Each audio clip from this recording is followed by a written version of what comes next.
Live. And hello, Internet. Welcome to session 18, 19, one of the two of Land Beyond the Mist. We have a brand new group ready to head back out. Let us just jump right in since I was late getting home and get the game started as soon as possible. We'll go around the table, introduce ourselves, and then we'll jump into playing. I'll just go in camera order as I see it. So without further ado, Brogan, why don't you reintroduce your character for those who may have missed it or don't remember, and tell us a little about him. All right, Edmund Blackbeard. We used to be an officer in the military, and then he got honorably discharged because he didn't want to follow orders, certain orders. And he decided to go move to the Mist. He was able to get with a group, a particular group of adventurers, and he fought monsters he had never seen before. And he was a little freaked out, but he still kept his cool. He thought he died a few times, or like once.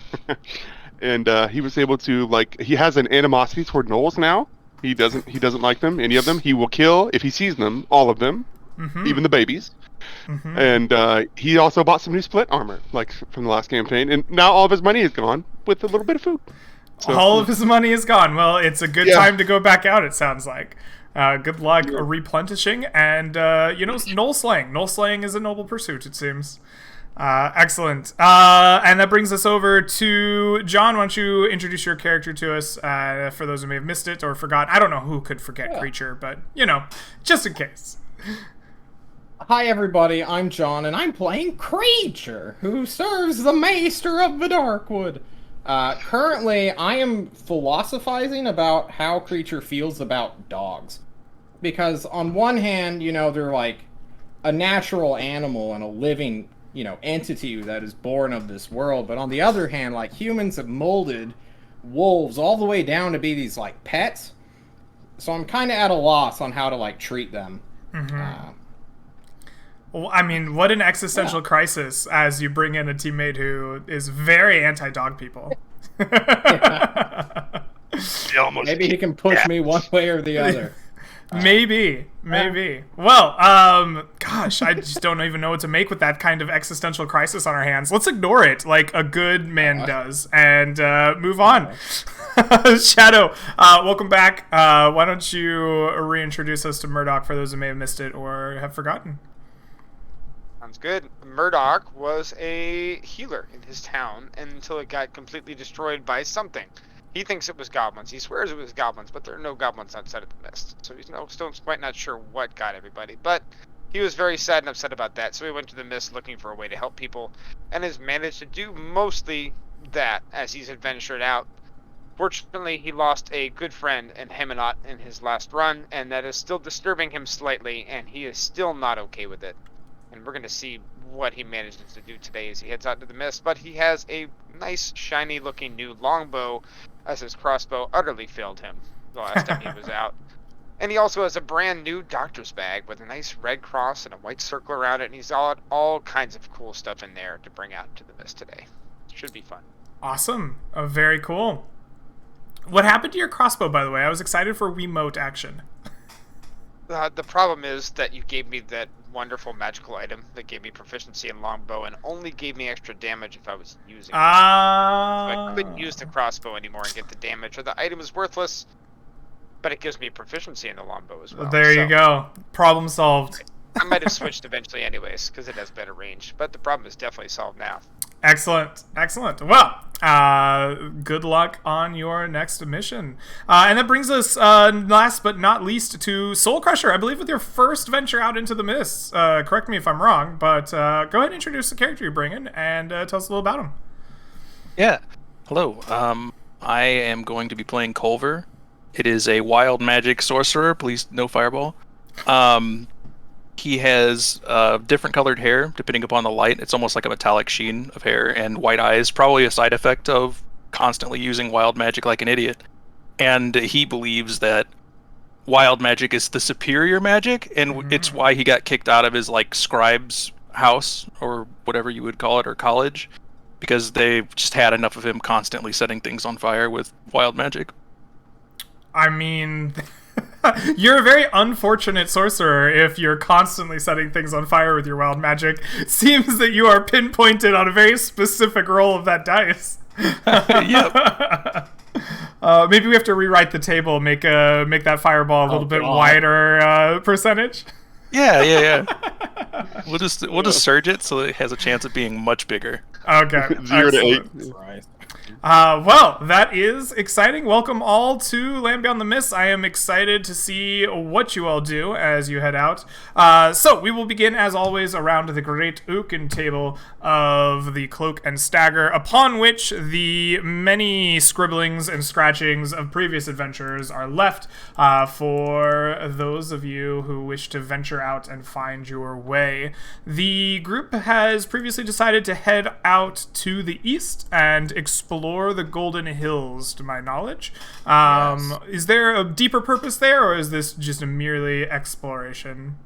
I stabbed the map or the table with a bony dagger, a dagger made of something's bones, and I look to my group. I stare you each awkwardly in the eye, because for the dwarf, I literally like duck down to match your eye level there. Gentlemen, my fellow humanoids, we must go out and kill something. Something is dragging me eastward. And then I look to Murdoch, the doctor. Do you have what I asked you? I do. Murdoch will reach down into his pouch and pull out the dream root that he saved from his last adventure and hand it over. And it says, "Hold on, I have you one better." And he reaches into the same pouch and also hands over the eye of a roper creature. Creature, although wears a mask that is semi-lizard-like and reptilian, you can see his joy. Are The you still spark. wearing the mask, or are you moving over to full alter self? You know, if I can constantly look like Sherazad, I will move over to alter self.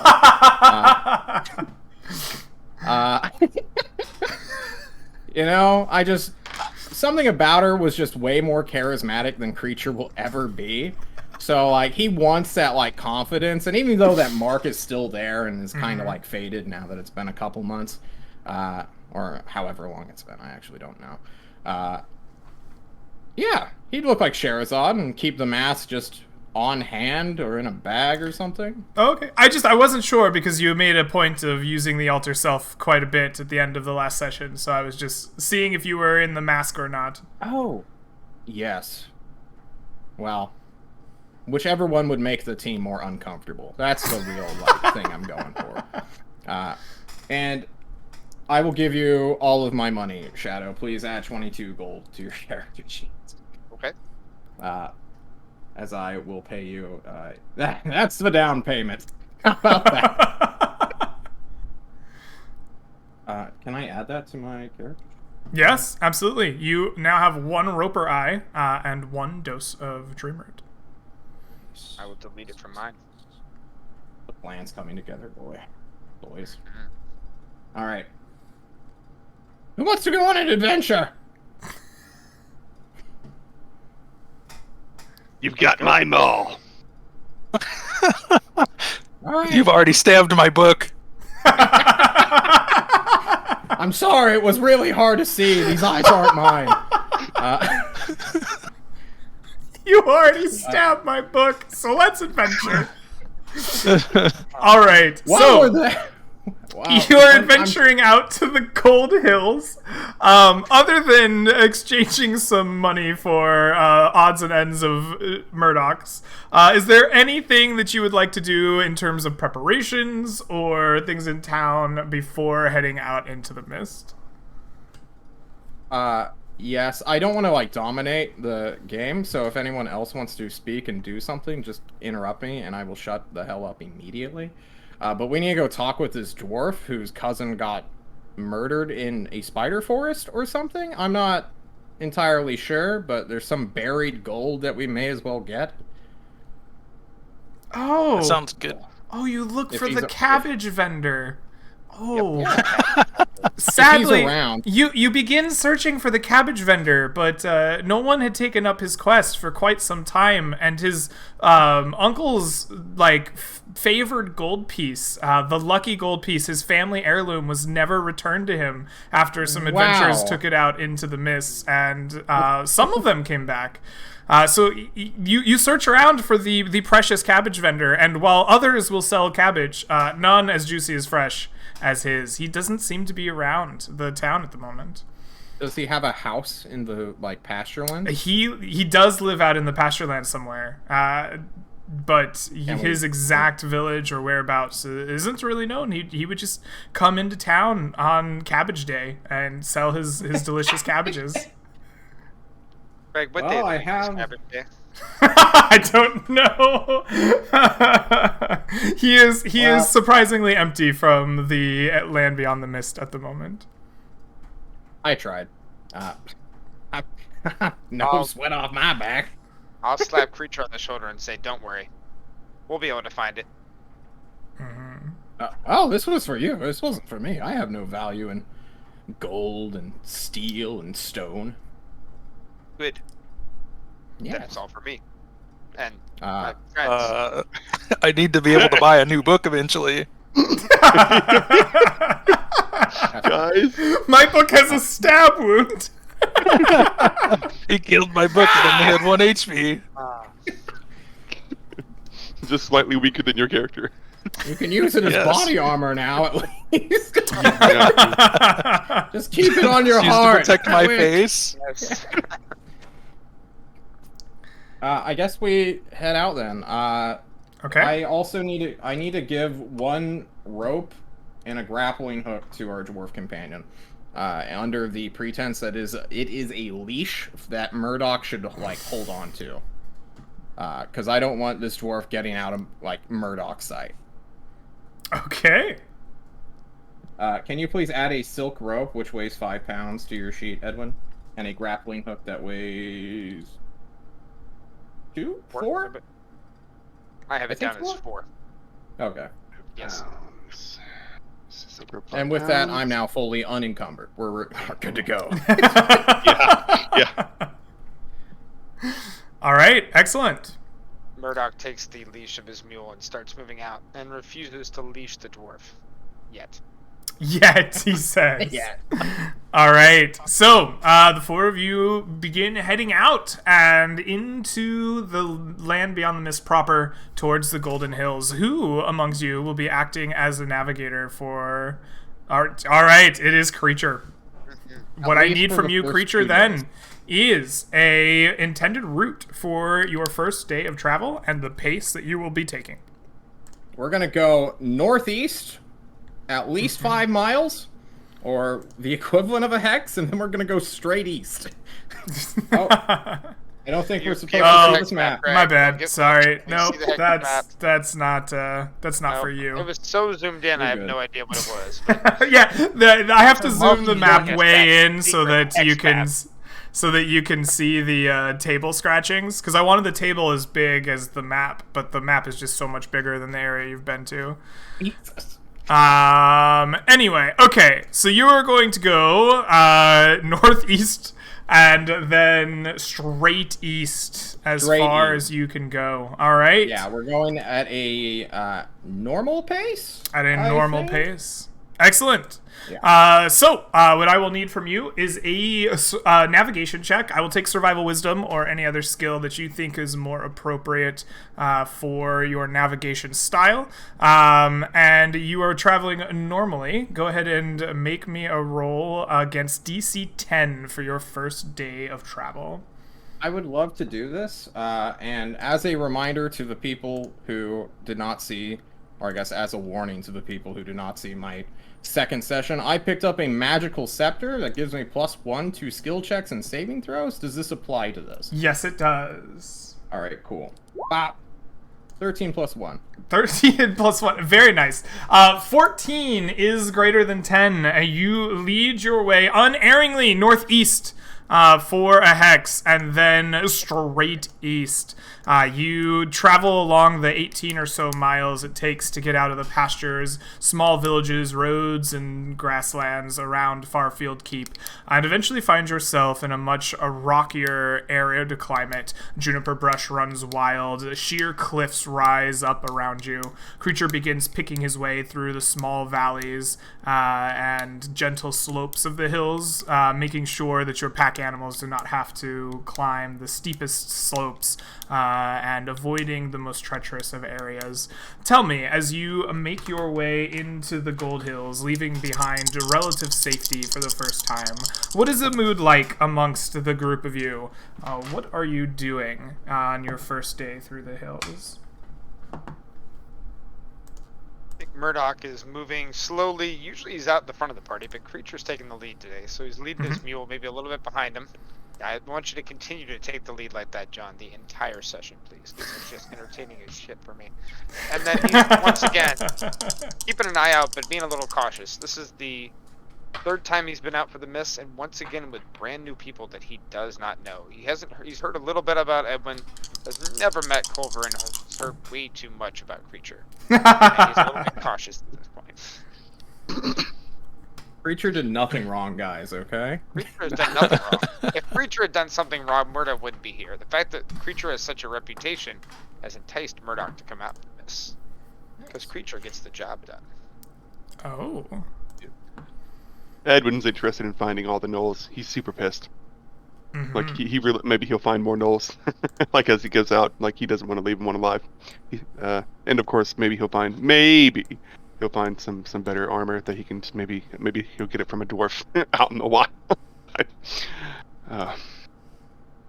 Culver's just walking along and sadly looking at his book that has like a hole in the back of it now. Can you describe to me this book that I stabbed? It's just like a little 100-page book. I don't know what's in it. I haven't thought about that yet, but it's what I'm using as my arcane focus, and you just right through it, through the back of it. There's like 50 pages with like a big like stab in the back of it. First of all, that's awesome, and second of all, Creature is terrified, to be honest. And though, you know, he was Sherazad, this cool and awesome-looking half-elf, you know, female warlock something, to be honest, he didn't really get a good look at Sherazad. The mask obscures a lot, which it does now, as I bound and hop and leap and make weird chirping noises to scare off prey animals. Because, you know, prey animals, like, as soon as they hear something coming, they bolt, right? So, like, I know for a fact the only thing coming at us wants to eat me. So, you know? You're bounding about trying to scare away prey animals, and you are making your way through these hills. You find yourself a nice little valley along the bed of a dried up stream, and are making your way ever eastward.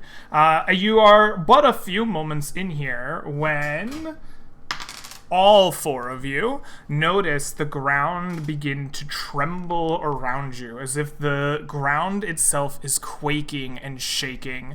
You look up, and a cloud of dust is heading your way.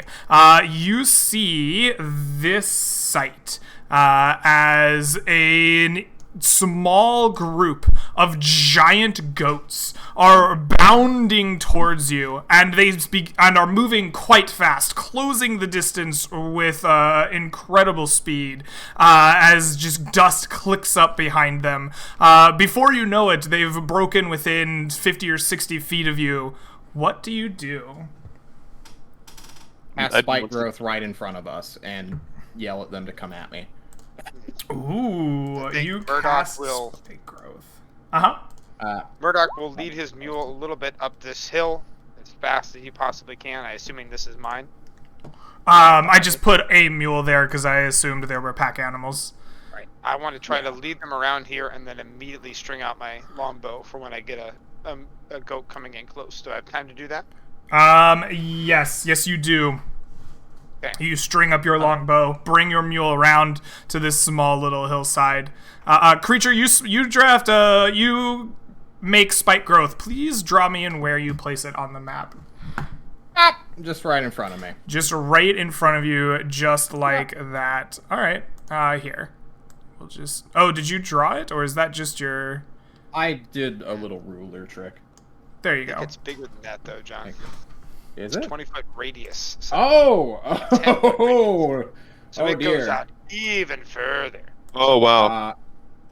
Yep. Then it's it actually that- looks like that. Yeah. All right, your spike growth blooms in front of you, whoosh, jumping out. Its twisted, thorned twigs and brambles erupting in front of the goats.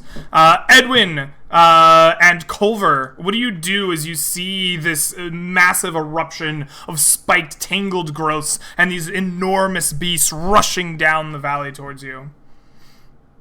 Edmund thinks because like the last time he was in a group with a mage, they ran away. So he has probably a little less respect for general mages. It's unfortunate, but he doesn't have a lot of respect for the mage in the group or maybe the sorcerer. It's just he had a bad experience.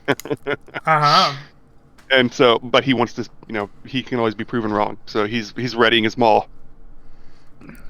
Okay. Weird that you should say that. Can as you I shift like 5 feet to the left, please, Edwin? Good man. You're don't- very calm for this Alright. like giant group of goats just bearing down on you any Also, second now. I also meant to say he's never seen giant goats. It's more he's like, oh god, what the hell are these things? What next? We're gonna see giant satyrs. Oh, satyrs are. Could I don't have control of my token, but should? it's funny that you should say. I just can't like select it for some reason. Like if I hover it, I just have a mouse point. Are Do you want me on to, the like- pointer? Are you on the mouse? Are you on the pointer for the? Oh upper yeah, left you're right. corner? I'm stupid. You're correct. Okay. I'm going There we to immediately move behind cover, which is weird. You should say people run away, and then I would like to look behind the goats. Is something like chasing them? Give me a perception check, please.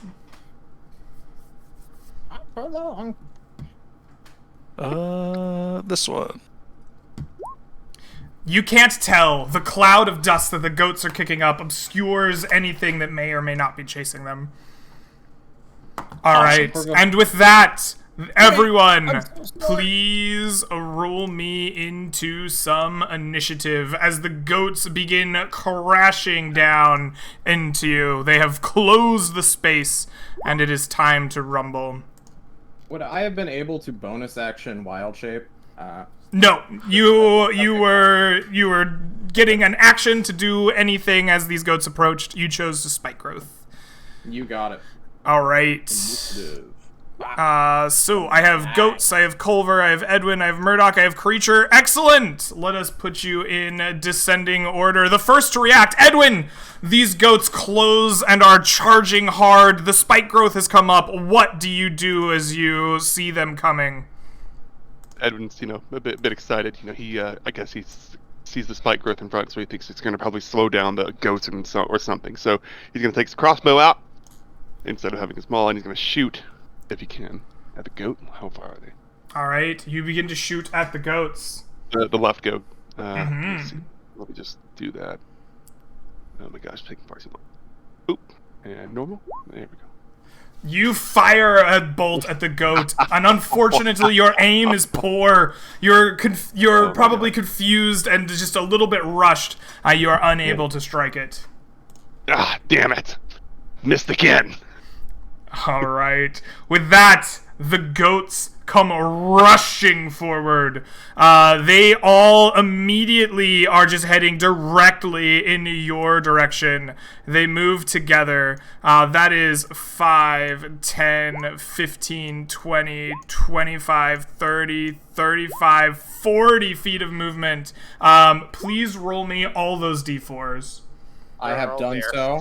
I would have preferred you rolled like 16d4 or something, but that Oh. works. 5, 11, 15, 18, 19, 25, 31 points of damage for the two fronts, and then we'll take away 12 for the one in the back. 31, and 12 is 19. These two goats up front, immediately by the time they get to you, come skidding to a halt, the brambles and spiky growths ripping their flesh from their bones, exposing them along the way. Their panic just triples in size as they are ripped apart and die skidding at your feet. The last one here also dies. 19 is exactly the number. And all of you, all of you see a group of bird people come flying in behind these goats. They see them die to your magics, and you see them grow angry. Excellent! Murdoch, it is your turn. What do you do? Angry bird people, you say? Angry bird people.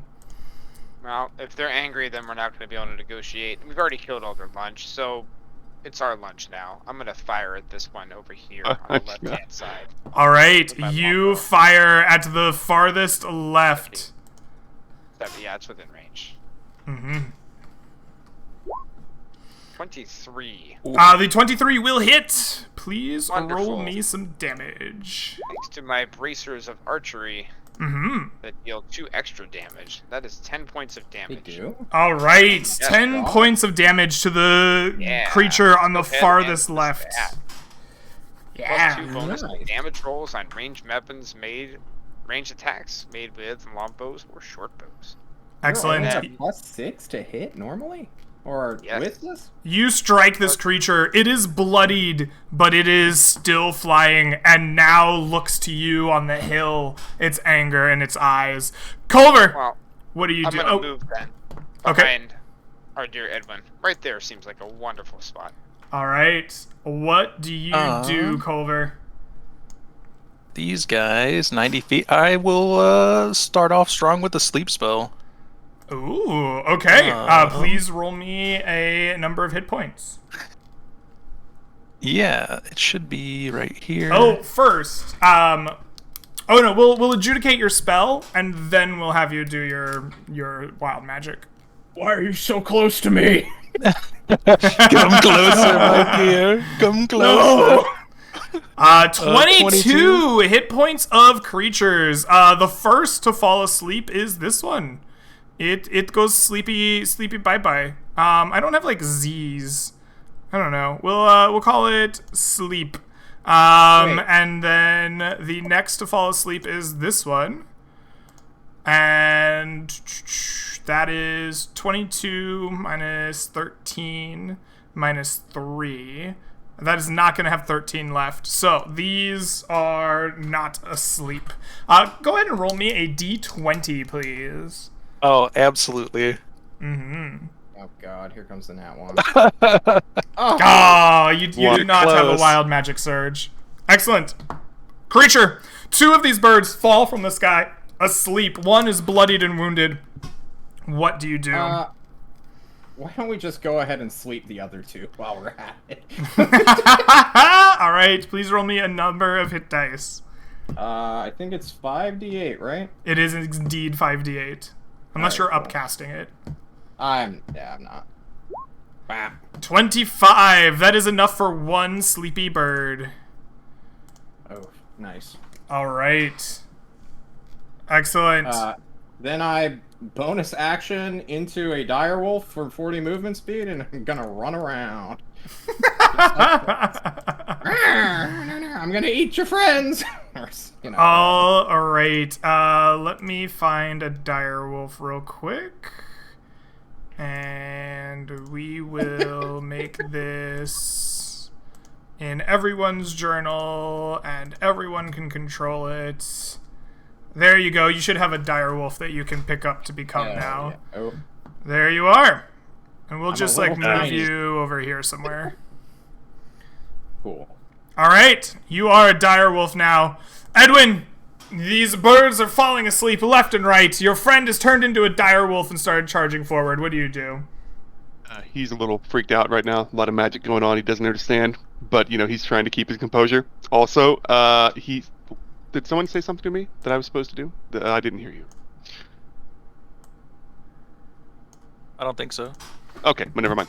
Edwin is seemingly like, how am I gonna be useful in this? He's visibly confused. Like he doesn't get the maul things. So he's going to. I'm going to like I hit the wrong thing. He's going to move, probably closer to the wolf. Like, what's the movement there? There. He's gonna move here. Oh my god. Here. Uh-huh. Whoop. No, not there. There. All He's gonna try right. and go around the big spike. Scary thing.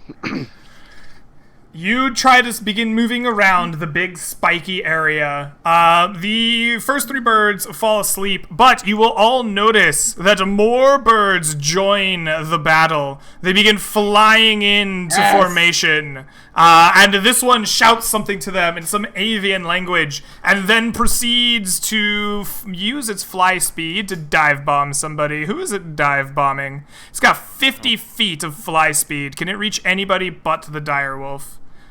Is it their turn though? It is. I'm just using the giant goat's turn as their turn. Cool. Uh, I saw the symbol for our dear Culver and thought it was them. That's my mistake. Okay. This bird comes flying in. Its wings fold behind its back, and it dives down from the sky. Yes. Its spear extended down, or I'm sorry, its javelin in this case extended down, and it attacks you with a... Cannot see it. A 9! You are not hit. In the Excellent. face. No.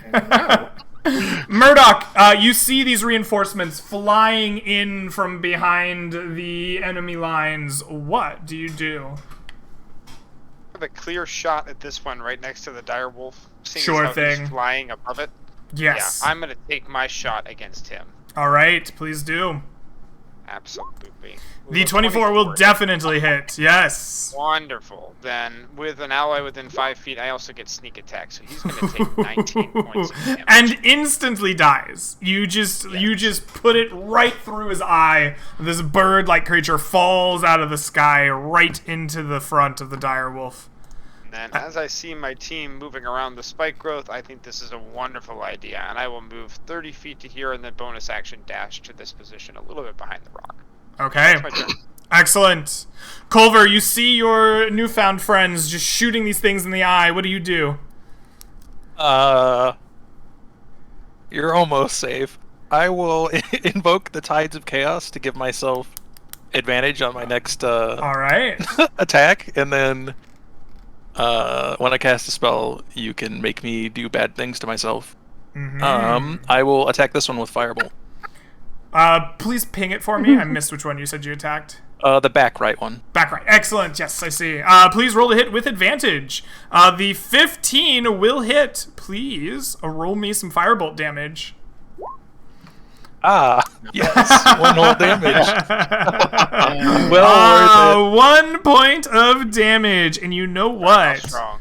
I do want you to roll on that wild magic table. it. Anybody do it now? Okay. Yeah, please give me a D100. Oh boy. 87. An 87. On an 87, you cast Fly on a random creature within 60 feet of you. I believe the only people within 60 feet of you are your allies? Let me double horse. check. And the mule. And the Don't mule. forget All right. There are Flying 2 mule. mules. There are Just 2 so you mules. guys know. So 1, 2 2 mules, mules. and 3 allies. Give me a D6 and we'll re-roll any 6s. 6. Okay, we'll re-roll that 6. For 2 mules, the first ally, just in camera, is Edwin. The second ally... No, the first ally is Edwin. The second ally I see in camera is Creature. The direwolf is now flying! Oh my God. Edwin just realized he's levitating. Edwin's realized he's levitating up in his head. Oh, what kind of bloody magic is this? Someone come get me down! I belong on the ground, not in the sky! So he's freaking out. He's like, doesn't know how to control what the hell is going on. Edwin, you're on the ground. The direwolf is the one that has started flying up into the air. Guys, it's fine. Edwin has a direwolf in his heart. That's what's important, okay? Wild personality. Yeah, you now have a fly speed as a direwolf. Well then, isn't that cool? Yeah. So as long as Culver maintains his concentration up to 10 minutes, you have a flying speed of 60 feet. All right. Yeah, that's just what you got. If it ends, you fall out of the sky. A flying direwolf. Just wooing. By the way, a Excellent flying direwolf. What do you do? All right. So this is gonna eat my action, but I have to do it for the meme. So alter self I can cast at will, right? Oh no. I don't believe you can it cast spells or Damn it. use magic items while you're in a transformed shape. That's in a wild fair, shape. but meat wings. Can I just say, is that cool? That was my idea. Sorry, guys. I wanted to ride on wings of death and gore. Unfortunate to know, you're just a flying wolf. You're gonna have to settle for that. Why don't I go and settle for this? Climbing the air as doggy stepping and then doggy swimming and then Yes. going to rip this guy's throat out. Absolutely. I guess I roll a 1d20 plus 5 for bite attack? Yep, you 18? should be able to see the character Oh. sheet and roll right from it if Yeah. you want. I can do that. Do you want me to do that? I don't care. You've rolled 1d20 plus 5 and you've hit. Alright. I just like rolling dice, guys. And Excellent. taking as much time as possible. For 9 damage. For 9 damage. I would normally give it a strength save or be knocked prone, but in this case, you're both flying in the air. And I think it's just going to take the 9 damage. Out of curiosity, can I smell its fear? You can definitely smell its surprise. It was not expecting a giant wolf to come flying through the air after it. Excellent. Edwin, now it is your turn. The wolf has flown through the air and bit at the neck of one of these creatures, not killing it, but damaging it quite a bit. It is bloodied. What do you do? He has a pretty straight face that he doesn't get to attack anything. He's a little upset about that. Seemingly visibly upset. So he's like, ugh. He treks his little dwarfy feet, trying to get around the big spike trap. He wants to get near the avian creatures. Where's that? 15, then... Yeah, I'm assuming that over there. Yeah, he's gonna go around 15, 20, 25, boop. I think it's 25 feet. He's like, don't worry, wolf boy, I'm coming! All right. So, yeah, he's gonna move up there. I don't know if I'm gonna dash. How much can I dash? That'd be 50 feet? Yep, dash Or, I mean- would double your movement, essentially. It gives you another use of your 25 feet. Okay, yeah, okay, I'm up there. Boop. There. I think I was it. Yeah. Join me in the sky, brother. I made a mistake. I thought you said that I was in the air. I'm like, I wasted that potential. Holy crap. All right. It is now the turn of the bird people. They definitely have some targets they can choose from. I've made a mistake. The first bird person that will adjudicate is the one that is at the neck of the dire wolf. You are locked into deadly combat mid-air. It whirls around on you and will use its javelin as a melee weapon, trying to stab your dire wolf form. With an 11, I don't think that hits a dire wolf's natural AC. I have 14. Yeah, Natural AC. perfect. These two see a new target and they will dive bomb you together. boy. Racing their 30 feet, flying straight towards you. Their javelins trained upon you. The first will attack you with a 14. Will that hit? Nope. All right, and the second with a 6. Oh my goodness, these things are not getting it done. Damn birds. The final one will make a diving attack at you, gaining altitude and then rushing the flying wolf, dive bombing you in a 30 feet line, making a javelin attack. With a 15, he finally hits you. Excellent. And because he made his special dive bomb, he will roll 2d6 plus 3. Oh my god, he rolled so good for health. Below average by a significant margin. Wait, you get plus 10? Question mark? Yeah. 5d10 plus 10, that's what it says on the character sheet. Huh. Yep. You take 10. So- Oh my god. I should have Whew. kept that. Alright, so I'm down to 20. I'm You are down to 20. gonna use the Roll20 page from now on. Murdoch, you see your wolf companion locked in mid-air combat with two of these things, while two more dive bomb your new dwarf friend. What do you do? I'm not very worried about the midair wolf. He seems to have things handled all on his own, but I'm going to take a shot at this guy right up here on the cliff. Mm-hmm. Or... That's a Constitution save. That was That was for for concentration. Oh, I'm I sorry. see. Alright, shot coming in with my longbow. 15, does that That'll hit. Yes, indeed. Well, I have an ally within 5 feet, so that Eric Croker will also Whoa! take 19 damage. Holy shit. Eric Hoker, sniper over here, just taking him down left and right. My goodness. And how high is this little ledge over here, Greg? That would be 10 feet. Wonderful. Now that I am a level 3 rogue, I have this wonderful feature called Second Story Work. So I'm going yes, to you walk do. up to it, and I'm going to climb right up on the other side of it. And I think right about there is where I'm going to stop. Excellent. Seems good. Culver, you are hiding behind this rock. You've just made the best magical, mistake of your life. What do you do to follow up? Everything is intended. So Tides of Chaos it's got some counterintuitive stuff. So it says I can only use it once per long rest, but then afterwards it says if we wild surge it, I regain the use of this feature. Correct. So I can use it again. Yes, you can. Do it again. All right. All you guys are safe. You guys are safe away from me, so I will use it again. I will firebolt this one. All right. Please roll at advantage. That is a hit. Please roll me some damage. For 6 points of damage. Okay.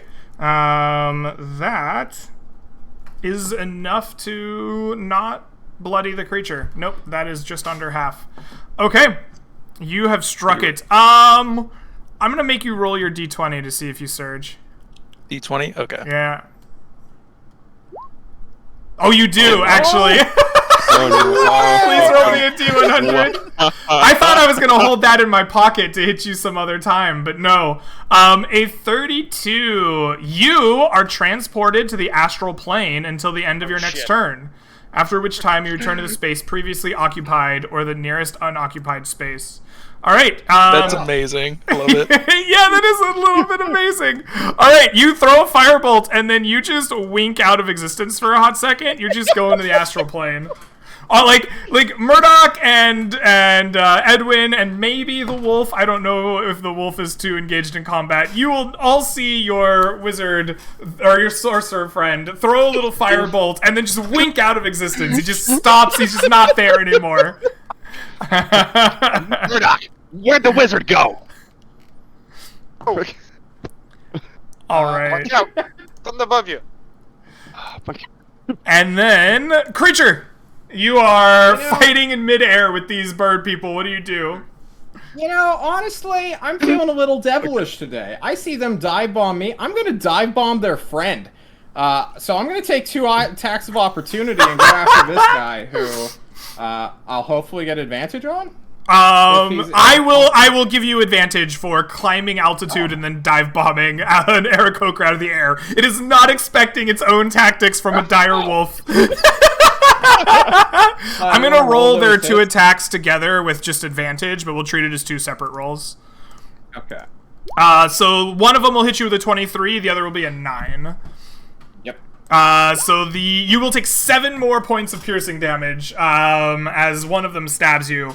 But feel free to roll with advantage on this guy as you just come flying out of the sky on top of this bird person. Arrgh, 24. It's Wow. and it murders it. It is dead. No, wait. 6 and 6 is 12. It's alive at 1. Can I drag it into the spike growth to finish it off? You can, but you will take spike growth damage yourself as well. I'm okay with that. All right, please roll me spike growth damage for both of you. 4. All right, this creature is dragged down into your spikes, where it then dies, impaled upon your brambles. Please take 4 brambles. damage. I have done so. I just look back up with my own briar and bramble stabbing into my fake flesh and just start death shaking this fucking bird into it to tear it apart. You tear it apart. Yeah, its flesh is ripped from its bones. You now have like a bloody carcass. Excellent. That is creature. Edwin, there's now no birds attacking you. What do you do? He's thankful that his big wolf friend was helping him, so he gives him a good thumbs up. He's like, all right, you're gonna have to leave me some of these. Guys, Right, we so need a he's retcon. I failed the first Constitution saving throw, but spike growth 25. wasn't there. So it'd be, yeah. Oh no! All right. You failed your first Constitution saving throw from what? When I took the attack of opportunity. Oh, I totally forgot. Spike growth did too. winks out. Okay, all right. I'm so sorry. I should have done that first. All right, so you drag this thing down to the ground and shake it around, but it's still alive with 1 HP. Edwin. Wait, hold on. Yeah, Edwin, Okay. why don't you come back? Yeah. Here. Oh no, I can't. There you go. Okay. Thank you, So it turns out that all the things we just said were wrong, and the spike growth disappeared. And so this bird now has 1 HP after the wolf dive bombed it.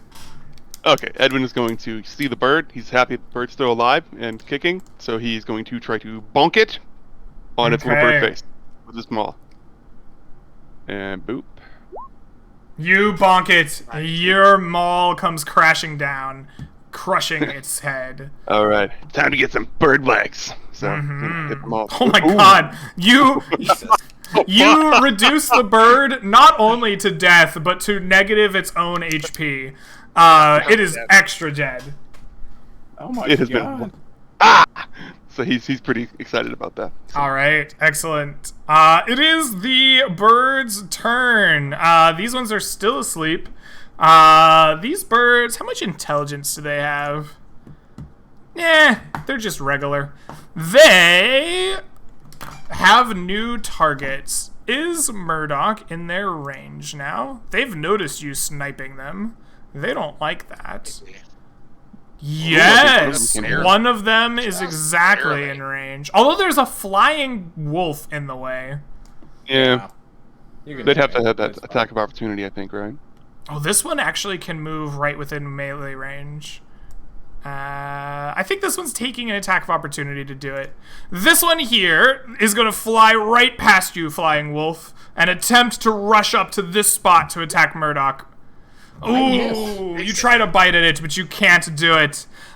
This one comes flying up to you, Murdoch. Vengeance on its mind. Its javelin poised to attack. F misses horrifically.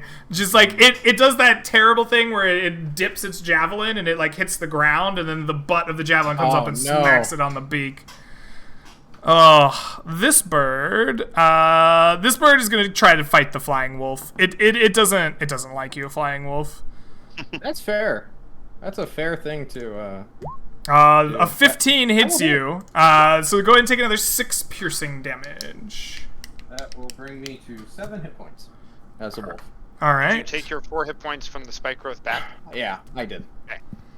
All right. Murdoch, Handy dandy whiteboard. this creature came flying up to you and then thumped itself with its own spear. What do you do? I am going to disengage as a bonus action. Move a little bit right here, and then shoot him right in the face. All right. No, I'm not. I'm gonna miss. You attempt then to shoot I'm him right in going the to- face. I'm gonna keep moving to about here, and then I'll stop. All right. So you do. Excellent. That brings us to Culver. Culver, you wink back into existence. Whoosh. What was in the astral plane? What did you see? It was just so bright. There were just stars as far as you could see, Yeah. and it was amazing. There weren't dead things everywhere. There aren't birds that are trying to kill me. It was pretty great. Unfortunate I had to come back. Yeah, your vacation is cut short as you're ripped from this peaceful place on the astral plane, and you're once again behind the rocks. You look around, there's even more dead things now. What do you I was do? like, oh God, what have I done? I'll shoot a firebolt at this Aarakocra. All right. I won't Tides of Chaos this time. I'll save your sanity. All right. The 17 will hit. For Nice. 9 fire damage. This one dies as it was bloodied already. Roll me a d20. Yeah, absolutely. Oh, but You do not surge this time. Excellent. Creature, there's only one left awake. What do you do? I am full styling on this guy. I ignore him and go for the sleeping one. Boy. I'm like staring at it in the eyes, like, you know how like a dog knows when it's doing something bad, but it's still going through with the action? That's me, and I want this thing to know that I do not respect it. All right. And I Roll me to hit with advantage, please.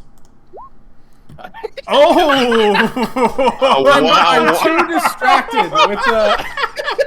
I'm playing mind games, so I'm like making him think I'm gonna go for his friend. He's freaking out, and then I just like bite the grass. Yeah, you pull up a big handful of like grass and juniper berries. Like, "Argh."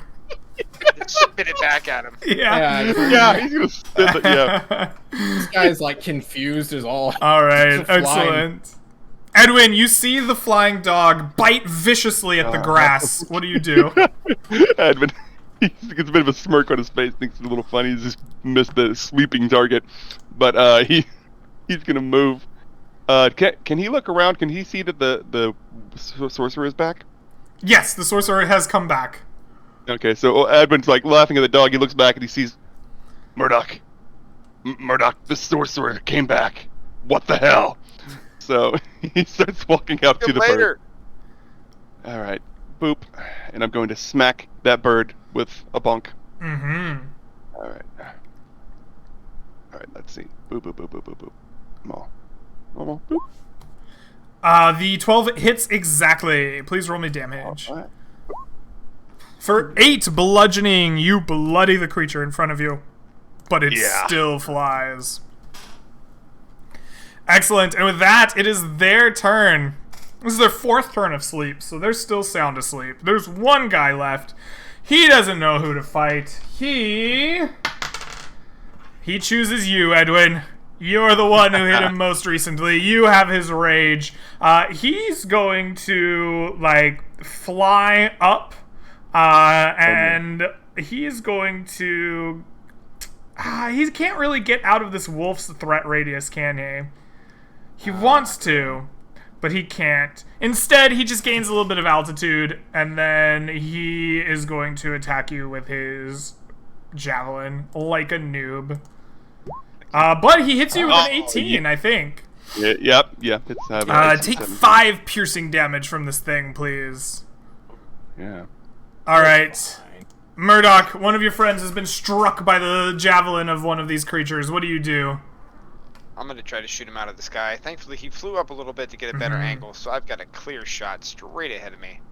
Yes, you See if it do. matters this time. Yeah, it does. Oh, And he'll Oh take my God. 23 points of damage this time. Jeez. He's very dead. This is a very, very, very dead bird person now.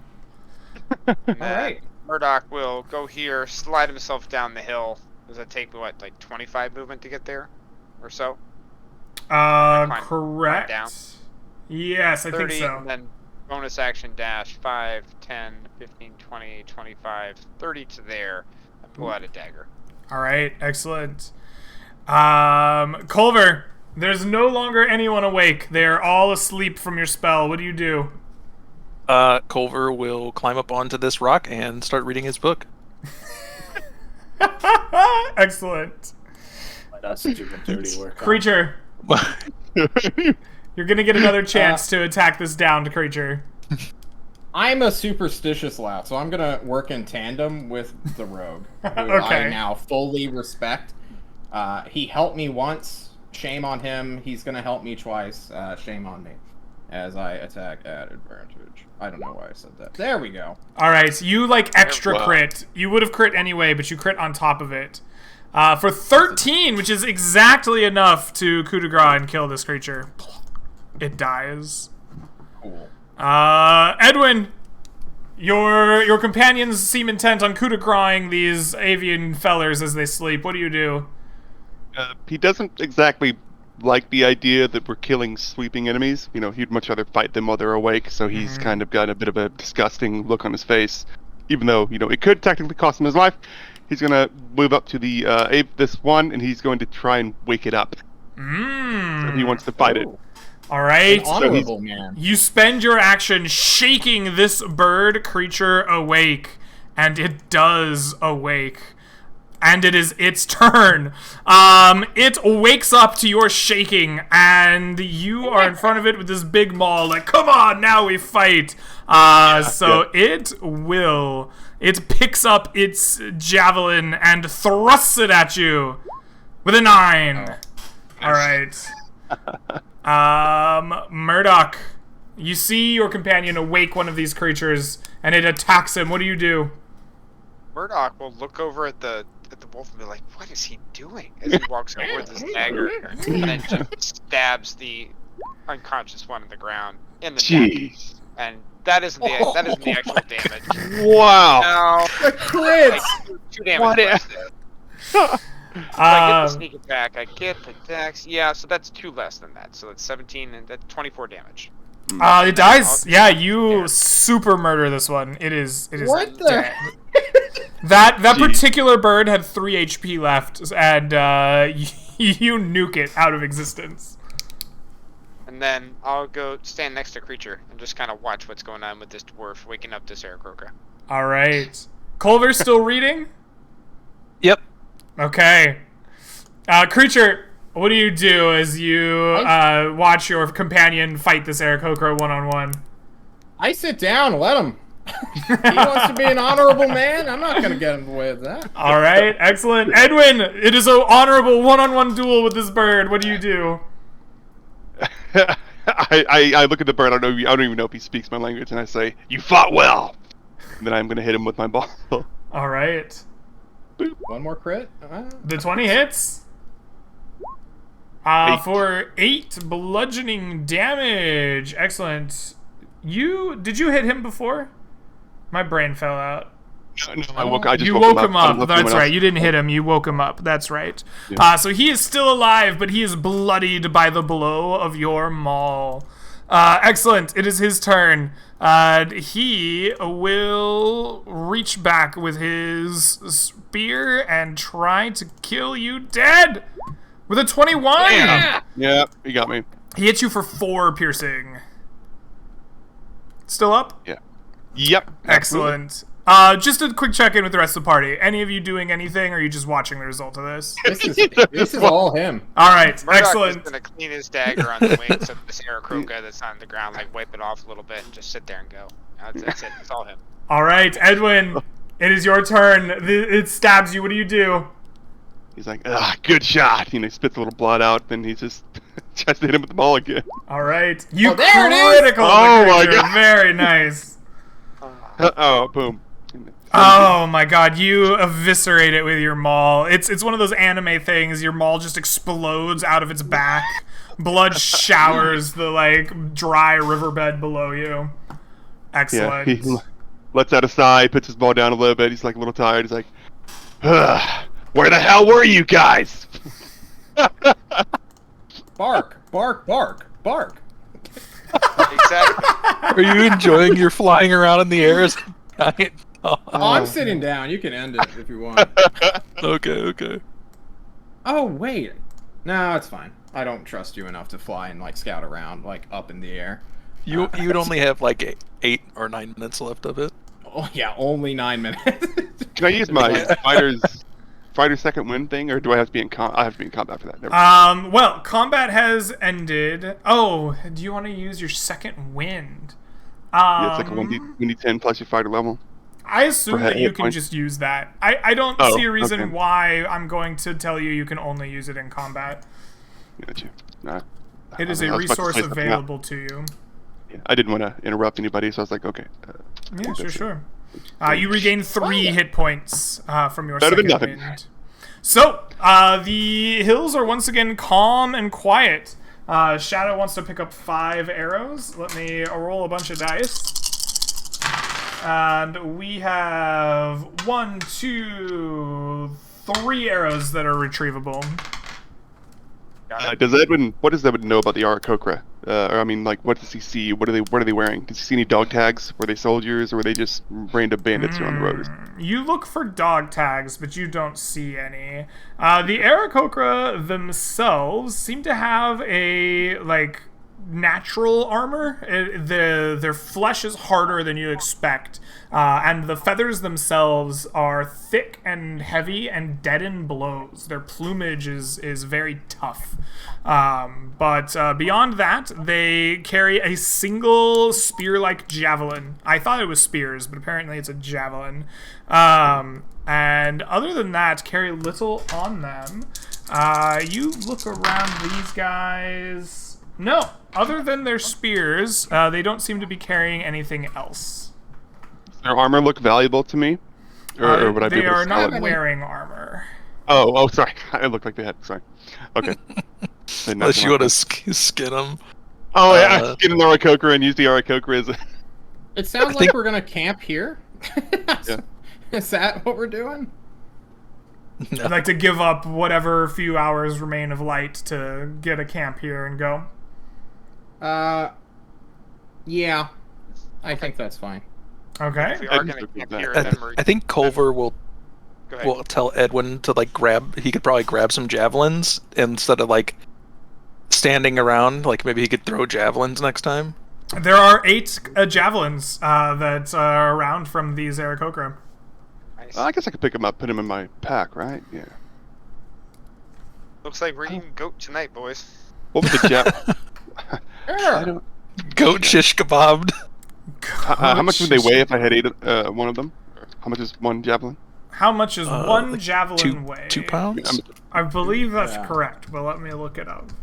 Because Javelins are I heavy. am dumb and can't remember the weights of things to save my life. Weight 2. We were correct. So each one weighs 2 pounds. 16 pounds. I have nightly actions that I need to do. So, whenever you guys are good. Like, Well, is the rest of the party down for just camping? Totally camp here. We totally will eat goat if we're able to eat goat. Was there Absolutely. some type of check you would like me to make to properly... gather Yes. some goat meat? Are you a proficient skinner or butcher of animals? Like, what training do you have in that regard? I am proficient as a medic, and Mhm. that's about the only thing I know about. Might know a little bit about anatomy, and I have been surviving out in the wilderness for a while. Mm-hmm. I do not have any proficiency in skinning of animals. Okay, then I'm going to let you make a survival wisdom check, and I'm just going to increase the DC to 15. Sounds good. Yeah. Nice. All right. While you can butcher these animals, you can't do any better than meat for the night. The thorns that have ripped them up and shredded them have made it a tall task for you in particular. And so you can feed yourself this night, but otherwise gain no other rations. Okay. All right. So, Creature, you had some things you wanted to do during camp. Yeah. Tell me, what is up? This is gonna take like a minute. Okay. Does anyone else have an action they'd like to take then? No, I I don't think Sounds no. like the stage is yours. Right. It's late afternoon or whatever. Who cares? I set up this tent, right? We set up a tent. Is there any like water I can find? I need a pound of water from somewhere from the lands of the mist. You need I a can't just make pound of water. A Oh. liquid pound. Yeah. I don't know. How do you go about finding this water? Well, we're in a riverbed. Mm-hmm. Clearly, it's dry. So my goal is to find either walk up or down this dry riverbed, looking for like signs that there is moisture, and then dig down and like try to decompress wet earth and like get a pool going. That sounds like either an understanding of nature or an understanding of survival. And it sounds intelligent to me. It sounds like you're using your brain to identify the source of the water. So give me either nature or wisdom intelligence as a check. I will call it DC 13 to find the water. Okay. So this is going to be, I'm proficient in survival, but have one whiz, so it's going to be +3. So 1d20 Correct. plus 3. 18. 18. You walk some distance and you find a particularly damp portion of the stream bed. You dig down. You have a shovel, I presume?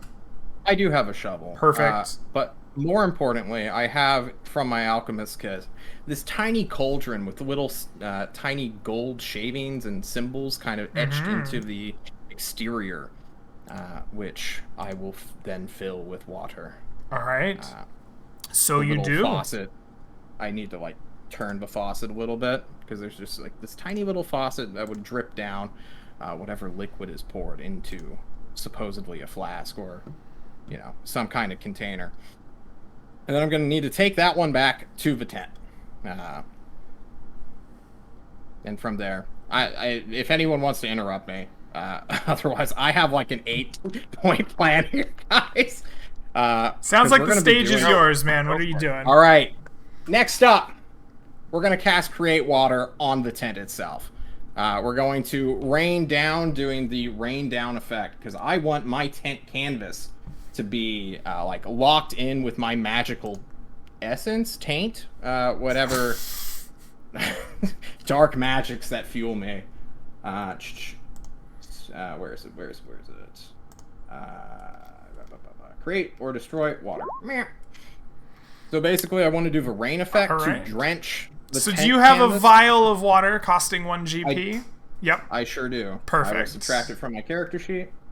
And if not, I would have stolen it from Murdoch. Because I know he has one on him as well. Okay. I do. All right. The tent is now wet. It has my magical essence in like this weird bundle. I'm going to go into the tent and now build a fire. Ignoring the bottom pit, carving out until I'm like at dirt level and start putting together a fire, which will, I mean, I have produced flame, but I want to do it by hand because I need the moon to be out as the next part of my plan. Okay. So I don't know if you want to do nightly encounters during this time and get, just interrupt me. But I need Well, the moon. I have rolled for your encounter, but let's compartmentalize, if we will. Let's Okay. finish whatever you're doing, and then we'll go back to whatever happens otherwise. Cool. So, it's nighttime now. The camp is going. I'm lying if I'm on watch when it so happens to be time to roll that if we have to. And lying, I'm not on watch. I'm fully dedicated to this endeavor that I'm on. So, we have the dream root. I want to grind that down or cut it up and then grind it down. I want to make it a powder. I assume that's possible with a mortal and pestle from my herbalism kit. Absolutely. All right, I grind that down, get the fire going, I've been boiling this cauldron of water, which has been steaming and bubbling for a couple hours now. Next, as we do this, we are going to begin chanting, just like old Mima used to do before I ran away from her in her crazy shack in the Deepwood. The moon's out, right? Do I have to worry about cloud rolls, or I need the moon out? The moon's Greg. out. I need it out. You got the moon. All right, the moon is out, and I begin chanting as I prepare the rest of my components. You guys ready for some poetry? I made a poem. Oh, wow. Yeah. And it's in the similar vein that witches would do their own brewing and alchemy and other nasty hexes in liquid form.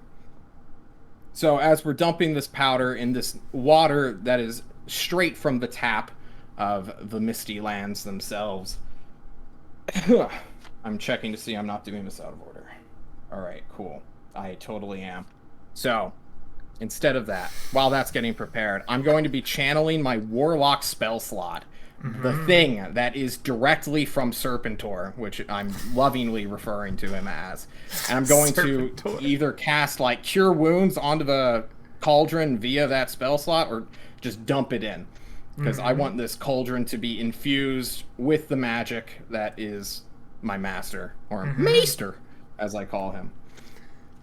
Once that's done, now we're going to dump in the powder, and then after that, we're going to do the Eye of Roper, and then finally, I'm going to be using one of my wild shapes to turn into a giant spider in the tent, probably bulging it out a little The bit, tent goes plonk. Yeah. And then with that, I'm going to be dripping my salivating spider venom into this cauldron. If that's not possible, I'm going to have Murdoch milk my fangs into this. Because I trust Murdoch. If he wants to be a part of this potion creating process, Shadow, all you gotta do is say yeah. All you gotta do is buy me dinner first, man. I have 33 pounds of rations. Oh. Anyway, once the spider venom is in, and I've been doing this chant all this time, but I kind of want to do it all at once, if that's okay. Are you guys ready for it? Hit us. All right, let me get the voice. Creature, midnight moon so far above, help me share my master's love.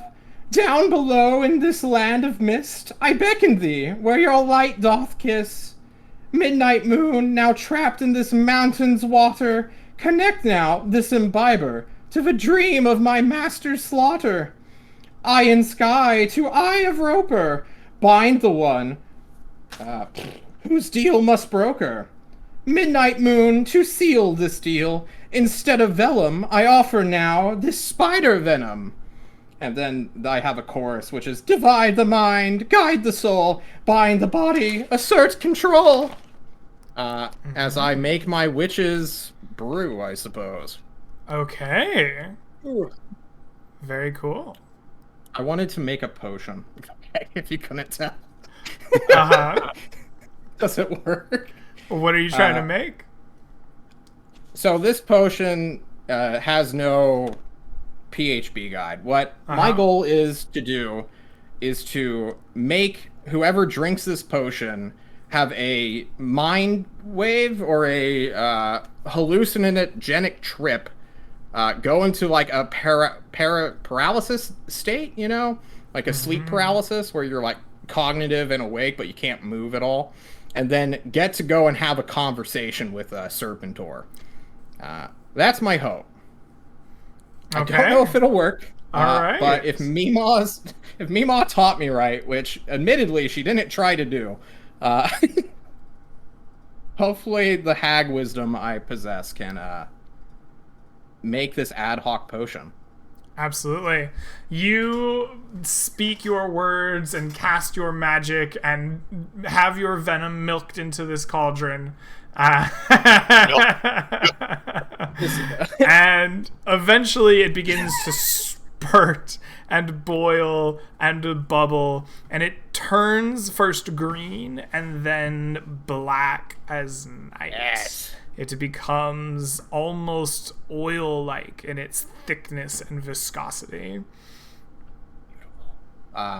Creature whispers in Sylvan, so he doesn't have to do the accent. Because everybody knows that the best way to do chants is for all mundane people who don't speak magical languages to understand it. Because that's where the fear comes from, you know? So if people are sleeping outside hearing my mad ravings, I'm collecting that too. So I'm going to pour this into one of my glass bottles in my alchemist kit, assumedly, if I can find one that's not broken. If not, I'm going to have to find a lid for this thing. But Sure. You pour it into one of the vials in your alchemist kit, putting a nice stopper on it. You have one Serpentor potion. Its effects as of yet unknown, but you have it. Perfect.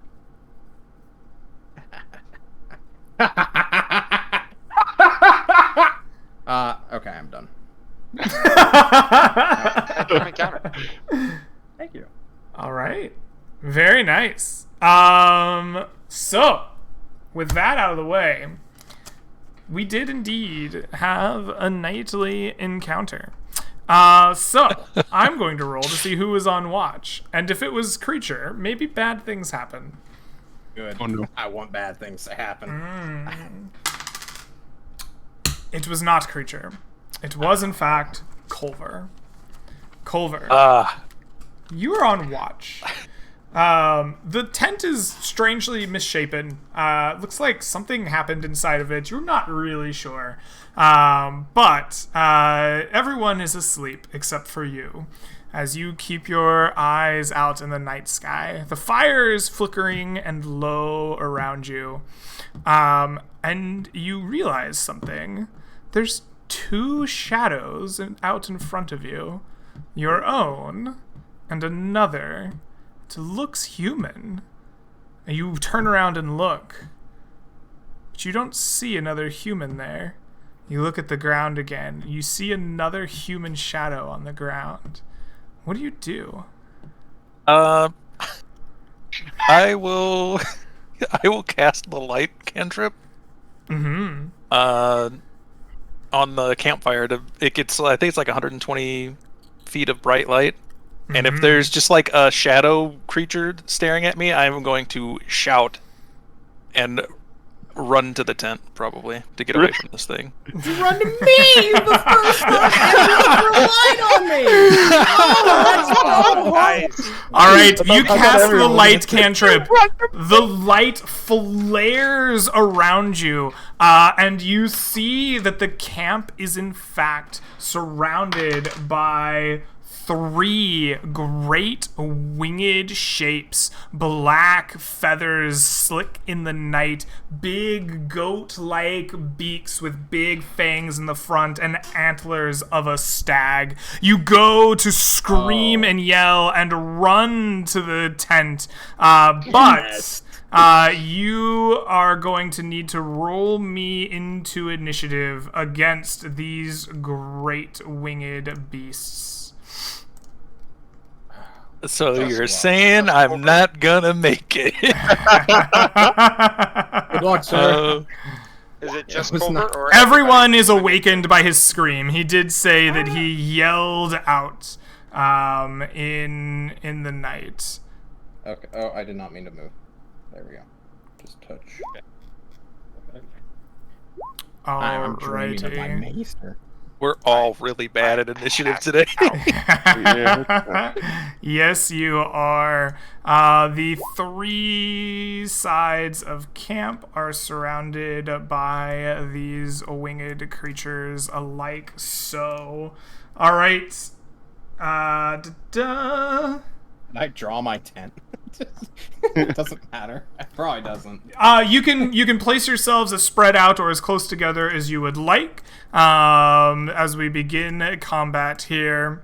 So, what I would like to know, Edwin, what is your dexterity? Oh, 12. Hold on, 13. 13. All right, Edwin, you are faster than these Peritons. A scream rings out, and bright light floods the area you're in. You wake up, and you see these 3 dark winged shapes with heads like some kind of goat, and big horns, and talons like an eagle. Their shadows each show the form of a human underneath them. What do you do? Where did the sorcerer? No, he's right there, isn't he? Edwin's gonna get closer to Murdoch so he can try and guard him to the best of his ability. Mm-hmm. He's just moving 5 feet. And can I prepare like an Overwatch sort of like a reaction to like if somebody gets into my line of sight or something, I can bonk them. Sure. If an enemy enters your attack radius, you may Yeah, that's make it. an I'm attack. sorry, not line of sight. Absolutely. And with that, the creatures screech and begin to make their attacks. The first shall be an attack from the creature nearest you. Fortunately, it is not 30 feet away. It comes rushing in on its wings, flying at you, Culver, and it attempts to gore you with its talons. It attacks you with a 23. Yeah, it just barely hits me. You take 11 points of damage, Culver. Are you injured? I am asleep. You are down. Okay. Culver is now bleeding out. Damn. The Periton still has some bit of movement left, and it rushes forward to meet Edwin next. Edwin, Oh boy. it has reached your attack radius. Please make your attack. Alright, boop and boop. Go. The 17 will hit. Please make me some damage. 11. 11 points of damage. You bring your maul down, crushing into one of its antlers. Pieces go flying, but it responds with its own talons, raking at your sleeping or previously sleeping flesh. But with an 8 will not hit you, I don't think. You don't have a -2 to your AC for some reason. What is that? What would the -2 be? I was kidding. Oh, stop. The next creature, 5, 10, 15, 20, 25, cannot rush 30 feet either, but it is closest to Murdoch here. It comes rushing in, and it will attack you first with its gore, and a 16. I believe that'll hit you without your armor. It'll even hit me with my armor. Ah, excellent. It gores you for 7 piercing damage, and then it rears back, bringing its mighty talons to bear, with a 6, not hitting you at all. It, like, lifts you up with its antlers a little bit, and then, like, tries to talon you, but, like, your body just got lifted out of the way, and it sets you back down. The final creature was up on the rocky mountaintop up here, and it has all kinds of people it could go after, and it will go after the tent. Yes, it comes dive bombing. I'm gonna roll high or low. It has 2 points of attack. It could attack you from this square or from this square. Tell me high or low, creature. High to hit me. High to hit you? It rolls a 12. That is high. It comes rushing in and just gores at your spot in the tent. It doesn't see you, but it has some fell knowledge that you are there. Its gore will strike with a 17. That'll hit you. Yes, sir. And it gets its full 30 feet, so it does nasty things. Let me double check what the extra charge gives it. It gives you an extra 2d8, so it will roll 3d8 plus 3. You will take 16 points of damage from its gore. Are you up?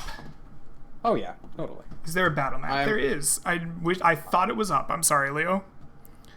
I am at 15 hit points now. You're at 15. All right. Then it follows up with its talons. Also, now having like hit you, now making a normal roll. A 19 to hit for 5 more points of damage as it shreds through the tent. Excellent. Edwin, this creature is rushed in front of you, downed your ally. What do you do? Kind of mad that he got woken up, so he's gonna try and hit it with a mulligan. All right, let's see. Nice. You hit it with a 19. That absolutely hits.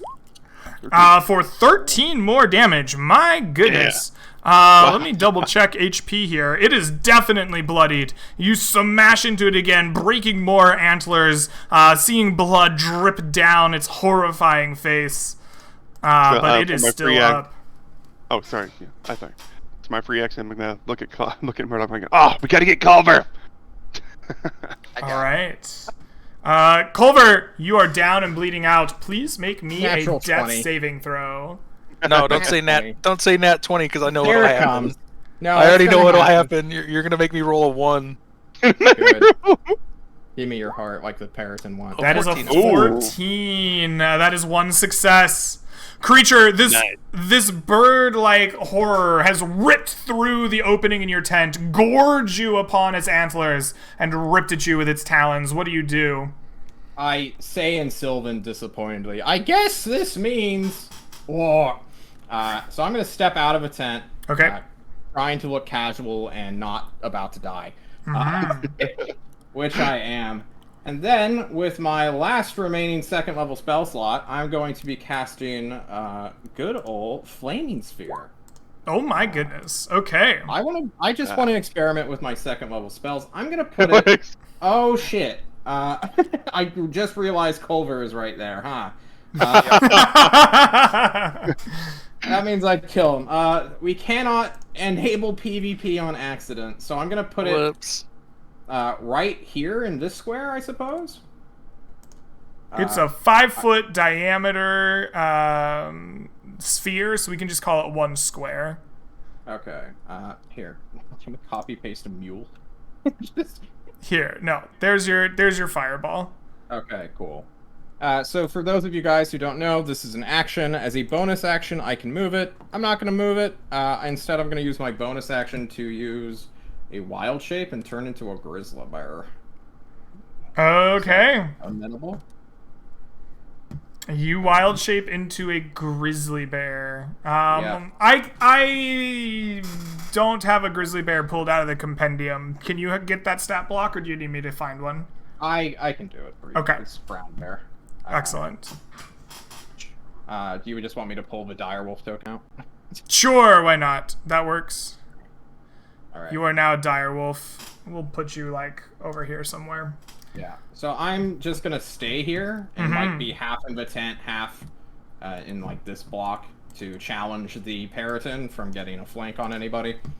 Okay. And then I think it will take damage on the end of its turn. Any stays creature back that there. ends its turn or is rammed by the sphere. Okay, cool. Yeah. No one is near it, so nobody takes damage this turn because, At the end of their turn, they would if they stay there.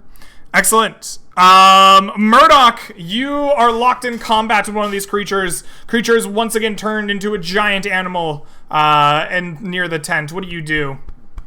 I'm gonna take a 5-foot step this way, which doesn't make me leave the threatened radius of the Periton next to me, and I'll pull out my dagger and stab at this one over here that good old Edwin has been bashing. Absolutely. Please roll to hit. 13 is close. The 13 exactly meets the armor class. Nice. That's beautiful. Then I hit him for 13 damage. Oh my god. All right. 26, 37, definitely dead. You slay it. Your dagger like slits it across the throat and it falls down, dies in front of you. Then I will bonus action disengage and complete my movement another 15 feet to right there. Okay. That's my turn. Excellent. That is your turn. It is a Periton's turns. So they're going to use first their flyby ability to prevent an opportunity attack when they fly out of your range. And they have 60-foot fly speed. So they're going to go 5, 10, 15. memed on. 20, 25, 30. And then it's going to plunge straight back into you to gore your new form.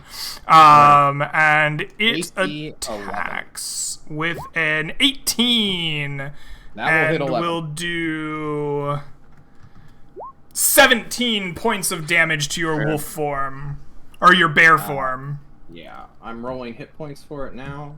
Alright. 4d10 plus 12. I think that's average. Perfectly average. Alright. 34. You take 17 of that away, and then it will rip at you with its talons. Please do. Hitting you for an additional 10 of your hit points. And it ends its turn. Please give me 2d6 fire damage. I would love to give you 2d6 fire damage. 7. 7. Alright, it takes 7. This one here is going to fly back and then dive bomb somebody using its 30 feet. Will it be Edwin or will it be Murdoch? Or will it? I guess it could be the wolf too. Okay, so 1 through 3. 1, 2, 3. It is. Oh, it's a 1! The creature nearest is. Creature is the nearest on the camera, so you hit the 1. This thing backs up and then dives back in, rushing into you, and will gore you with a 19. Oh, man. Oh, shit. All right. Please take 11 more piercing damage. Creature himself takes 5 hit points. Creature That's himself like takes a- 5. Welcome I'm back gonna be to doing being con. creature. Can I do Constitution checks real quick for the damage I just took? Yes, you should. So none of 3 those exceed DC 10 if we take half of their damage. All right. I think. Are we good? Damn it. And Flaming Sphere disappears. All right. Well, we don't have to retcon the damage because that That is correct. I wasn't going to retcon that damage anyway. It then follows up on your human form with its talons. With a 23. gosh. That's 11 piercing damage. Are you still up? I am not. No, this All is right. the first time creature has gone down to a Oh my fellow God. heart eater. Hell yeah. Edwin, you see creature fall to the ground out of his bear form and once again unconscious. You have a second creature right next to you. What do you do? I'm gonna disengage and move next to Murdoch here. Okay. And I'm gonna. I can't react, right? Like I can't hold an attack. You used your action to disengage. That's so right. Okay, that's so he's your action gonna this just turn. stand here and help Murdoch to try to the best of his ability. Okay. Excellent. Culver, please make me I a see death how it saving is. throw. Oh, that's me. Yes. I shall. That is 1 fail and 1 success. Creature, please make me a death saving throw. Give me the 20. No. That is 1 success. Yeah. Murdoch, you are standing over one of your fallen companions. What do you do? Well, Murdoch will pull out his healer's kit from his doctor bag, and he will use a healer's kit charge on Culver to bring him up. And I'm going to do that, Greg, with a bonus action because I have fast hands. You have fast hands. Ooh. All Which right. allows So me good. to use an object as a bonus action. So I'm going to roll my healer's kit, which is 1d6 plus 4 plus level. So / 1d. Question on the healer's kit. When used sir. on a down character, does it still provide the extra healing, or does it just bring them up with Let's 1? push this healer feat. Just one. I disagree. As an action, you can spend when you use the healer's kit to stabilize a dying creature, also regains 1 hit point. As an action, you can spend 1 use of the healer's kit to tend to a creature and restore the hit points plus additional hit points to the maximum hit dice. Creature can't regain hit points from this feat again until it finishes a So short or long the way I read that is as two different things. Because you can normally use a healer's kit to stabilize a creature and they go to 0. This is telling you that with the healer feat, they gain 1 hit point. And then, as an action, it's allowing you to do a second thing. Isn't he just doing that second thing, and then in all I'm other choosing- circumstances? But you have two different stabilize? states. You have two different states of use, right? You are stabilizing a guy, now you're bringing it back up to 1, versus I'm healing you for HP. Yeah, that makes sense. I understand what you're saying. I've used in the past. We've used this to bring up down creatures, like throughout my entire past 3 sessions. Okay, I go ahead don't and think roll your history HP, even but let's figure that out because I read the Is there healer feat somewhere we recently. can look up maybe? Is there somewhere we can maybe look up on maybe like a rules site or something of that nature? I am not Well, I mean, going in to the go end, on John Crawford's Twitter. I refuse. For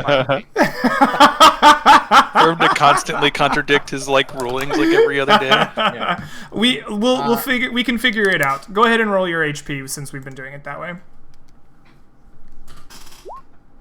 We'll regain 6. Yes, regain 6 HP for me, Culver.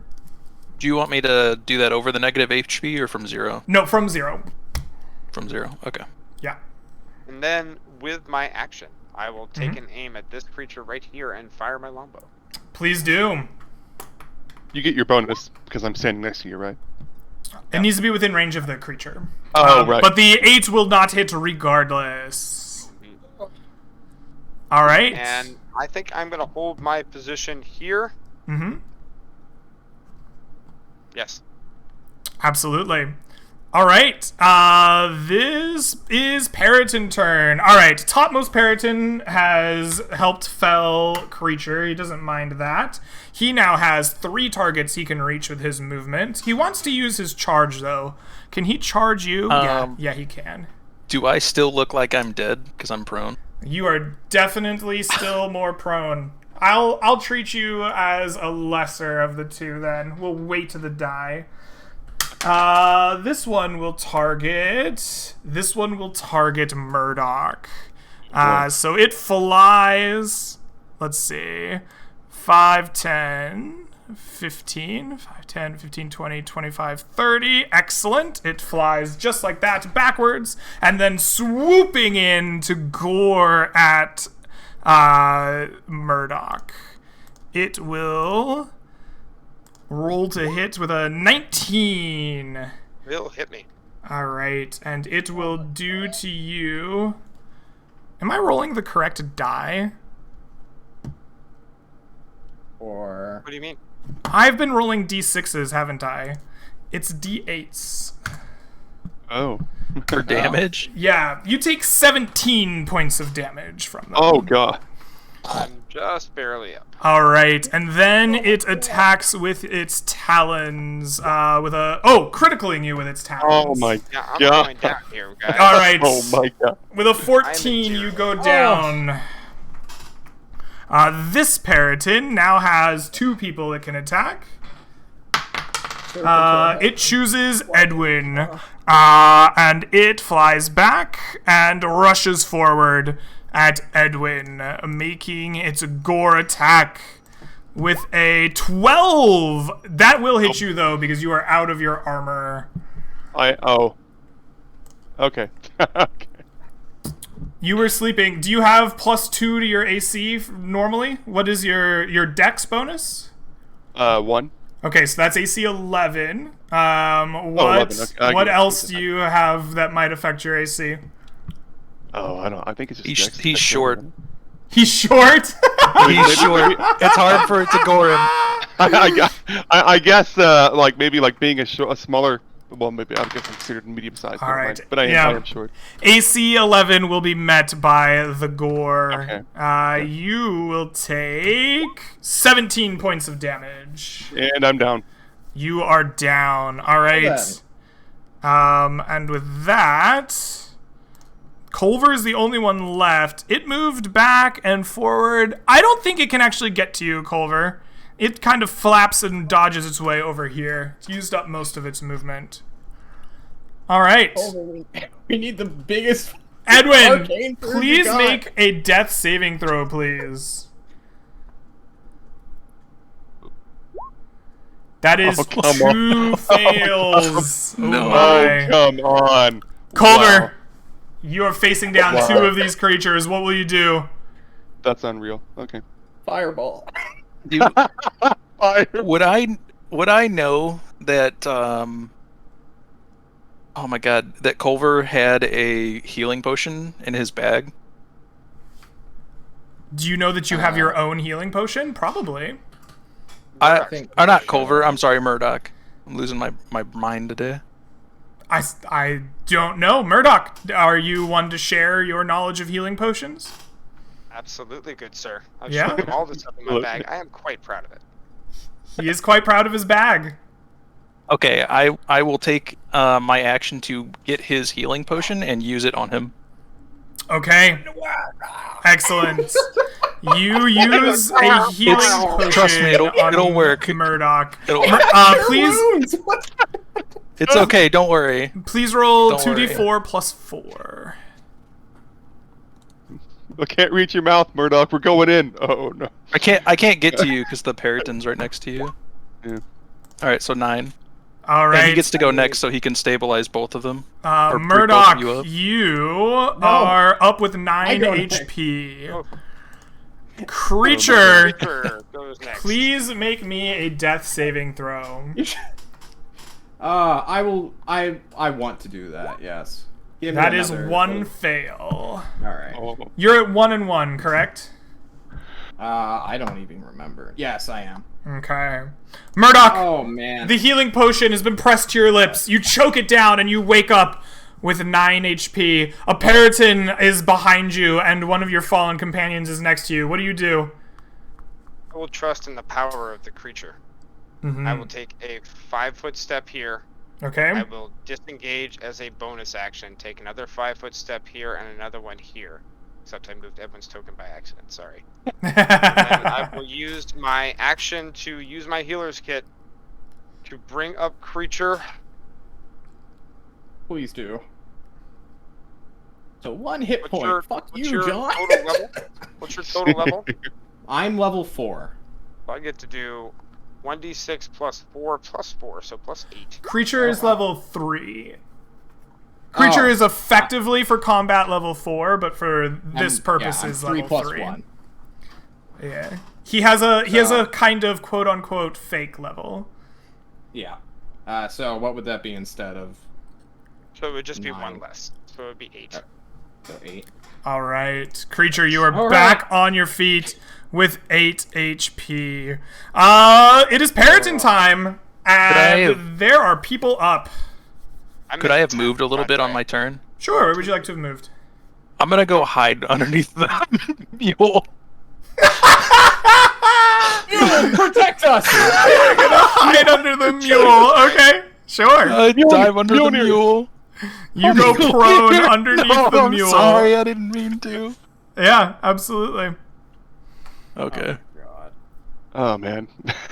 You go under the mule. Periton time. There are new enemies to fight, and one that's hiding. Let's see. Kill the sorcerer! Finish off the dwarf! Oh, the first one here is going to attack creature, and I believe you're still prone, are you not? You just said I got up to my feet, so it's up to you, Greg. That's true. I did say you get to your feet. Are you feeling lucky? I love feeling lucky. All right, Can I highs or roll a lows? luck die? Highs. You know, 1 high, 1 low. Ooh, 43. That is low. But So on a D20, that's high. on a D20, that would be very high. Yes. If I had picked up the D20, you'd have been in business. You are still prone. It has not been your turn. Is there any way at all that it's like, oh, I recognize this guy. He also eats hearts. We could be friends. I don't know. You Also, should try to convince it on your turn. So the Periton is not going to gore you from a distance because that would negate its advantage. So instead, it's just going to rip at you with its talons. Kill me. A 16 will get you. Yep. And it hits you for 8 piercing damage. Oh my god. Can I have that one? Please, Greg. No. Pretty please. If you had drank your potion earlier, maybe, but you put it off, so no. All right, the second Periton now. Culver, give me a stealth dexterity check underneath this mule. Over, heal me. Mjolnir, save me. Mjolnir is a great name. I like that. Oh my god. 12. It does not see you. It goes after my Murdoch. God. The tent is after ripped. Screecher. The tent is can it- ripped from the other he's in the- side. He's in the tent, right? Yeah, it's ripped from the other side and not this one. But it saw you go in there. It has a D4, so this is going to be square 1, square 2, square 3, and square 4. You know just what? Maybe we'll roll that rampages through here this so you can see Kansas. it. I Slash saw roll the D4. pings. Which one am I in? You're in square 4. The Periton attacks viciously through the tent in the back and rips into this square, but does not hit you because you're not there. Edwin. please Don't die. make me a death saving throw. Oh, Come on, buddy. Oh man. Well, he did it the last time. Maybe he can do it this time. 20 would be nice here. Oh boy. Oh boy. Oh boy. I don't want to press the button. Oh Oh, my Ooh, god. that's one I'm- fail. I think I'm dead. Right? If you Is get Is that me to- 3 my- consecutive fails?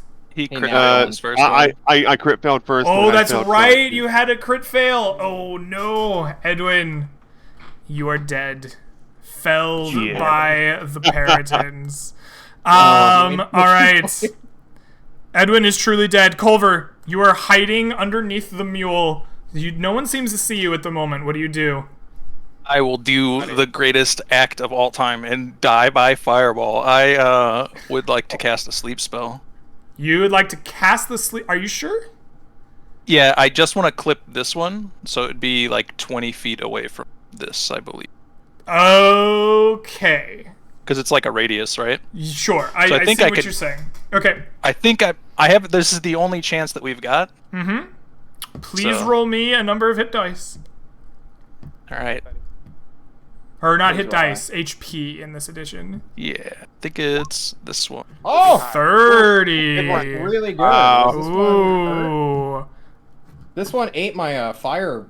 This thing, one right? did eat your. This one did eat your 2d6 of damage, and it falls asleep. Oh, the Chad. The Chad. I said like I was like the best chance we have is to get you up and then to do this. Do you want me to roll a d20? Please for- roll me a d20. Okay. You do not surge. All right. Excellent. Creature, please make me a death saving throw. I feel the nat one right here.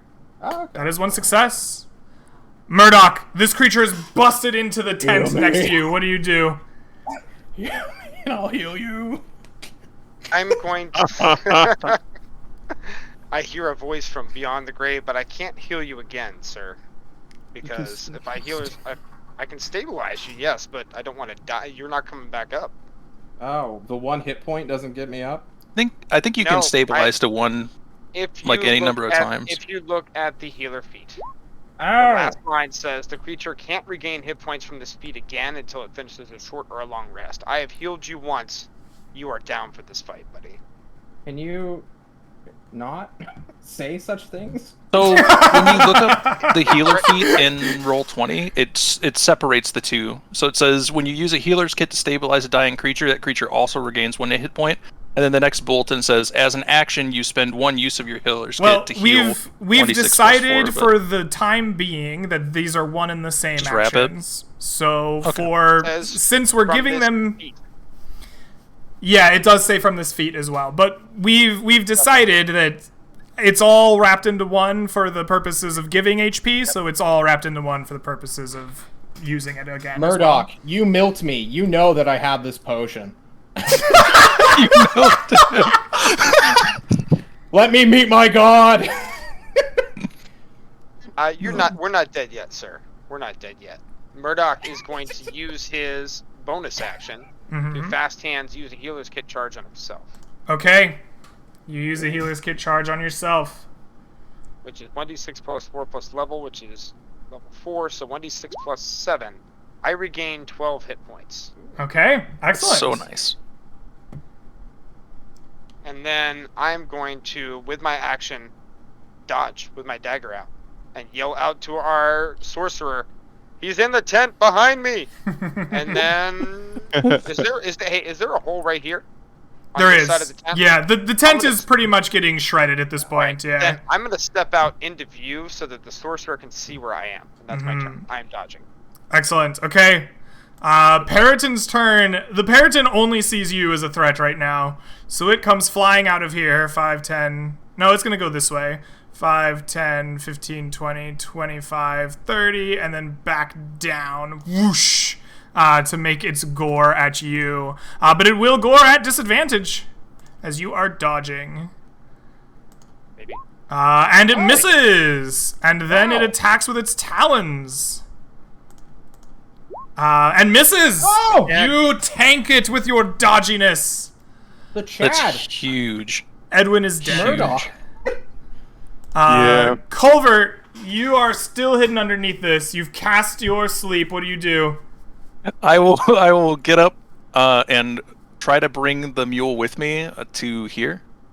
I'm on the ruler because I'm stupid. To here. Uh-huh. Will the mule come with me willingly, or is it? You can being a walk the jackass? mule over there, but you can't hide under it. Okay, I'm just keeping Yeah. it there just in case. You know, Okay. it's my emergency. It's my emotional stress bed. Sure. I will activate Tides of Chaos and fling a firebolt at advantage. All right, you have advantage. That's a 13 that will hit. It 7. takes 7 points of fire damage. Please roll me a d100. Oh boy. 50. A 50. You can't speak for the next minute. Whenever you try, pink bubbles float out of your mouth. This That's also not good. means that any spell with a verbal component cannot be cast until the minute is over. Excellent. Creature, please make me a death saving throw. I would love to get a natural 20. That's 2 successes. Murdoch, you're face tanking this creature. It took a firebolt. What do you do? I'm looking around, Greg. Is there any place that's at all I'm able to hide anywhere? So hiding in the middle of combat is tough, right? I'm not asking for like mechanical hide action. I'm like, is there any place of cover anywhere? Sure. Maybe one of these stones. You know, you could hide behind this mule. That seemed effective previously. But one of these stones might be good. All right. I'm going to pray that my sorcerer is on point. Mm-hmm. And I will bonus action disengage here, here, here, and then I'm going to shoot my longbow at this Periton. Okay. Please roll to hit. That'll do it. That will hit. Alright, no sneak attack, but I do get my bracers of archery, so that's going to hit him for 10. For 10, you bloody him. And then I'm going to step behind this rock and press myself back against it as best I can, and hope, beyond hope, that we survive. Let's go. Okay. It is Periton time. Periton has been struck by 2 different people. Who is it attacking? It was an allied creature, right? It is. More angry at bubbles? Huh? It'd be pretty angry. I'm spitting bubbles. Yeah, and guess what? It doesn't Comes like for you. Yup. The bubbles enrage it, And it comes rushing at you, forgetting to even charge its full gore attack up. But it will attack you with a 6, not doing it. And then with its talons, Yes. with a 20. Oh, no. You take 7 points of damage. I fall back asleep. All right. Sweet golden embrace. All right. You go back down. Excellent. You are also down for the time being. Edwin is dead. Culver, please make me a death saving throw. Absolutely, I'd love to. Wakes up his friend is what somebody just... Oh my god, if it wakes up its friend, it'd be insane. So that is 1 success. Creature, please make me a death saving throw. If Serpentor is real, he will bless me or kill me. That is Wow. 3 consecutive successes, correct? Yeah. So you will It is. wake up with 1 HP in 4 hours. I can't wait to wake up with my heart missing. Murdoch, you're pressed up against this rock. You saw and heard the sounds of your sorcerer's friend going down again. What do? How can I bonus action hide in an attempt to gain advantage or not in the middle of combat? You know what? I'll let you give it a hide check. I'm going to give the creature a chance to perceive you, though. You're not just going to get to auto hide. Would you like a stealth dexterity roll? Would that Stealth be dexterity sounds great to me, yeah. 21. 21. The creature's perception. I guess I should roll that myself, huh? So that you don't know if you hide well or not. Okay. Well, I mean, I'm immediately going to shoot at it in about 3 seconds. Oh, okay, so sure. The only thing is to get advantage for the shot. Okay, sure. The creature has an 8. No, it does not see you. Right. Then here comes the Hail Mary longbow shot at advantage. All right, Hail Mary longbow at advantage. That's a crit. Wow. Oh, indeed it is. That was great. That was great. Are you ready for this damage, Greg? I'm ready for this damage. Oh, 14 and 11 is 25, plus 17 is a dead Periton. Oh my god, the Chad Murdoch! It's not over yet. It's not over yet. All right. There is So a full health Periton sitting down. Well, actually, no. It is an injured Periton. it is an injured Periton. It still has 6 rounds, according to my dice, of sleep. Okay. Then I'm going to complete my movement on this round, if that's okay. Yep. Alright, so I'm going to go 5, 10, 15, 20, 25 through the mule, 30 to here, and that will be my turn. Okay. Periton is still asleep. Edwin is dead. Culver, please make me a death saving throw. No. Don't worry about Nat 20. I don't have any fails yet, so. it. Not 20. Oh, would- now I have a fail. That I is have one successful. fail. Oh, I can't allow you to die. So when it comes to my turn, which I'm assuming is next. I'm Creature sorry, is I keep unconscious, speaking. then Murdoch, yep. I need to let you complete your narrative, Greg. I'm just excited. I'm going to use a healer's kit charge to make sure that I stabilize Culver. I cannot heal him, but he is now stable.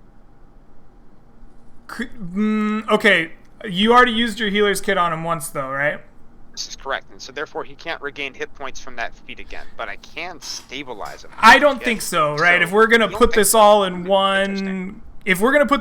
one thing, right? It says you cannot use the feature. You cannot use it again once you've used the feature once. So he can't use the item either? Are you talking about the last line? Yeah. You can't Says the use the feature feat can't- again. And when you would regain stabilize hit him, he points. would gain hit points. I don't think you can use this 2 ways like that. Especially since we're not splitting the stabilization away from the healing. Okay. So am I still allowed to make a DC 10 medicine check to Yes. stabilize him then instead? Okay. Yes. Then that is what I will do. Okay. I'm going to do that with my action. You stabilize him. He will wake up with 1 hit point in 3 hours. All right. All right. Excellent. Periton is still asleep. Another round ticks by. So he has 4 rounds left of sleep. Edwin is dead. Culver is stable. Creature is stable. Murdoch, what do you do? I think, Greg, I can't get a longbow shot at advantage on this guy. No, Because because you're gonna down. always be at disadvantage since it's on That's the right. ground. So at this Yep. time, I'm gonna pull out both of my daggers because Mhm. I don't think I can run away from this thing with even with my teammates on mules. Am Mm-hmm. I allowed to attack with both of my daggers at the same time against an unconscious creature? You'd have advantage either way because it's I'd have prone. advantage either He way, wants to that's get right. advantage on both of them, even if his first one hits it and it wakes up. Right, if it's Yeah, prone, but it's then- prone, right? Yeah, so I Yeah. should still get Yeah, advantage yeah, either way. it's fine. Roll your attacks. So I'm gonna take my attack action to attack with main hand and then offhand. Yeah, sounds good. Fuck. That'll 18? hit. So roll me Alright, double taking- damage dice. Right, taking the bracers of archery off. So, oh yeah, okay. So we're gonna roll that. That's the sneak attack. I only get sneak attack, right? It's unconscious, so it's an auto crit. Auto crit. Oh, so I get to roll it twice. Well, there you go. There's. There you sneak, go. pure sneak, 11 pure and 12 and... Do you double sneak attack? I don't care. 11 and 12 is 23 and 7 is 30. It is still up. Right. Offhand attack coming in. At advantage, but no Mhm. sneak attack if it hits. That hits. Roll me double damage dice. Alright. So we have 4 and 2. It dies. Murdoch with the clutch. Alright. So After I think at this 3 hours ahead, Greg. pass, Soul Crusher, or Culver will wake up. After another hour passes, Creature will stumble to his feet and wake up. But unfortunately, Edwin has been lost here. Edwin, I imagine we still have a fair bit of stream left. Do you want to stick around and hang out with the crew, or Yeah, what I'm- is... Yeah? It's completely up to you. I like watching the game, even if I am dead. Okay, I don't mind keeping you in the call if you'd like, but it's up to you if you want to ditch us and we'll put a camera there or No. something. Nope. No, it's fine. I can stay around. Yeah. All right, you are welcome to hang out with us then. So, Murdoch, I'm sorry, I kind of cut you off. I wanted to make sure that we had an opportunity for someone to dip. What were you saying? I was gonna ask if we could take a break, Greg. I think this is a perfect time to take a break, yes. We will cut to a break, and we will see you guys in 5 or 10 minutes. Tell you what.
live. And welcome back, ladies and gentlemen, to Land Beyond the Mist. I almost said Legends of Arcadia Genesis. I'm getting the two mixed up now. Who am I, Neil? So, the party has just lost a dear friend of theirs, and Murdoch has been sent to the Shadow Realm.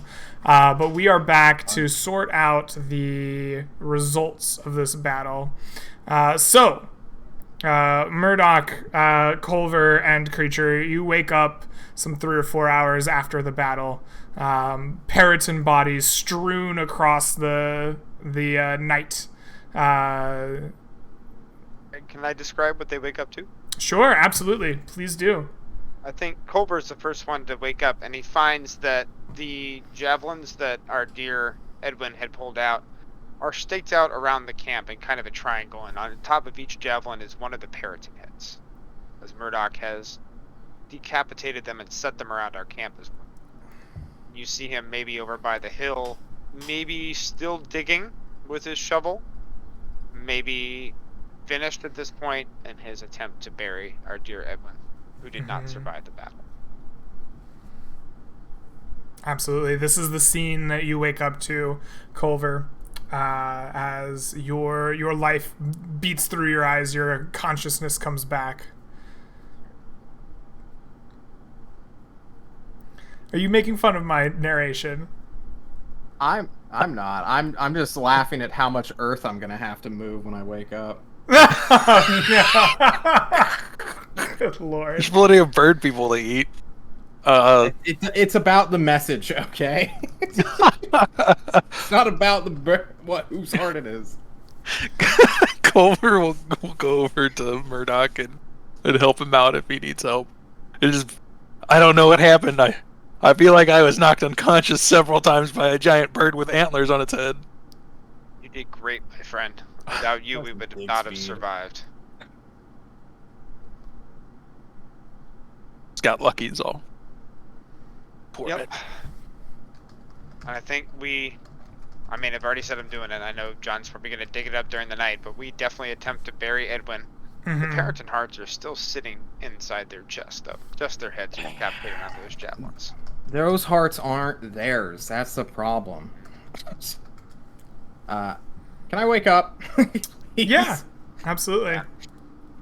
Ah, yes, I wake up and immediately start casting Cure Wounds on myself. In case someone tries to knock me out here in a second. I'm like, oh, how's it going, fellas? I was unconscious. What was the conclusion of our heroic battle where I died protecting you? Alright, I've got 4 first level spell slots. Alright. Murdoch will tell him what happened, show him Edwin's body, Mm-hmm. or Edwin's grave at this point. Ah, yes, you buried the dwarf. Had to. I continuously want just some- pat my gaping wounds. We don't want some vile creature coming by in the night and desecrating his body. Oh Yeah, no, yeah. not at all. Definitely not. His body should remain whole. That is my last first level spot. Alright. I'm back at full HP. Does anyone else require aid? I think Maybe tomorrow. Good, because I'm out of spell slots. I won't be able to help you anyway. I appreciate that you offered with no spell slots. It's about the effort and the words, right, fellas? Yeah. Why don't you guys go take a nap? I am now at full capacity to do battle once more. I think at this point Murdoch will happily lay down and rest, Mm-hmm. having been up for most of the night. Culver will go back to unconsciousness once Feel more. free to use what remains of my damp tent. The Perhaps tent you at this can make point a has lean-to. been attacked from multiple large Yeah, bird-like creatures. It's super gone. It's super shredded, yeah. Here's the thing, Greg. I was gonna just leave it here anyway. Like, I'm not even joking. I didn't want the weight after. Like, that's all I was using it for. Well, you did your thing. All right, when they go to sleep, I'm going to shapeshift into a foul badger monstrosity with a dig speed. Dig into this. With a cave. what speed? Excuse me. Yeah, burrow speed. Oh, It's, a dig speed. Okay. What Yes, did yes, you do He that. said. Something else speed. That would I be- was concerned. DIG. Oh my god. You guys need to get your heads out of it. Okay, anyway. I apologize. Dig. Oh. Oh, you got You it. got it. You got it. You All got it. right. Look. Anyway, No. continue your narrative, John. Yeah, there's another way I get to people's hearts, and it's with extreme, gruesome, viscous violence. So yeah, Serpendor has given me this quest. Well, here's the funny thing. He never told me to do this. I'm sort of just doing it on my own and hoping he'll be proud. You know, The best it's kind kinda of like warlock having it, like- patron. yeah, like an absentee father. I'm just like, Dad, am I doing good? I've been in the baseball league for like 3 seasons. All right, I'm gonna eat this guy's heart, and so I'm sorry, Edwin. It has to be done. If his body remains inanimate, I will cover up my evidence, obviously. Okay. You take some time and dig through the fresh grave, eventually finding Edwin's corpse. I buy into it. He's not buried with his armor on, I assume. Okay. Nope, he is not. Wow. Nom nom nom nom nom. Tasty, tasty. All right, you plunge your hands into his chest, rip his heart out of his rib cage, and go to town on some adventurer heart. I'm crying during this as Sherazade, by the way. Oh my god, you transform into Sherazade to do this? Yeah, it's Oh, it's no. like a placebo of like having that extra charisma confidence boost. I don't know how charisma translates into like a physical stat. It's just I'm Sherazade now. She was super confident before she got eaten. Ah! And just swallow the heart as best I can. And then I look at my potion that I was planning to use on somebody else and wonder if I should just drink this now. You consume a friend's heart, and Well, hang on. Right? you consume a companion's heart, There we go. and you don't get any immediate sense of relief or anything, but as you finish the heart, you smell this like acrid, faint whiff of like chlorine gas, just there, just, Keep me near. and then it's gone. Understood. I stare off for a little while, and I guess I wait until someone else can wake up and fulfill the obligations that I initially neglected, and now we are paying the price for. Because I'm gonna take the blame on this parrot encounter. I should have been on watch or something, guys. Why'd I trust the sorcerer to? At least my screams of terror were enough to awaken the party. Yeah. I thought it was Peritons and a bunch of shadows. I was like, well, No, when the Peritons cast a shadow, it casts as a human shadow. that's terrifying. Peritons are kind of Peritons are terrifying terrifying. creatures. Yeah. So, night eventually passes. For the night, you ate your fill of goat meat. And creature specifically found water. So we will not need to roll for foraging this day. You filled your water skins, you ate of the wild goats. And you are finishing a night's rest in the wild. So, if any of you need, you may spend any number of hit dice that remain in your pool at the end of the day to recover HP. And after you do so, you will regain 1/2 of your pool rounded up to be used in the next day. After that, you are allowed to recover any number of class features or spell slots that are entitled to you per a long rest in the player's handbook. I got lucky. Well, Yep, we wake up that next morning and look to Creature, who is leading our party, and say, "Are we moving forward?" Oh, of course. I need a moment to decompress, Murdoch. All right, I'm ready. And I guess we're gonna head straight east at a normal pace. All right, you begin heading straight east at a normal pace. Let me get my hex map going. You are now in the Gold Hills proper, so your navigation DC will be 15. Please give me a navigation check. Survival wisdom, unless you have another skill. No, it's fine. All right, you begin marching your way straight east at a normal pace. So tell me, what is travel like as the three of you begin picking your way through the Gold Hills, once again avoiding the steepest of the cliffs, watching Creature as he bounds away the prey. But between the three of you, what is it like? What is your mindset like? How do you travel this day after the loss of one of your companions? Boys. I think Culver didn't know Edwin very much at all, other than grumpy dwarf, angry all the time. Yeah. Every time he talked, and is just kind of it sucks that he died. He didn't seem like a bad person, but if only wild magic was stronger, maybe I could bring him back. Maybe it would be better. It's definitely not nervously, constantly fidgeting around looking for things flying in the air.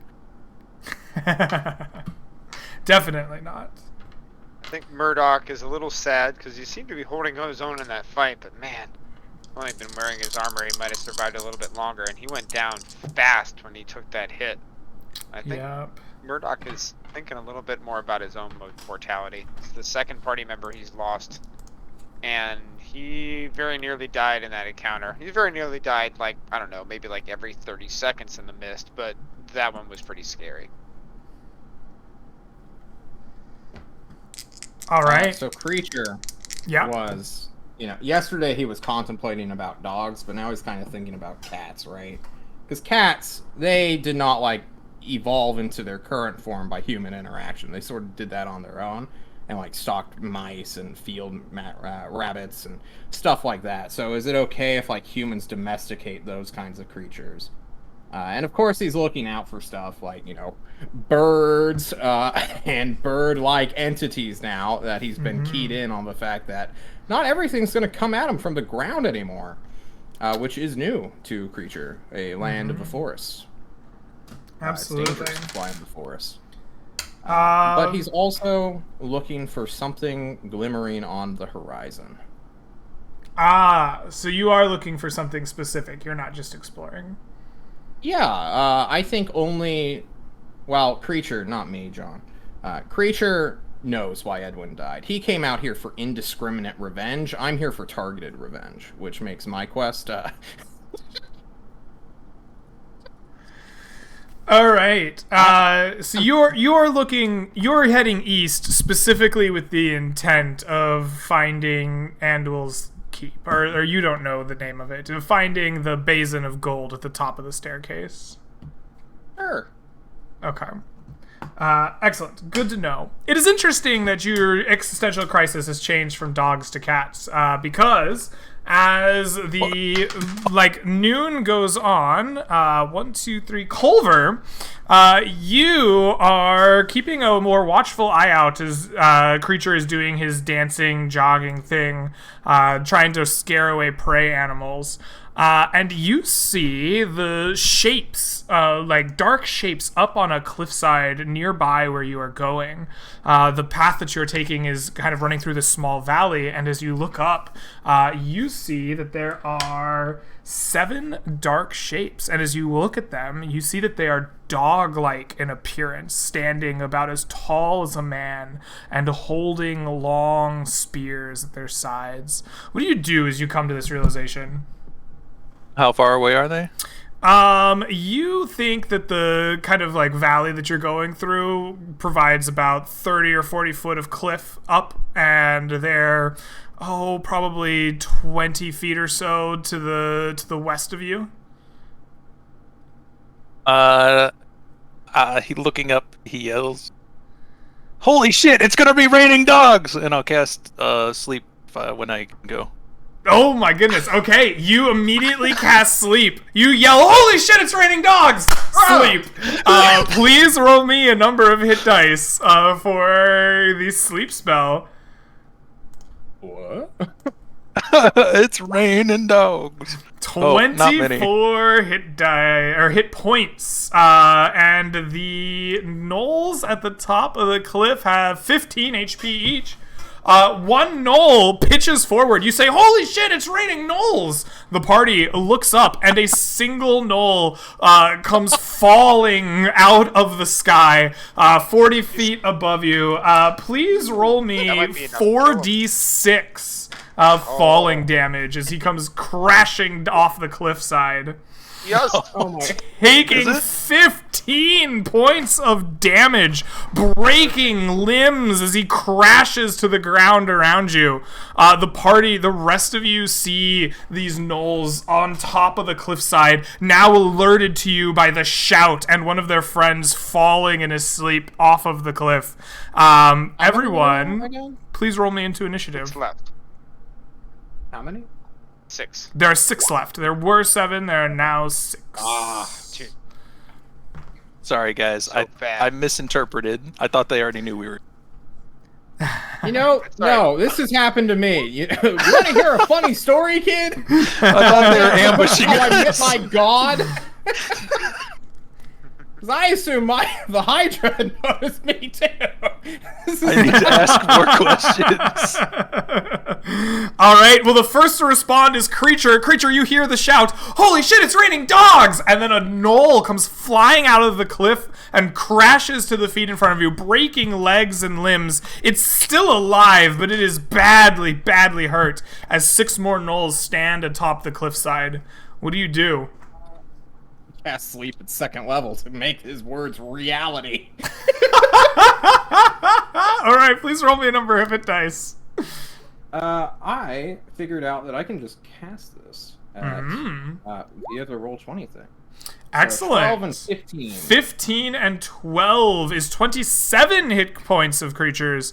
That is enough for one more gnoll to come crashing down. Please roll me 4d6 falling damage. I did it!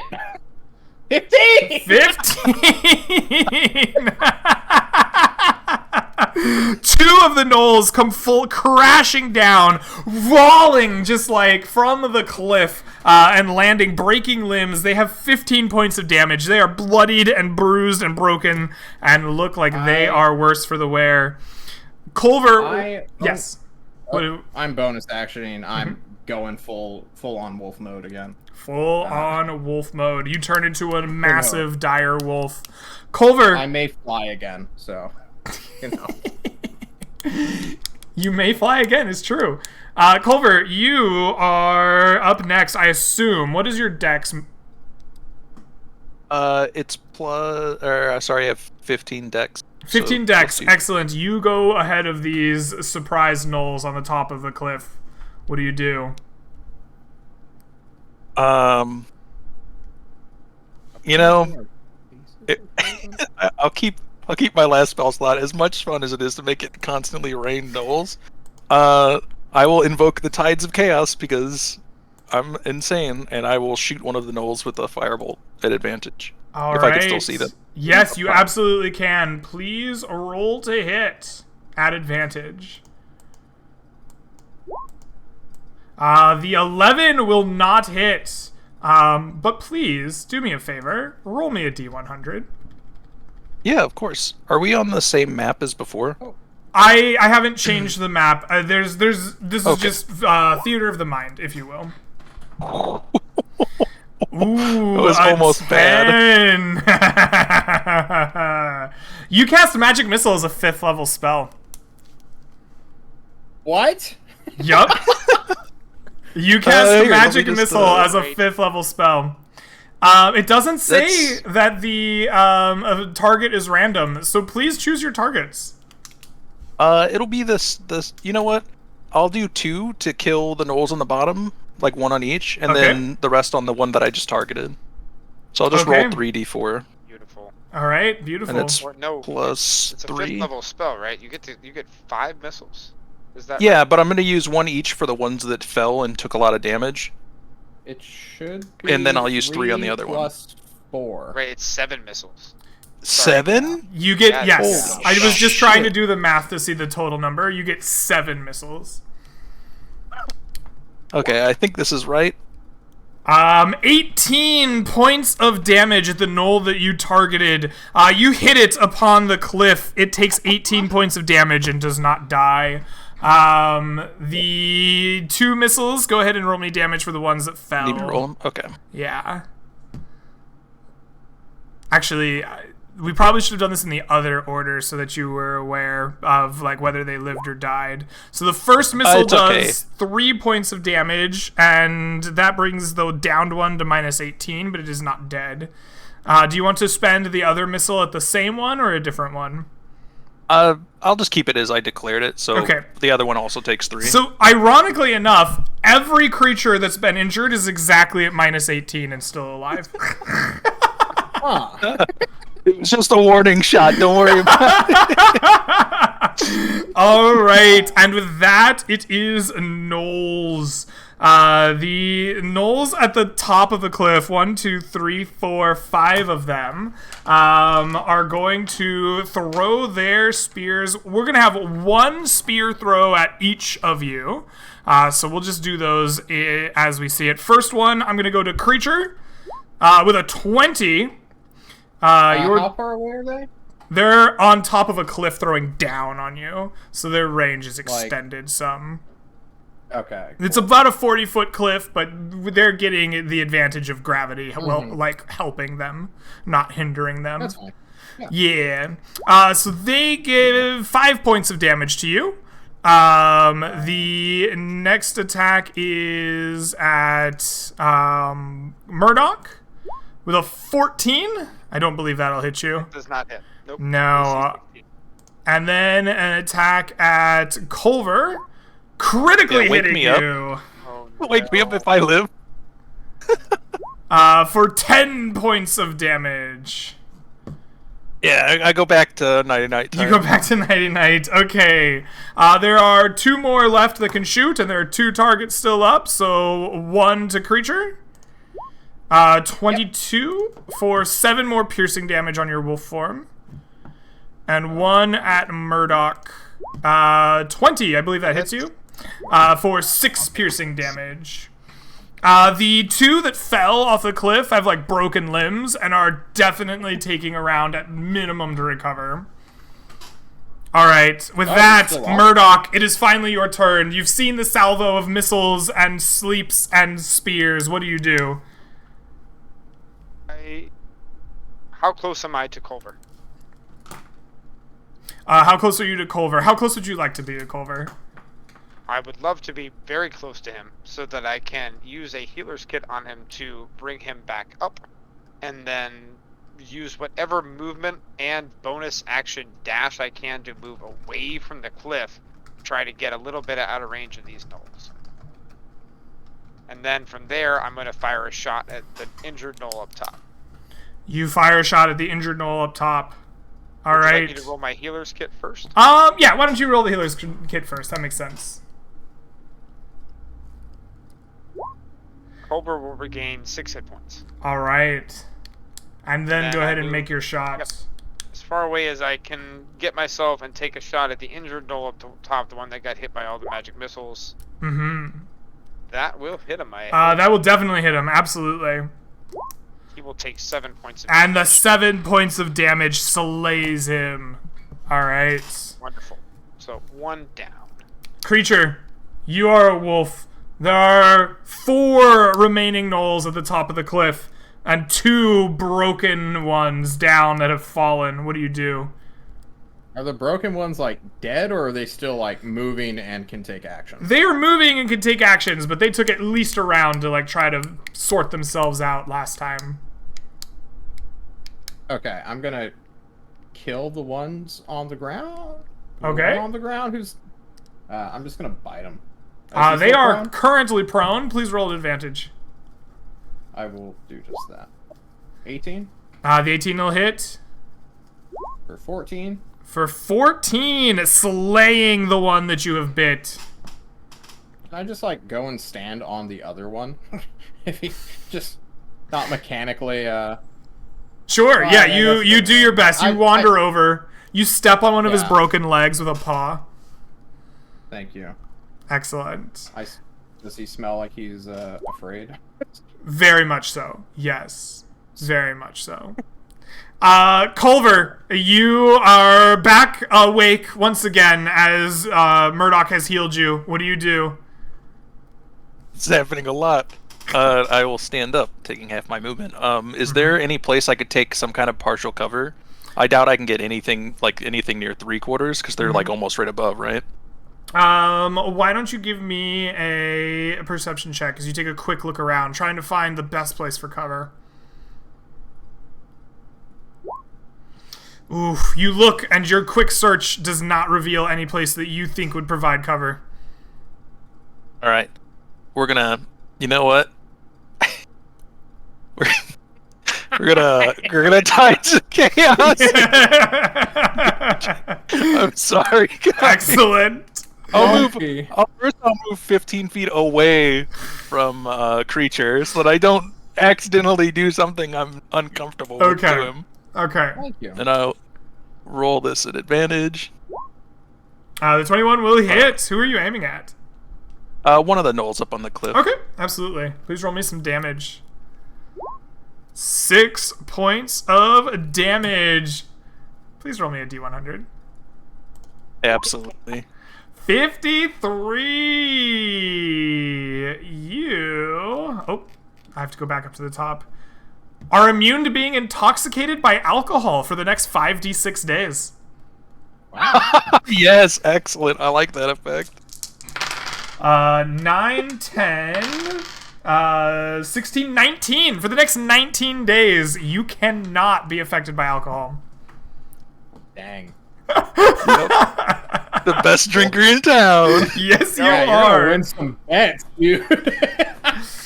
All right. The 1, 2, 3, 4 gnolls at the top have 3 people to shoot at.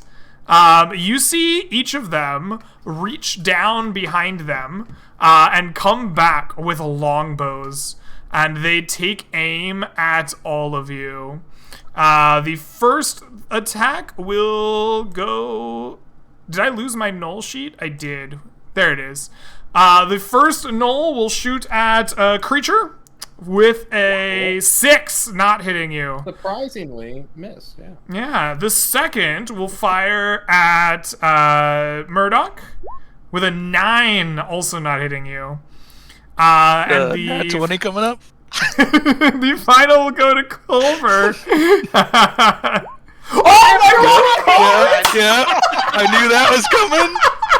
How did you call it? Oh my I just god! knew. I felt it. This is like the 3rd or 4th crit on me. They do crit it. you for I'm 16 points of no. damage. Instantly dead. Oh It slays no! me. Are you really? Oh shit. It slays me outright. Oh Yep. my Wow. goodness. Well, Oh my good man. Culver is dead. I should have stayed on the ground. I forgot that you get disadvantage at attacking prone thing. Oh man, that's brutal. I'm so sorry. There's one more It's gnoll okay. left, and it's going to choose. It's going to choose Murdoch. It will take its shot at you. I keep You losing survived this. the Paradins, but died to a longbow. The 12 will not hit Murdoch. The knoll at the bottom of the cliff that's currently getting stepped on requires an extra round of sorting itself out. It does not move. Murdoch, you see your new sorceress friend just get impaled through the eye with one of these big knoll longbows. What do you do? Well, he's not coming back for that. Alright, I'm going to take a shot at the injured knoll that's up top. Mm-hmm. I saw my friend hit him with fire, so I'm going to fire one shot at him. That hit? 15 with their longbow out will hit. Wonderful. He will take 10 more points of damage. Excellent. He is bloodied, but still up. Okay, then I am also going to look for cover. All right, please give me a perception check as you glance around for cover. You nail it. You find what Culver could not. There was a big rock very nearby him, just behind him, with some juniper growing out of it. If you slid over there, you could find some cover. It's just harsh. Right behind him? Yep, right behind him. He's He only right looked behind him, forward. Right there. I'll yell out to Creature, he's down! He's not coming back from that. Stay alive! And then I will try to duck down behind that to avoid getting shot as much as possible. All right, excellent. Creature, it is your turn. You are a wolf. What do you do? Alright. Well, this knoll has to die. It's trying to move. Yeah, I'm still alive, Millman, you nerd. I'm gonna hit it if it's still prone at advantage. Absolutely, you can. I can't see my rolls, but 22 will hit. 15? 15 will definitely kill it. You rip apart this knoll that fell off the cliff. So, I got a question. I'm not encumbered right now. Can I free item interaction our down sorcerer and head to that rock? I know we're in Theater of a Mind mode, so I'm not sure of the distances exactly. So you want but to it pick sounded up your like- companion's dead body as you move towards this rock. Yeah, I need something from him. I have ruled in the past that somebody's downed corpse is now an object. So yes, you race by Culver's corpse, pick him up in your massive direwolf jaws, and you begin hiding behind the rock, crouching down as best you can next to Shadow. It is Noel's turns with longbows. They're shooting down at you. All right, so I have a thing about cover, and I don't like it, but people have been getting on my back about it. So, I will give you a choice.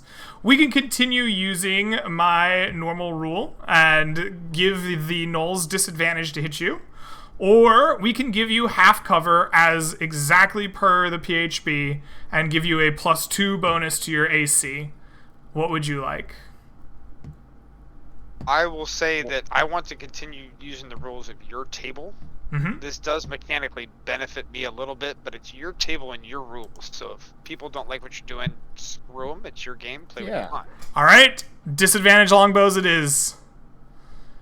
The first, there's 4 gnolls, there's 2 alive people. We're just gonna have 2 at each of you.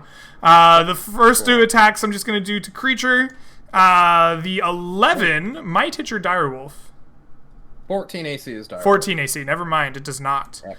And the second attack is a 16. That one will hit your direwolf. Your direwolf takes 3 piercing damage. And then 2 shots at Murdoch. That will not do it. And that will not do it. Murdoch, you're crouched down behind this rock. Culver's dead body has been drugged here by the direwolf form of Creature. What do you do? I think I'm going to take a longbow shot at that injured gnoll and try to bring him down. Absolutely. The 12 is not enough. Alright, and then how injured does Creature's direwolf form look next to me? Bruised? 3 arrows sticking out of him? I think Murdoch is going to try to use a healer's kit and use a bonus action to heal up Creature. Okay. As a die roll, what am I rolling for level on a healer skill? Why don't we I use put just a the paw on your forehead and just stop you? I will stop my action. Okay. And then All get you right. to hide behind the pillar. Okay. Cool. The just for future reference, when we use a druid in wild shape, let's just use the druid's level. It makes the most sense to me. Sounds Yeah. good. That way, yeah. Yeah. Less to think about. All right, creature, you've drugged the body over here behind the rock with Murdoch. There's gnolls peppering you with arrows from above the cliff. What do you do? So I'm gonna bonus action morph back into man, creature, humanoid. Say hi. Are you okay? Yeah, I'm good. Do you want to win? Do you want to win this fight? Yes. It's just us now, buddy. So the body of Culver just slaps the rock as my jaws become human again. So are these gnolls clustered together? Yeah, pretty much. Like they're maybe we're a little spread out at first, but now they're like in a firing formation, arrows and They're all trying to like longbows. clutter that one angle that the one guy found to hit the wolf. Yeah, pretty now. much. Yeah. Would you say they're all within a 10-foot diameter of each other? 10-foot diameter? No. Because there's four Okay. medium-sized creatures, right? 4 medium-sized creatures, by Okay. definition, have to be at least a 20-foot diameter. Okay, cool. Then if they're all lined up, I'm gonna hit 2 of them with the moonbeam as my second level. My last second level spell. So All right. somehow a god ray just shoots from the heavens and just slaps 2 of them. I admittedly don't know how the spell works. I know it does damage. I don't know when it does it. Or This how has you been do an it. argument at my Adventurers League tables, at my home tables, at I the don't like know. streams I've seen. No one is convinced when this happens. In my opinion, when you start your turn there and the first time you enter are like the same, like can happen in the same round. So when you first shoot the beam, I think you first enter it, right? And then Okay. people want to say, well, you've already been hit by it, you can't start your turn there. And I'm sympathetic to that. I am, because it's kind of double jeopardy when I use it against PCs. But it does say when you first enter end your turn, right? Yeah, I'm gonna be real with you. I've never played a druid before, and no one in my games ever plays a druid. And the one druid who got to level 3, I killed him with a fireball because I didn't want to deal with it. So okay, it's the prepositional me. phrase that's used. Okay. So this is where the confusion is. When a creature enters the spell area for the first time, or starts its turn there. That's how it's phrased. So some people say you get the damage the first time, and then if it starts its turn in there and already took damage, it doesn't get it. And some people say you get double damage. And no two people have the same reading of that. I put this fully in your court. I am fine with whatever you choose. So make your decision, God. Roll me some damage on the moonbeam, and we'll have it save. All right, 2d10. 18. Uh, Wow, good roll. 18. I'm gonna have it roll at advantage. That's just gonna be the 2 creatures inside of it. Both of those are failures. They both take 18 damage. Is one of these the wounded ones inside your diameter? I assume so if I'm playing strategically. It which usually often does. dies. Excellent. One of them fails and dies. You better get running! I can move it! I shout at them. Just trying to put the fear and God of them, I suppose. All right. It is now the creature's turns. Please roll me damage. Oh, okay. Just 2d10 for the living one? Mm-hmm. 9. And it succeeds and takes half damage, which is 4, but is still enough. 18 and 4 is exactly 22. It dies. Wonderful. Cool. And then the two gnolls not inside of it are going to take their shots. And they're both going to shoot you because you're casting magic at them and it's scary. The first attack is a 14 against your AC. It misses me, and I'm in cover. You are encumbered. Oh, okay. No, I'm in cover. You are in I'm cover, behind the correct. It misses you. I'm not going to worry about it. Yeah, The second that's fine. shot, it also misses you. And then they use their 30 foot of movement to get away from the edge of the cliff and away from these moonbeams.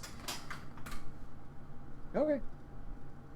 I look at Shadow or Murdoch. And it is Can I Murdoch's still turn. see them?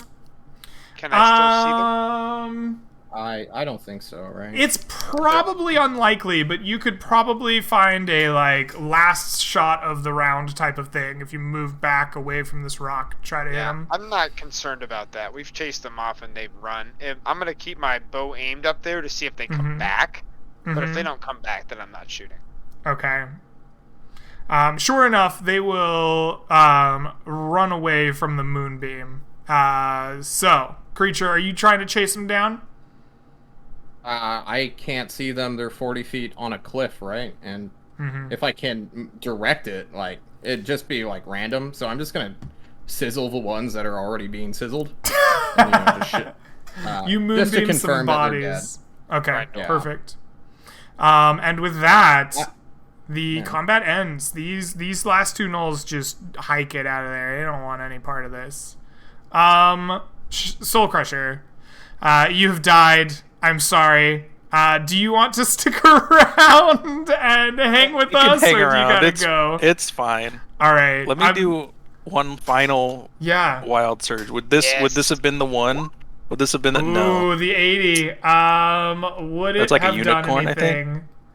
I think 44 is the unicorn. I used to play with a wild 80 magic person. is illusory butterflies and flower petals flutter in the air within 10 feet of you for the next minute. Not quite corpse. what you needed. Although, if you'd have rolled an 81, you could have taken an additional action immediately. So yeah, I could have ran, dash action, just run away. It was fun playing with you, man. I'm sorry that these encounters have rolled brutal. The encounter dice have not been fun. Don't worry about it. It's fun. It's part of the game, right?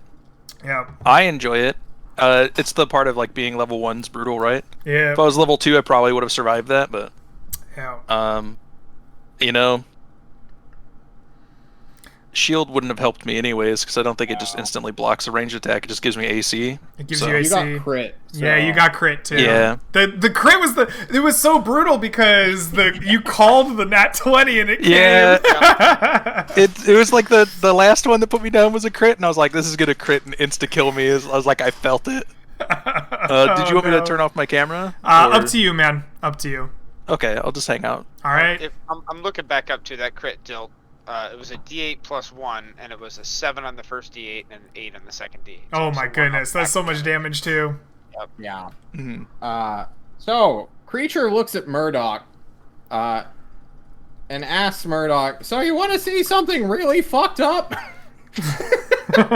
Murdoch thinks back to Periton's dive bombing and killing Edward, and a random gnoll putting an arrow through a soul crush through Culver's eye, and the potion making and the milking of the fangs, and then wonder Yeah. after Creature says something really fucked up, it says, sure, why not? Alright, you get to watch me eat a human heart. Murdoch. I'm not even trying to hide it now. It's just you and me, buddy. You have to rely on me to survive. Oh man. You desecrate the corpse of another companion, rip out his still warm heart, and begin wolfing it down. That's 4, boys. 4 people just get crit and die. I haven't even done anything to deserve these. You're just following me. Oh shit. Murdoch, what do you think about this? Sure, Murdoch no. knows what to take this in. He's not going to stop you from eating the heart. because he's seen what you can do. He respects your power. And he wants to save his teammates, but it's not like you're killing a teammate. You're desecrating a teammate. And at this point, True. he's out in the wild, and he does rely on you to survive. But he will remember. Good. I want you to. So, Shadow, on the meta level, are we, are we bagging this one, boys, as the plan just falls apart?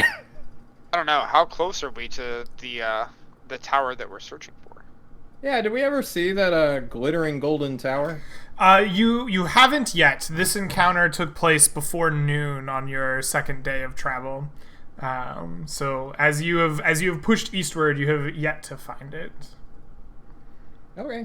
I'm out of second level spell slots, so we have another encounter. I can't pass without trace. I'm breaking the character real quick. So there's no stealthing by unless, well, I mean, we can take a short rest and I'll have wild shape for giant spider stealth if we want to be sneaky beaky like. Otherwise, you know, we're at 50% battle strength right now, which, you know, so I'm leaving this up to you. If you want to return home by walking, we can do that. Or if you want to go on a vision quest with me, by all means, join me. Well, on a meta level, my mind says we probably should return home because we're probably going to die. But then I hear the words Vision Quest.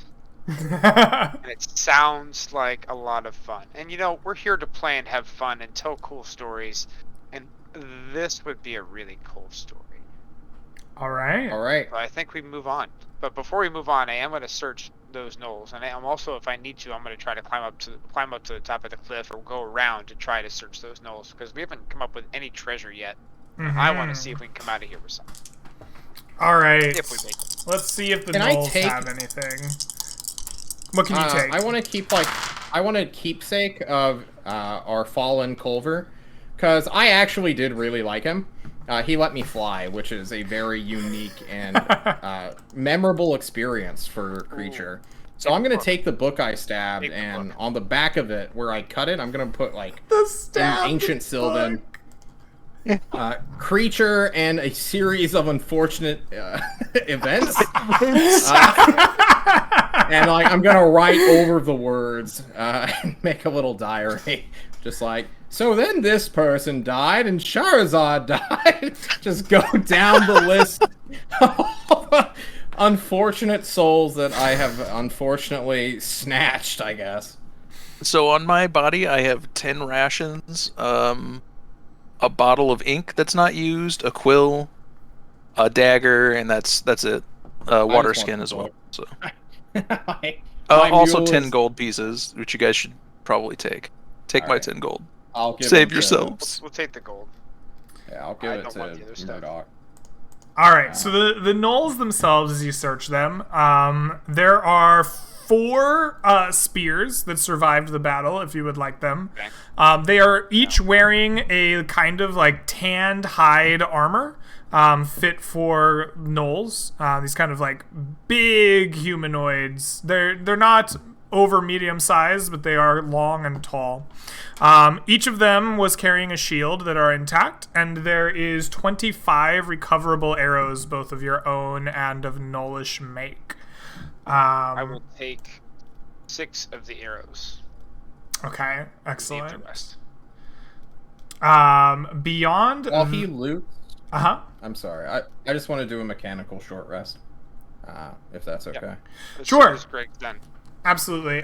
Beyond that, you may roll on the trinket table up to 1d4 times for things on the gnolls. And they have accumulated wealth of just tokens, small coins, and whatnot of 6 times 7 is 42 GP worth of accumulated wealth. And Preacher, you want to roll 2d100 and I'll roll 2d100 for that token, for the trinket? I think we roll a 1d4 first? Oh, that's right. D4. Or is it just 4? Last time Greg Yeah, rolled- go ahead and give me a d4. Alright, I'll roll the D4. There are There's 2 recoverable trinkets, yeah. Yeah, 6. 87. A 6 and an 87. So the 6 is an old chess piece made from glass. It seems to be the bishop, although this bishop isn't as you would think. Like, it seems old-timey. Like, this chess piece comes from, like, some forgotten past and is made entirely of glass. It was not broken in the combat. The 87 is an iron holy symbol devoted to an unknown god. Shadow, that is yours. Give me a D16 for deities beyond the mist. Used to be a Hydra. 10. Okay, let me find my deities. No way. Okay, this iron symbol is entirely featureless. It is a holy symbol made of iron, and there is no discernible markings upon it whatsoever. In fact, it seems to be fashioned as such that it is as plain and featureless as possible. You said you wanted to trade? Sure. I'll look at it. I'll take the chess piece then. Does my deity get immediately jealous and send me a telepathic message to drop this? My deity, of course, being Serpentor. Who I love so much. No. Okay. No. Not at all. Should I be worried? Just I in don't know. general? Should you be worried? I'm always worried. Murdoch, are you hurt at all? I want to use the mechanical short rest to roll a hit dice. That's all. Okay, Yeah. cool. So feel free to use a short rest. You may roll any number of hit dice up to 1/2 of your total pool in order to regain HP. At the end of the short rest, you may recover any class features or spell slots associated with said short rest in the player's Do you handbook. still need healing? I'm at 24 out of 27.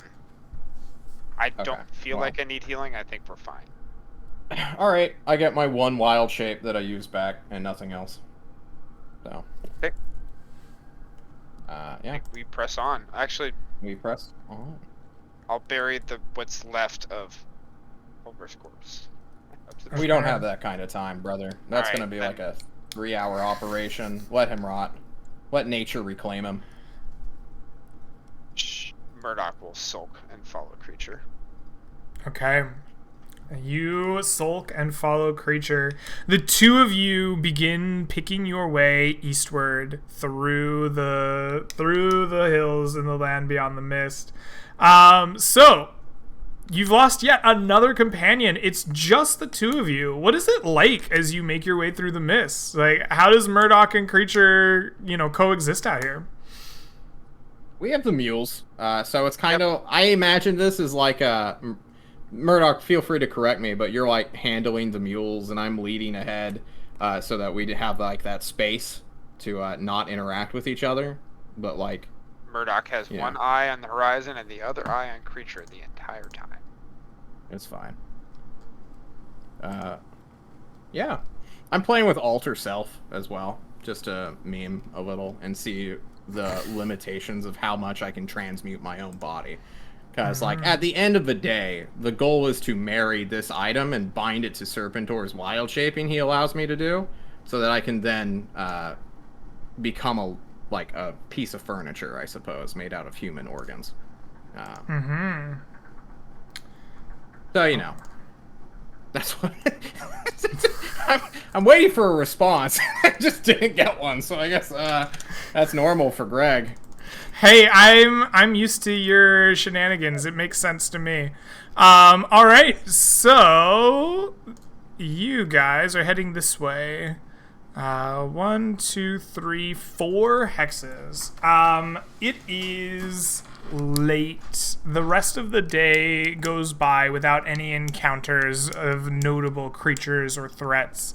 The sun begins to set, and as it does so, you notice on the horizon the sunset's light catching the glint of gold, and you see it dead ahead of you. Some number of miles. No, not even a full day's ride, but some miles ahead of where you are. Do you push on, thinking that this might take you into the night some, or do you make camp and rest ahead of your goal? I can't see in the dark unless I'm a beast. So unless this is like a 1 hour jaunt, that I don't think it'd be possible with the mules, right? Because if I'm like a giant spider, they're not going to follow me. Nope. It'd be hard. Yeah. So I think we use. Go ahead. No, you go. I think we'll Please. use whatever time we have to try to find a nice place to camp out for the night. A place that has a little more cover than the place we had last time. Okay. Especially since we don't have a insane witch ritual going on during the night this time. Or Yeah. do we? What No, kind of ritual, or not sorry, ritual, what kind of cover are you attempting to find here, Murdoch? Well, describe to me your ideal camp and tell me how you find it. I think I'm looking for a place where we can put our back to something. Like Okay. a small cliff face. Better if it has foliage and underbrush around it so that we can maybe get the mules behind it and get them a little bit disguised. If we're against the wall and we're not lighting a fire, which I don't think the creature in Murdoch will have any problem with, then maybe a bird of prey may not may not find us. Something that's hunting by smell, it's going to find us, but I'm worried about the overhead creatures at this point. Okay, absolutely. So, yeah, like a crevasse. Go ahead and Maybe, roll like, for air me. cover. I guess, how are you searching for it, I guess is my next question for you. Well, I guess if I'm looking for that spot, I'm keeping my eye on the terrain. And if I'm finding, we're in the Gold Hill, so there's plenty of places of elevation change. And if I see any kind of cliff that's starting to get a little sheer, like as opposed to a gradual, then I know that there might be a chance where I can find this. Okay. That sounds to me like you're just keeping your eyes out as you go through the countryside, surveying. So go ahead and give me a perception check. So unironically, I was gonna suggest the same thing. I'm not. Would you like to See, I assist was like, him? I'm not. I would like to assist it, or I'd like to make my own. All right. because Go ahead I and want, roll like, at a lit advantage, apartment. Murdoch, as you take the assistance of creature. Because my first roll was a 3 on the dice, so we'll try one more roll, which is An that's a lit- 18. You find exactly what you're looking for. In fact, it is a small kind of like indention into the cave side, and you can put your backs up against it, something like that on the map, where there's just this nice little cozy hole for you to set up camp. It's covered with juniper, and you are quite confident that you will have less of a chance of running into something from the skies. Could I have taken part of a tent canvas and just throw it on the donkeys and just be like, "Sit down, stop moving." You said you were going to leave the ruined tent canvas behind, so I did. I think It's that for you no longer have that to throw over the donkeys. Excellent. So, tell me as I see if you have an encounter or not. What is nighttime like for the two of you? Just hanging out on watch, I suppose. Hanging We out. have rations. So maybe we found water during the day. If we didn't, I've create water. I mean, I guess I could just cast create water right now, right? I think we have to Since it's commit like- to it before we roll. You want to, Mechanically. so I want you to commit to creating water before we do the foraging rolls at the end of the We might night. as well. In character, we were Mhm. moving with haste, so I don't think we would stop to scavenge when we have supplies in the way. Mhm. Yeah, so I'll just cast create water. I'm comfortable with just eating off our rations and not even rolling for that as well, because we were trying to move Okay. fast. Okay. Okay. I'm removing my last water vial. All right, you spend your water vial, you cast Create Water, you drink freely of it, and you eat the rations off of your tents. You commit to keeping a tense lookout. On the Night's Watch, Murdoch. It is your watch late into the night. You are taping probably the second half of the night at this point. The moon is past its zenith. What do you do during your watch? I am finding a good spot where I can get a nice little perch where I can see out. Oh, maybe not above me very well, because we're in this little crevasse, but I want to be able to see out the entire surrounding area. I'm going to try to find a nice little place of cover where I'm concealed, and I'll be able to see things before they can see me. And then probably looking over at the strange dream mutterings of Creature and wondering what the hell I've gotten myself into. Absolutely. You take your time to find this nice little crevasse. You're hidden from the skies and looking out, keeping a sharp eye out. As you do, please give me a perception check. 24. You spy with ease this strange form coming down the cliffside. It looks at first like a man, and you see it stumbling and struggling as it makes its way down the cliff, and then you see its form mold and shift and change, and it drops to 4 legs and then begins to nimbly make its way down the cliff. It's some 70 to 100 feet away from you at this point, but you can see this strange shapeshifter as it makes its way down to the cliff to the same kind of level as you and your camp. What do you do? I think I'm going to very slowly and quietly either shake Creature awake if I'm close enough to do so, give him a shh, and then point out it so he knows it's there, but I'm going to try to stay as quiet as possible. Let this thing move by us. All right. You see it once again change its shape, this time to that of a creature that's bipedal, but less of a man, larger, stranger, and it still carries characteristics of an animal.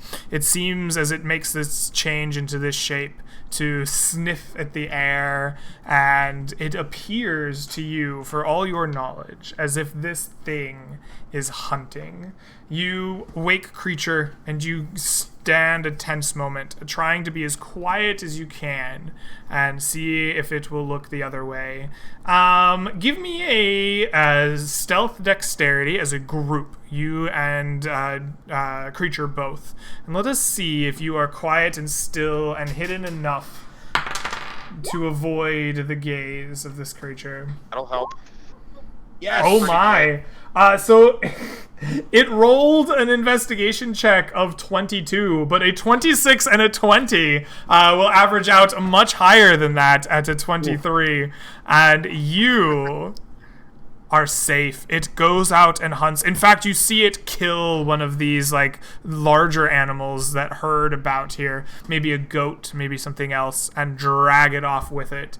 But it leaves the two of you safe and sound. The rest of the night passes, and you are free to wake up the next morning. We've already determined that you ate your rations, and we've already determined that you casted Create Water, so we can ignore that part of our rolls, and you have completed a night's rest.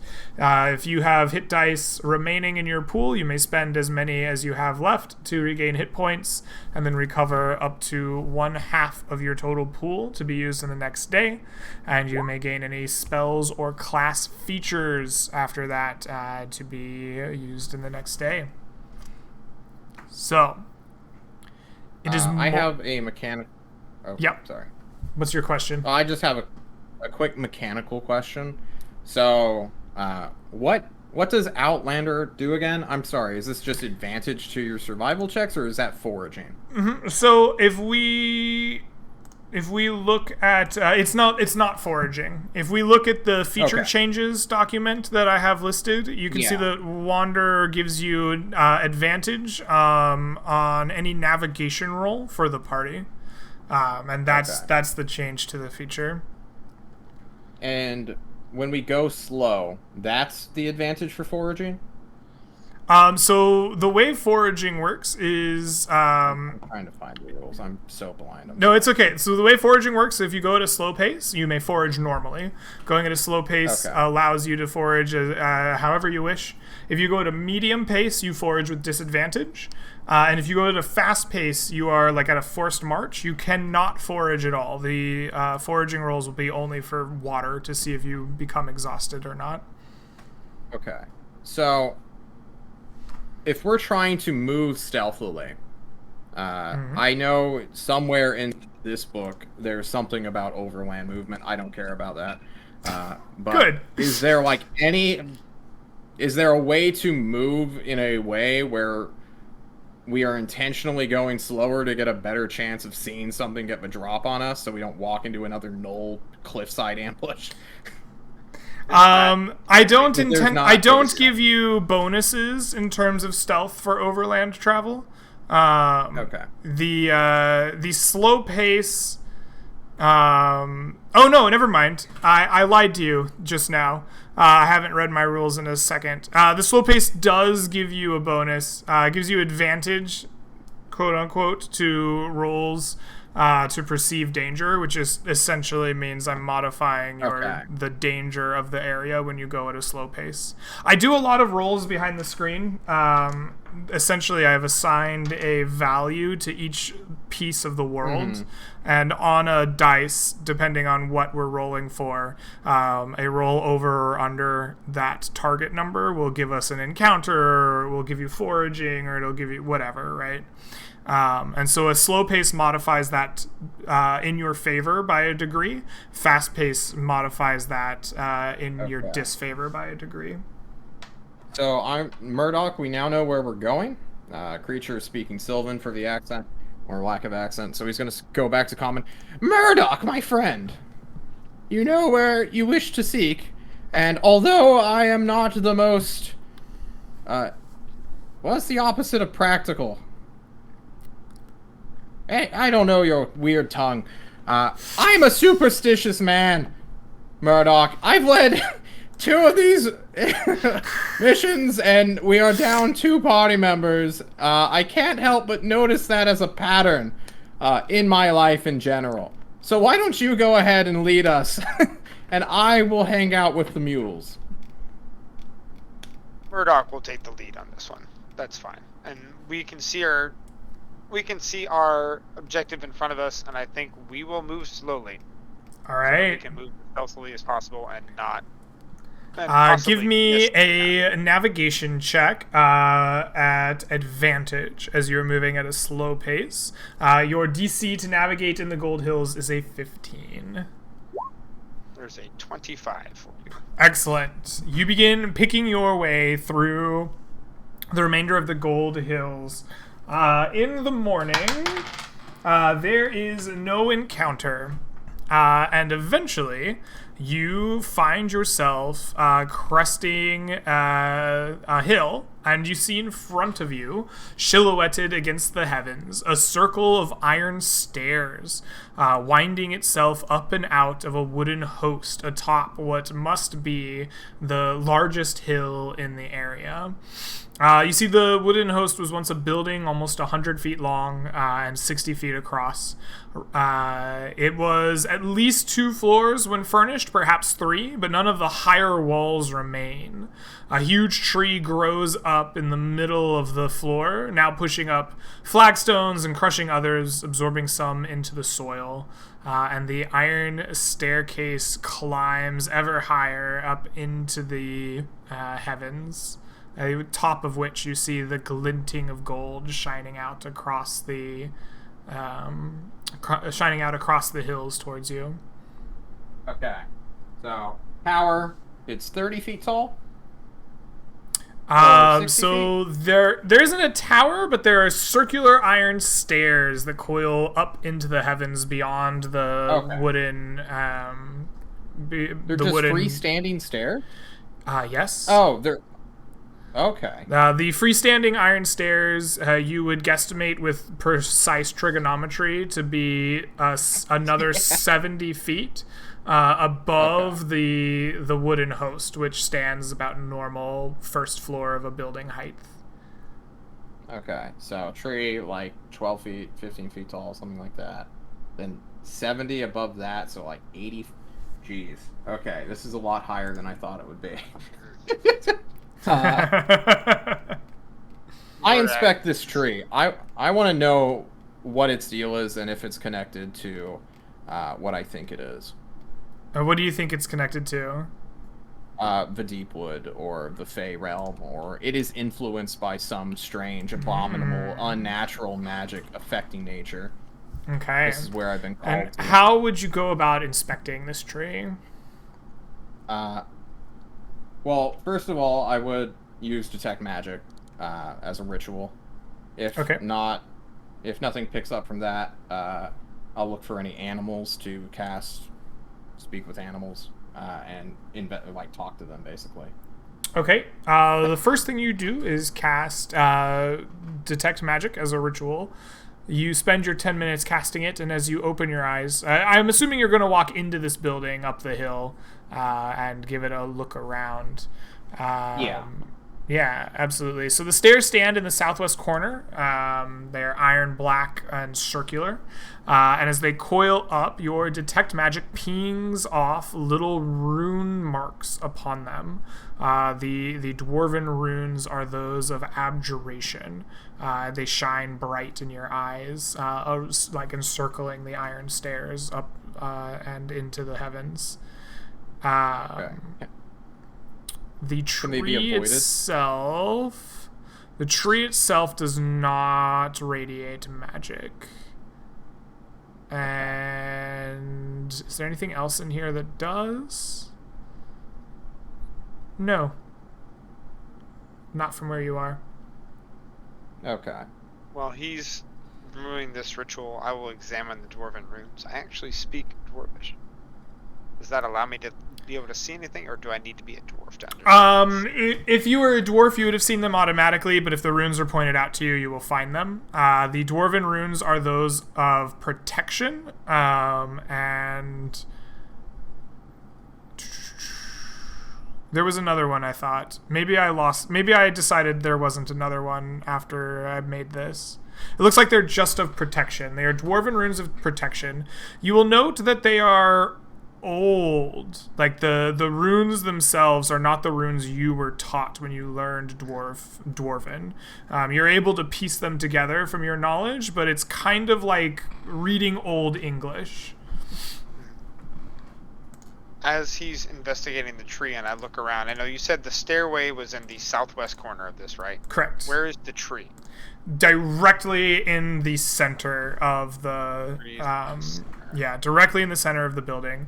You will note that from the southwest corner there is a small bit of second floor remaining. It reaches out about a quarter, halfway across the empty kind of building that you're in.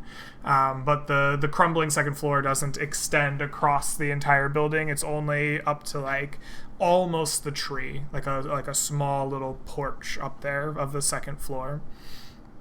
When Murdoch was talking to, I believe it was Joseton in the tavern, he told him about a barrel that he left here. Is there still a barrel in here? You turn around and you look at where you entered at the doorway, and sure enough, wedged over there is a small barrel. Or not a small barrel, it's a 40-gallon barrel.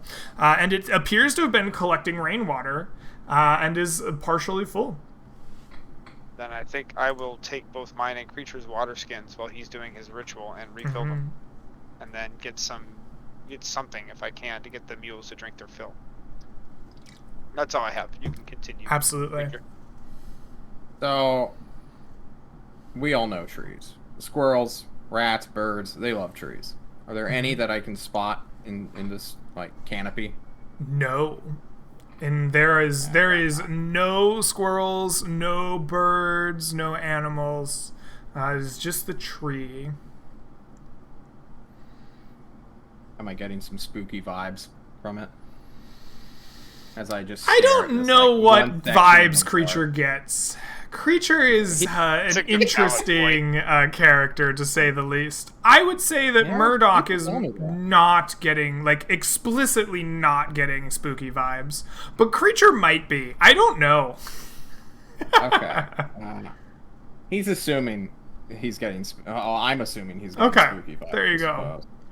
He's looking at this thing. It's unblemished. There's no sign of like tree branches like falling down due to weather, right? Is there like any twigs, any broken branches? There is. There leaves? are acorns and dust and leaves and like small twigs that are littered around the bottom of the first floor, quote unquote, the ground floor of this Yeah. area. So it's a biomechanical tree that's being protected by a staircase or something else to keep rodents off of it. Because if I'm a rat, or like a tree rat, like a squirrel, and I see this tree that's just out in the middle of these hills, like this is like a haven for me. So the fact that there's like no animal life is pretty disturbing. Mm-hmm. And Creature thinks for a moment. There's no markings in like Druidic, right? Or any like No. natural. Okay. So no Druid made this. Because then he'd mark his territory and be like, yo, protect this shit. He knows there's a Fae on top of it because he broke into Josaton's room and read his diary. So, well, that's how I'm describing the I like it. the Google document. Shit. I'm wondering. I want to ascend these stairs eventually, Mm-hmm. but I feel like I'm missing something. So we looked at the trunk. Did we look at the roots? Is there anything that the roots are obscuring or hiding within the dirt? Give me an investigation check, please. I would love to give you an investigation check. Can it be a wisdom investigation check since I'm being super knowledgeable about the forest right now? Sure.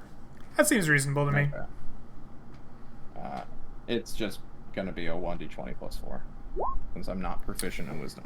Rip. You spend your time investigating the roots of the tree, the bottom of this floor here, trying to find something that it could be hiding, something hidden, something not there and not visible. But you aren't able to see anything other than what is there. The flagstones themselves are getting pushed up by the massive roots of this tree. Some of them have been crushed and are like no longer flagstones as you know them. Some of them are being like pulled down, absorbed into the soil. But as you look upon these roots and upon the like scattered acorns and twigs and leaves on dust on the ground, you don't find anything hidden. It just seems to be just as you see it. And just for some reason, I just keep thinking this is a tower when it's freestanding stairs. The stairs are not going around this tree, right? No, they coil up around a like kind of center hole of the stairs, right? So Okay.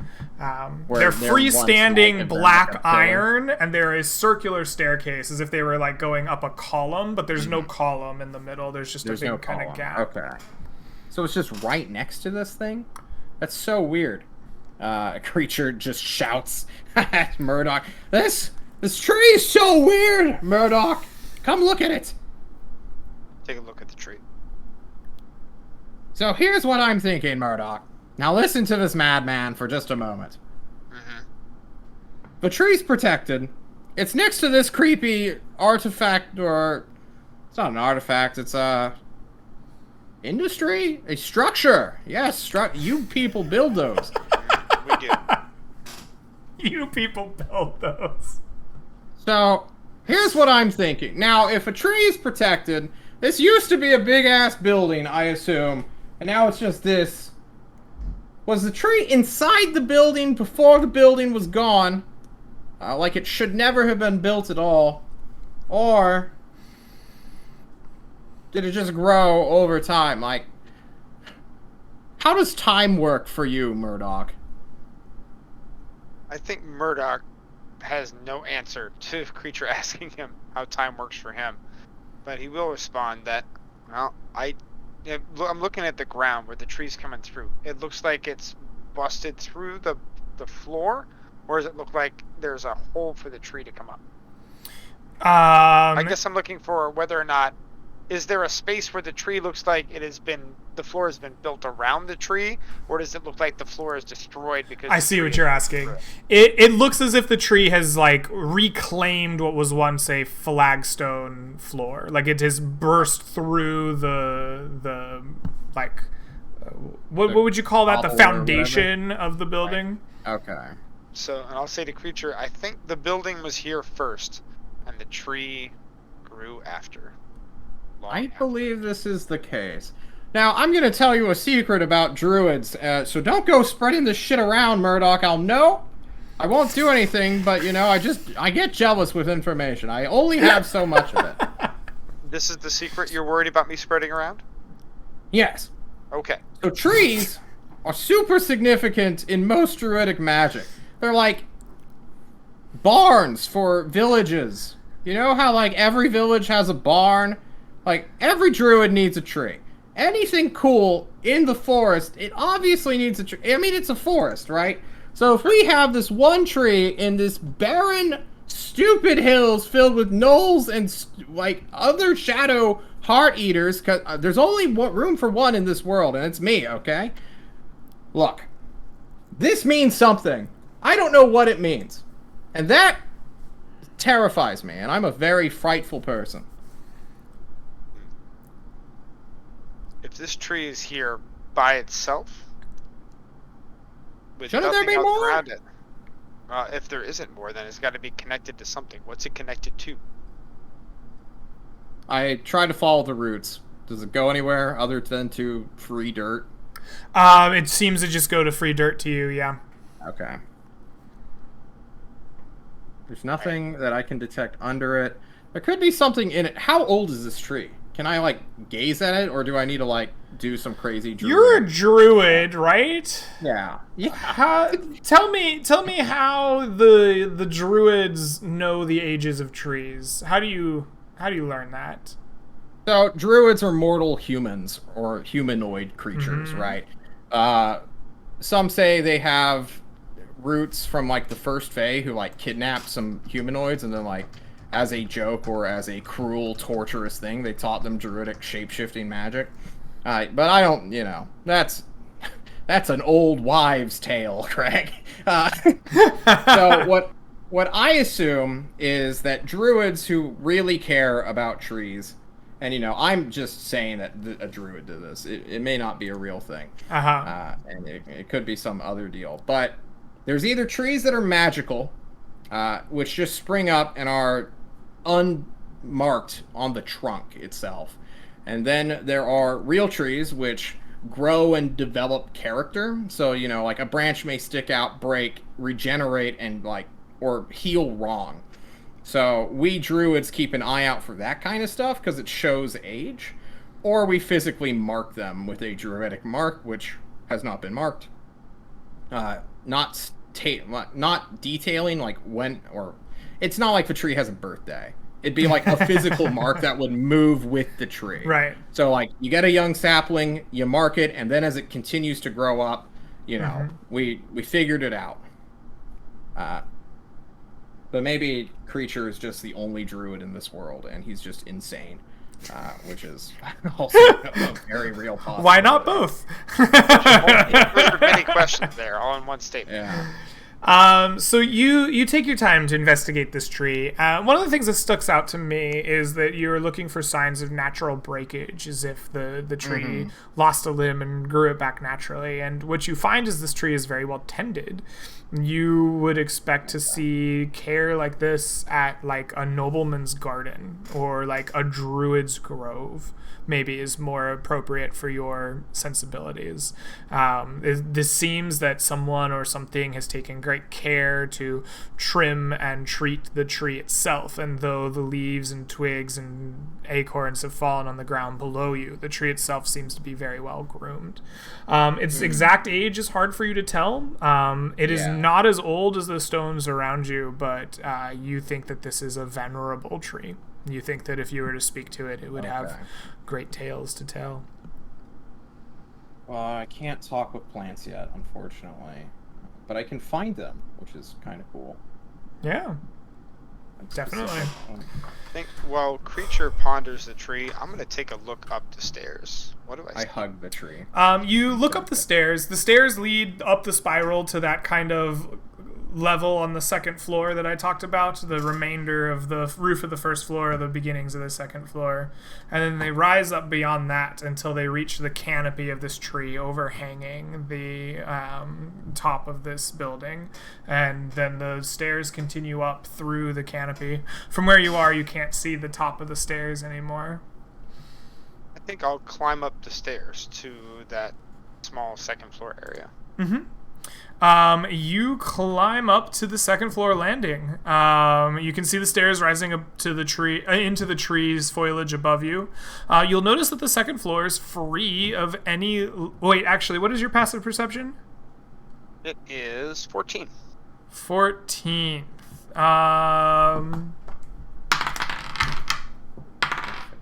You will notice that the second floor is free of any limbs or leaves, vines, or any other growth.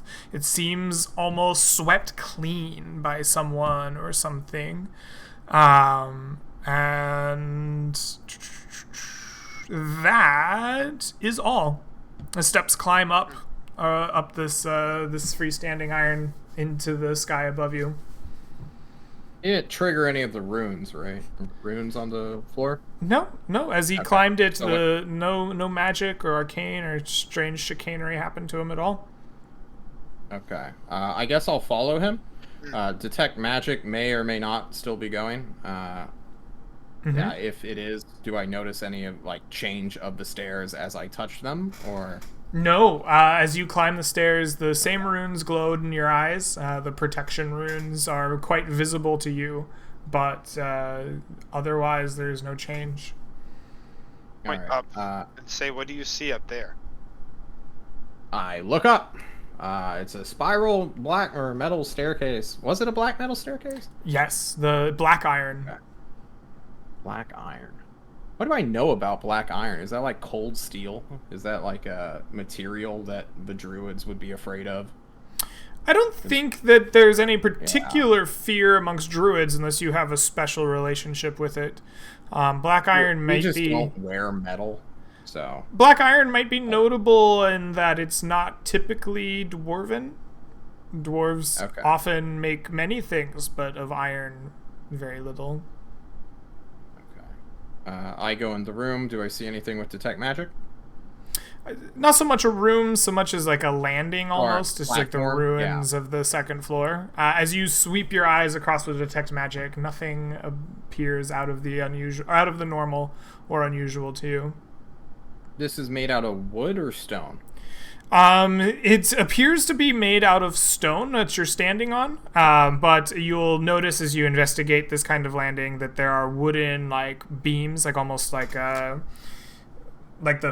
foundation of the second floor must have been made out of wood and then stone laid atop of it. Okay. Is that freestanding or is that on the tree? I'm pretty sure you said it was here. I think that we might want a visual. I never made a map of this because it's not like a dungeon per se, but I think that No, you're good. y'all are a little confused. I think I've got it. Let me. I'm sure I do too. No, it's on the stairs. It's away from the tree. I just did my own diagram, and I'm so stupid. So like there's there's a. Oh, you're not on this page. I see. That's part of my problem. So there's a building, right? This isn't 100 by 60, but it is normally 100 by 60. Directly in the middle of it is the trunk of this tree. We'll say that like this is the middle right here, right? Okay. And from the trunk of this tree, it grows up over the top of the rest of the building. And so like almost the entire building is like covered in green, right? The canopy of this tree overhangs the like green. The green, like, oh, that's not what I wanted. I guess that works fine, right? We could actually, you know what, screw it. Let's do that. The green, like, overhangs most of the building, if not all of it, right? Why did that not work? Roll 20. You killing me, bud. Roll 20? Must not be letting you click drag. But I think we understand that. There we go. Okay. Right. And then... Okay. And then there's, like, a iron staircase that's a circle, right, in the southwest corner. Goes up and up and up and up. It goes up and up and up and up and up, right? It's we'll make it black. It's like a spiral staircase in this corner, right? And it goes up to the second floor as if it was used. Like, it would be the staircase to the second floor, and then it continues up through the tree and into, like, space. Okay. Oh, and into space, I mean, like, into, like, 70 feet. And then, in, like, this corner, reaching out to, like, here, there's, like, this much left of the second floor, right? Okay. And it's just a little like piece next to the staircase. It's like stayed intact, and the rest of the second floor is just gone. There's no furnishing signs of life. No. Okay. I'll look Shall over- we ascend? Yeah, let me go. Keep your eye out from down here. I will start ascending the staircase. Don't forget to use your rope if you feel like you're in danger of falling. I think I'll have my rope and my grappling hook in my hands, but no weapons in my hands. All right. You take your rope and your grappling hook in hand, and As you I'm walking begin. up these stairs, I Mhm. look at the stairs. You said that they're wrought iron. Does it look like there are places where I could like snag my grappling hook on it in case I felt like I was falling? Oh yeah, definitely. Okay, then I'm gonna be eyeing out spaces as I start taking steps up. You climb the stairs, eventually breaching the green foliage of the tree. As you do so, you get above and you can see out over the plains. The stairs extend, another 70 feet above you. And as you do, the air begins to shimmer and swirl in front of you on the stairs. Like, almost like if you've seen a heat wave before, the like waves off the ground, that kind of shimmering look. Shimmer. And they coalesce into the like vague form of a human like female body, and these words ring out through the air, almost jingling and bell-like dancing through the air. And you hear the sounds say, "Stop now, come no further. The stair is not for the likes of you. Go back now." I will immediately start backing up, Okay. and I start moving back down the stairs. All right. As you acquiesce to the command, you go back down through the canopy and find yourself safely underneath the trees. Nothing. Is she still there? Well, Or is she as you made your way back down through the canopy, you could still see that shape there, like on top of the stairs in front of where you were, until eventually you go down through the tree and the branches like overtake your vision of where she was. Come back and I'll report what happened to Creature. Say, it seems that there is a guardian on the stairs. As soon as I got high enough up, she told me that the stairs were not for the likes of me, that I had to go back. Did you which see I her? did. I did. Did she materialize before you, or was she waiting? She seemed to materialize before me, but as I was walking back down, she seemed to still be there. What did it look like? looked like air shimmering in front of my face. Air shimmering. Like, was it a temperature change? Was it hot? Was it cold? Was it windy? You could hear it clearly. You were high up there. The wind would fuck with your ears. Murdoch thinks back. Did he feel any change in temperature while he was up there? No, you didn't feel any change in temperature. It was a nice ambient temperature. As to the wind, it occurs to you that the shimmer in the air did seem to be a physical thing, less than a heat wave and more than the breeze. But it didn't like affect you. It didn't make you cooler or hotter. I'll relay this to Creature.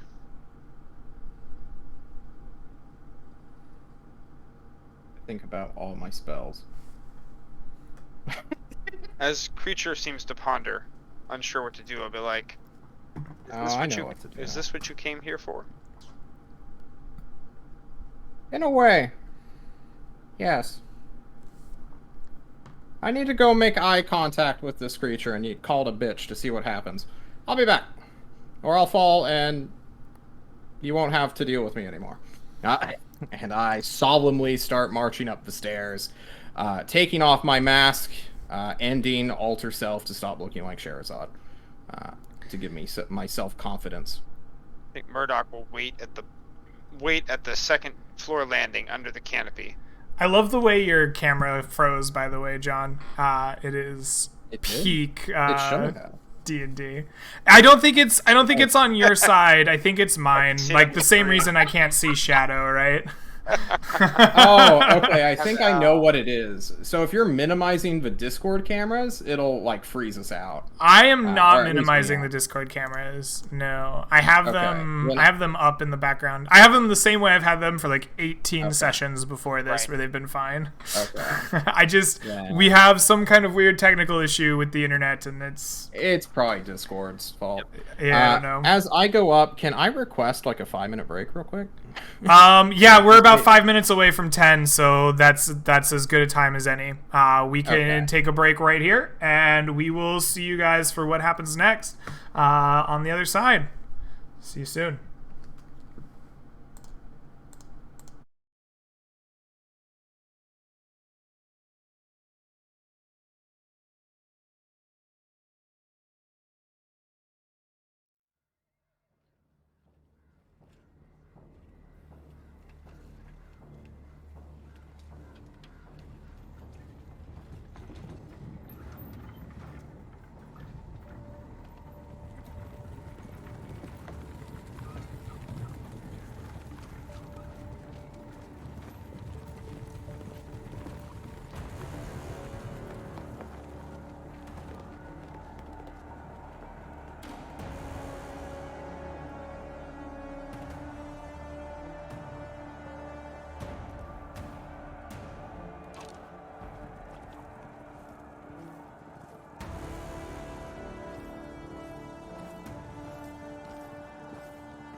now. And with a push of the button, we are back. Welcome, Internet, to part 3 of Land Beyond the Mist here. Episode Creature Goes Crazy. I don't remember what number this is. 15, something? 19. Oh, 19. shit, Thank you. 19. Thank you very much. Yep. So, just before the break, Creature, you were saying that you would like to ascend the stairs and maybe Yeah. show this Fae what's what. Indeed. So as soon as I'm like doing one rotation up, so now like Murdoch's directly below me and he can't see me. What is it? My weird druidic warlock focus, I suppose. This weird item that has been underneath my shield arm for most of this encounter. It's like a hollow log with a handle that I've sort of druid crafted into it with a hammer because I don't have druid craft. So I take the shield off, unstrapping it, look at my weird snake-like branch toy, more or less, that is coiled around my hand, and just whisper out to it, Serpentor, God, I need to know your name. I really hope this works. And if it doesn't, you can claim my heart. And I put the shield back on, refitting it onto my arm. Goldenrod is out, fully out, and I suppose that hook is I have this like silk rope that's just on my belt. It's fully coiled right now, so it's going to be useless if I don't put the rod away, obviously, because, shield arm. And I cast Armor of Agathis on myself with my Warlock spell slot. Okay. It gives me 5 temp health, and if I get hit with a melee attack, it does 5 cold damage. That is exactly what it does, yes. This is the one spell I know.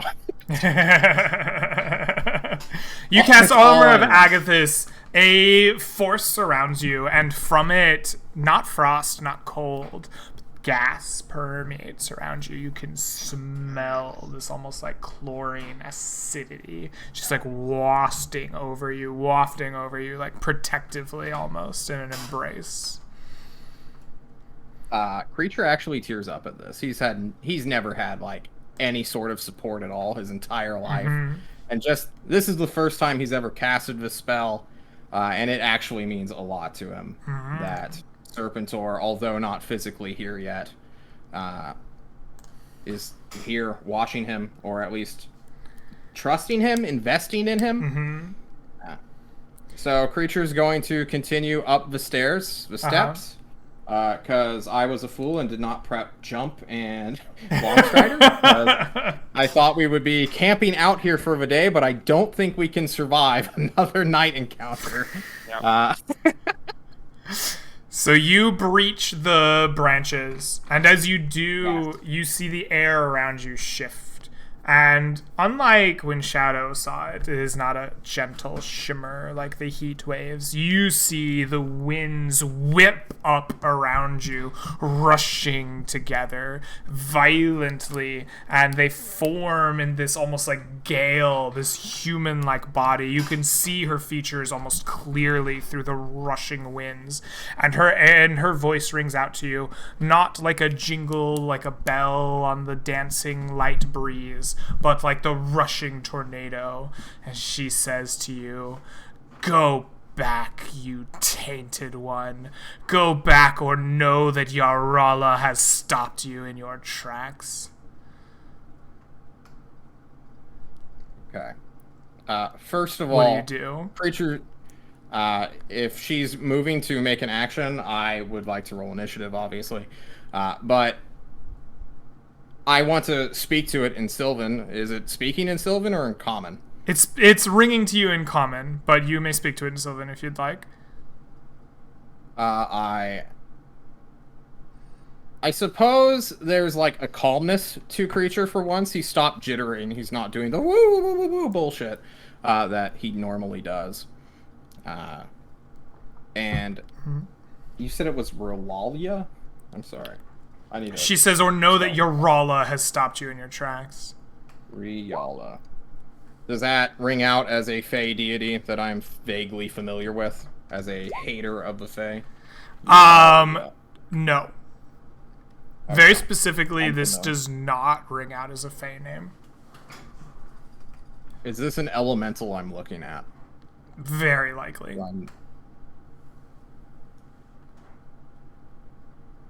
Okay, I call out to it in Sylvan.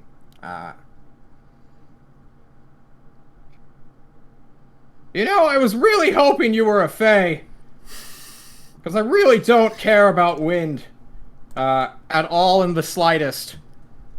I was kind of hyping myself up for this. And you're just sort of letting me down here. Could you, like, go and look like a Fey? So we can, like, do battle and my heart can be in it? As you claim you wish to do battle with her, please roll initiative. Alright, cool. Excellent. Murdoch doing something at the bottom of the stairs. I know I'm probably not rolling into initiative yet because I'm not a part of this encounter at this point. What do you want to do at the bottom of the stairs? Knowing that Creature was going up the stairs to either confront this supposed Fey or whatever it is, I think he would have taken his silk rope and he would have taken out his dagger and cut it. In about a 20-foot section, leaving the grappling hook on it and then tied it to his waist. So that if I hook into something, I have a little bit less to fall. Put the rest of it in his pack. Absolutely. You didn't fucking hook up to the stairs, did you? You hook up to the stairs, Murdoch. I'm not Absolutely. hooking up to the stairs. I'm just keeping it ready so that I have a short bit of rope instead of a 50. Oh, okay, I see. You prepare to hook up into the I'm preparing, stairs. yeah. Okay. No, but I'm still at the bottom. I'm not in the encounter Okay. at the moment. You Absolutely. Tell me to roll later until I hear something. Creature, you are not the first to react. This wind spirit fills her like whole mouth and lungs with air, and you see her blow it at you. A rushing, almost tornado of wind buffets at you, trying to tear you from the stairs. Please make me a DC 15 for you, Constitution saving throw. Oh no, I'm sorry. For I'll you, take yeah, Constitution. DC 15 Constitution saving throw. That's correct. I got a +5 of this, boys. 10 All up. right. You guys ready? Ready. Normal roll. Normal roll. Shit. A 7. You are heart's not in buffeted it. and blasted, and you are knocked off of the stairs. Roll me a D8, please. I would love to roll you a 1d8. 2. A 2. You fall off of... Oops, that's the wrong thing. You fall off of the roof away from the tree and the stairs on the other side, and you will fall the 20 feet from the second story. Please roll me 2d6 falling damage.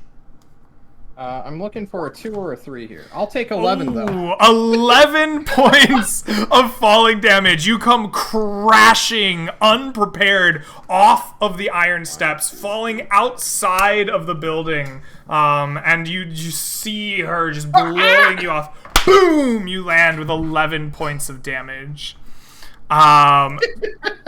You, Murdoch, probably hear this like yelp and cry and the sound of your friend crashing to the ground outside of the building that you're standing in. You hear, of course, this torrent, this like rushing of air like a tornado above you. It seems as if the skies have grown violent. What do you make of this? I think at this point, I'm keeping my eye up a little bit, but I'm going to the edge to look and check out your Creature and see if he's okay. What do I All say? right. On my back. Creature, you have fallen. You've taken 11 damage. It is your turn in combat. What do you do? Is she coming down? You don't see her move down from the stairs, no.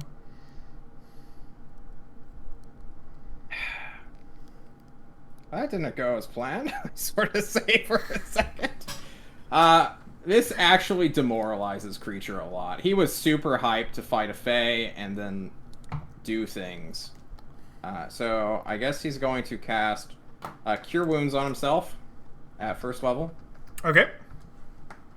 So I guess I'll just click that real quick. For 11, I'm back to 31.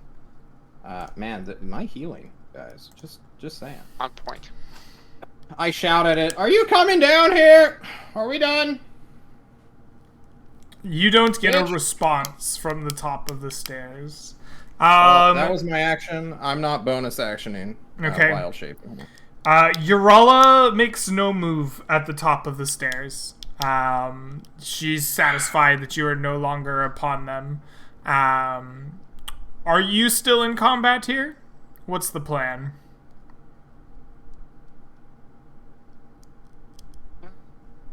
No. No, I'm not. Okay. I put my scepter in its holster. I look at my arm in disappointment. My shielded arm. Shit. I just curse in common. For the Sylvan language is far too beautiful to have an expletive like that. Yeah. Yep. I'll whisper down. What's the plan? Are we fighting this thing? Not at the moment. Come on down. I'll descend the stairs. Okay. So you descend the stairs. The sylph top the stairs does not follow you down or attempt to attack you. You are left as you are to your own devices, at least for the moment. I'm 99% certain that was not a fae, correct? No. Hold on. Let me Google sylph. What's a sylph? Sylph definition. An imaginary spirit of the air is what Google says. An air spirit. It's an air spirit. Also, it could be a type of hummingbird. Oh, That's nice to know. But in this case, it's an air that's spirit. actually... Yep. Maybe it has a physical... Okay, we won't go there. As Murdoch comes down, Creature scratches his brow. Sighs. You get to look at Creature, normal Creature, this short, unconfident, meek-looking creature with no strength at all, and just has this massive gash in the side of his face. Or I guess down the middle of his face. And he looks to you. I think Murdoch I'm holds not out gonna his lie. hand. I guess I'll take it. He's never had someone offer him a hand before, which is kind of a surreal moment. Hop up into his feet. All right, there's only one last thing to do here, unless we want to go and YOLO charge it, as the kids say these days. What do you have in mind? You want to go meet a god? I Not sure sure as if shit Mur- do. I'm not sure if Murdoch believes him or not, but at this point he's like, yeah, why not? Oh, I was not expecting that.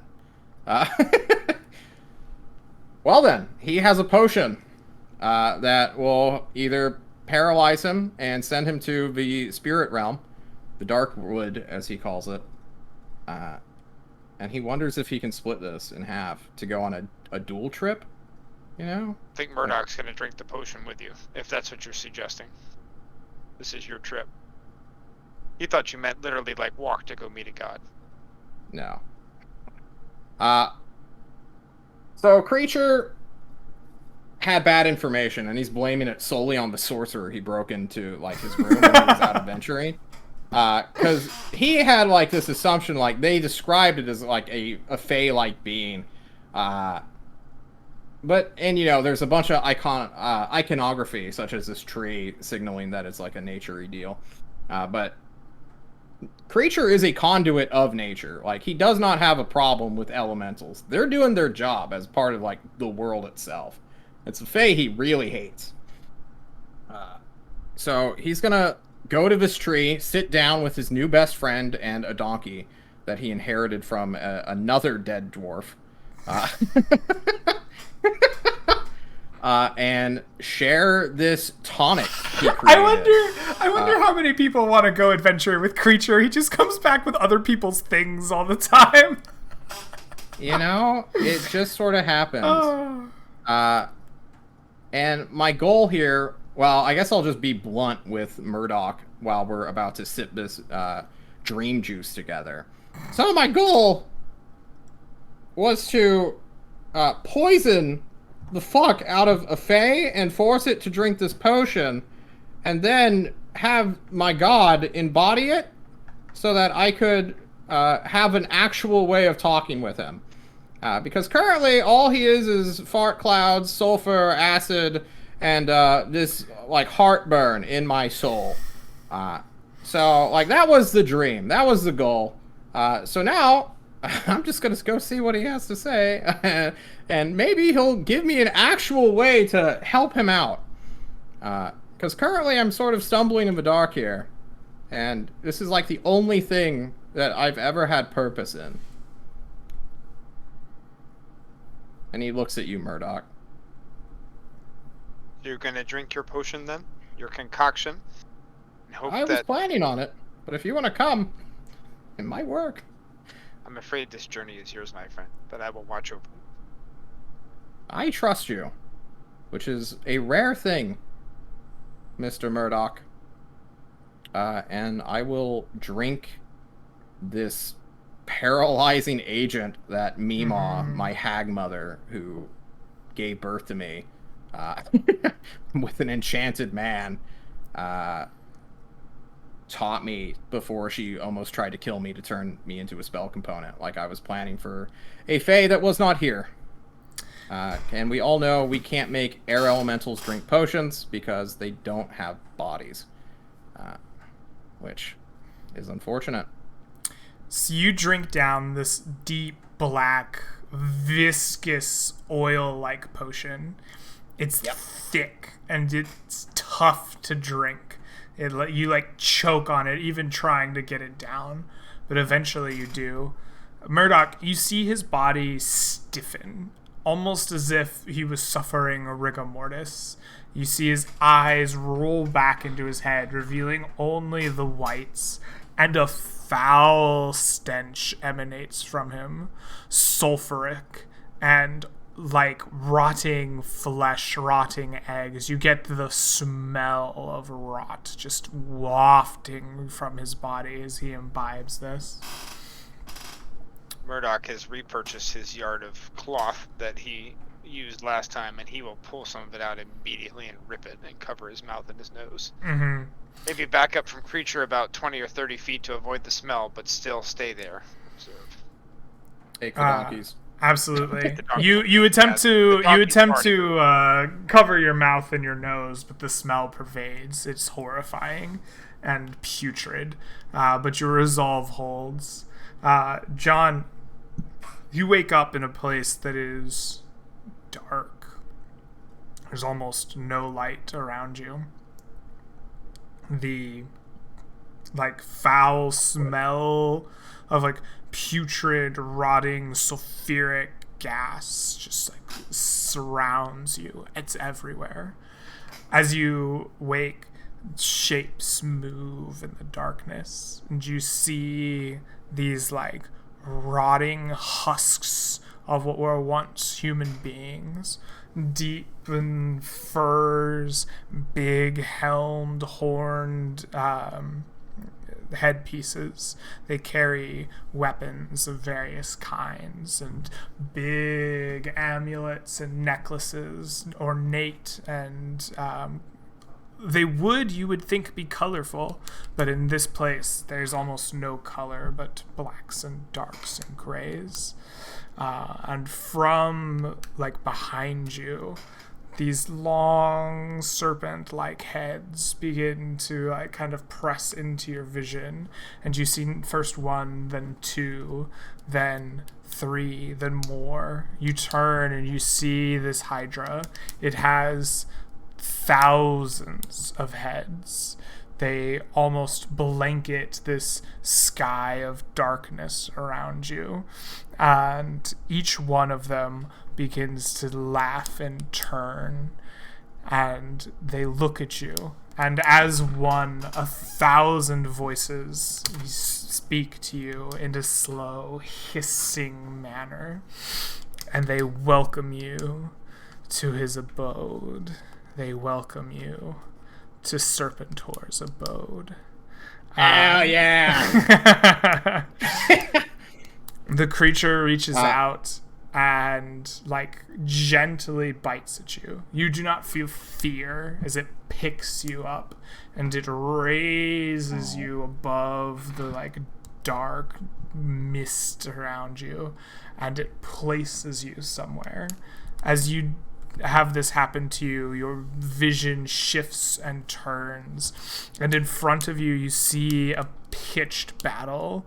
This hydra, it's hundreds, it's thousands of heads, biting, killing, fighting against these army of furred barbarians, and among them is one with a stag's head.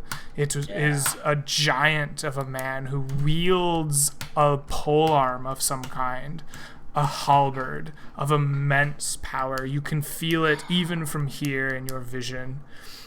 And as this hydra kills and slays and slaughters literally hundreds, thousands of men, it is slowly dying, and this man with the stag's head strikes the final blow. A river of blood rushes out upon the battlefield, flooding the bodies that lay around it. A foul smell of rot begins to reach your nose, even from the distance that you're at. But the beast was able to wound this creature. In its dying breaths, one of the heads snakes out and bites the stagged man right in the torso. And you can see his own blood merging with that of the pool. His remaining followers, these barbarians, these fools, these awful ants that slaughtered your master in life, take this man, this body, this weapon, and they begin to take it away from him.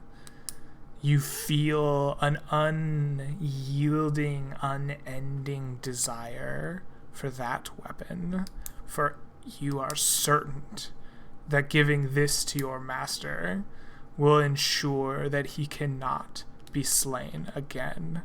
You see now the vision shift again. The people, these ants that took your master's killer away, are now lining up, a procession long and deep through the plains. You see them coming to a massive tower built with stag's antlers of stone upon it, high above what are now plains. And they take this body deep inside of it, and they lock it away behind a dark, black door. It is unopenable. This man that slayed your master and his closest allies, all interred with this great weapon. You feel a need to retrieve it. You must retrieve it and give it to Serpentor. You don't even need to say it. Oh. I, of course, bow. I wanted to bow immediately, but then it yoinked me. Finally, direction. I bow and say, Master of the Darkwood, your quest I shall fulfill. I just don't know how. I'll figure it out. I promise. You see a ring. Black, dark iron. Silver inlaid upon it a stag's head. It is the key that will open this door. You know it. You need it. You must have it so that you can find this weapon. I gotta have it. And with that, your visions begin to blur and end. You're dragged through the mists once again, and you find yourself awake. As you open your eyes, you see Murdoch like on the last of his own strength, holding cloth to his nose and face. The stench of Serpentor's gases are thick and heavy. You see that one of the mules has passed out, the other barely holding on. And you come to your own once again. Master, have I done good? Oh! As I, totally just sort of snap, seeking immediate affirmation. I blink my eyes, undoubtedly having been crying some sort of liquid ooze. That's probably not tears. Just like, yeah, maybe it's just tears mixed with acrid smoke. But I wipe my face. Look at Murdoch. Are you all right? How long was I he shoot out, to my feet. Craig? He was out a while. Let's see here. He was out more than half an hour, but less than an hour. This vision quest of his took quite a bit of time.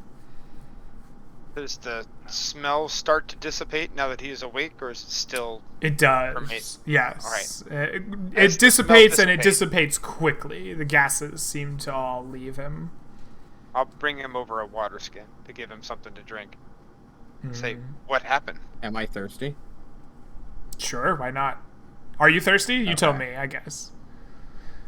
I want to savor the dryness of my mouth of going to the Darkwood for just a moment. And I look at Murdoch. Murdoch, I don't know about the ring, right? That just happened this week or something? I don't know the timeline, how this works. But I watched your episode. So John, out of character, knows about the ring. So I guess I look to Murdoch. Let's just say Creature doesn't know about it. I've been given a task, Murdoch. There are doors that need to be opened. A ring needs to be found. A great treasure needs to be sealed away. Forever. Or at least. Can you give me any more detail? As Murdoch thinks back to his own endeavors. A deer man. Oh, I hate deer. They're so dumb looking. See Murdoch's Can't eyes decide go whether they want hooves like a goat's or like a horse's. Big antler man with a big old pole weapon, halberd, pike, glaive? I don't know how metal weapons, or martial weapons as you call them, work. Deermen, you Does say? that- Yes, deermen. I have fought these deermen. They are dead. But yet they still walk. In the sunken That fort doesn't we surprise me. found numerous ones that waylaid and harried my companions. We found a throne room for a man with a deer's head for a helmet. Yes. In it there was this terrible creature behind this black door that killed Hamanot and nearly killed all of us. We opened it with a strange ring with a deer's head up on it. A black ring. Who has this ring? Murdoch thinks for a second. I believe the ring ended up with Arlo. Clerical's Ah. wife. Funny how this works. Creature, the coincidence is not lost on Creature that he will be playing with Arlo on the 16th. And he thinks for a moment. It is good you did not come. There was a mighty fine chance your soul would have been put asunder, as it were. You wouldn't be interested in joining a cult, would you? Sure, I'm ready to join a cult yet, my friend. I've seen what this cult may entail, and I have a taste for meat, but not for heart. Well, you don't. To be honest with you, you know, and I guess you get to see just like the the kind of hesitation of like, You know, chances are he was never told to eat the hearts. You will have an awful hard time that you weren't told to eat the hearts. That's the thing, though. He's being honest. Well, truth be damned, you're not a spellcaster. You'll never get the truth out of me, I suppose. But hey, the offer is open. I don't trust easily, Murdoch, but I feel like if you were going to kill me, you would have done it just then and there. Which was, it's a pleasant surprise, not being stabbed in the neck. So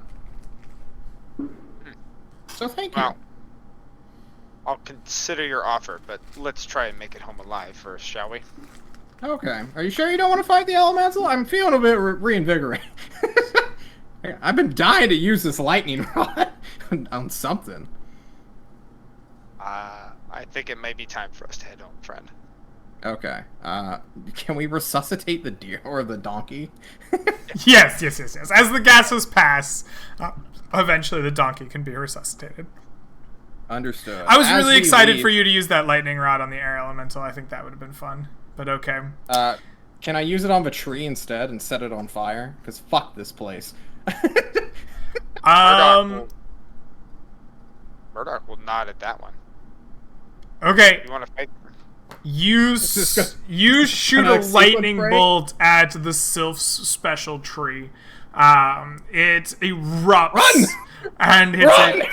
Immediately upon the tree catching fire, you see like storm clouds build around the tree, and the rain begins to fall heavy and hard upon the fire that you created, putting it out.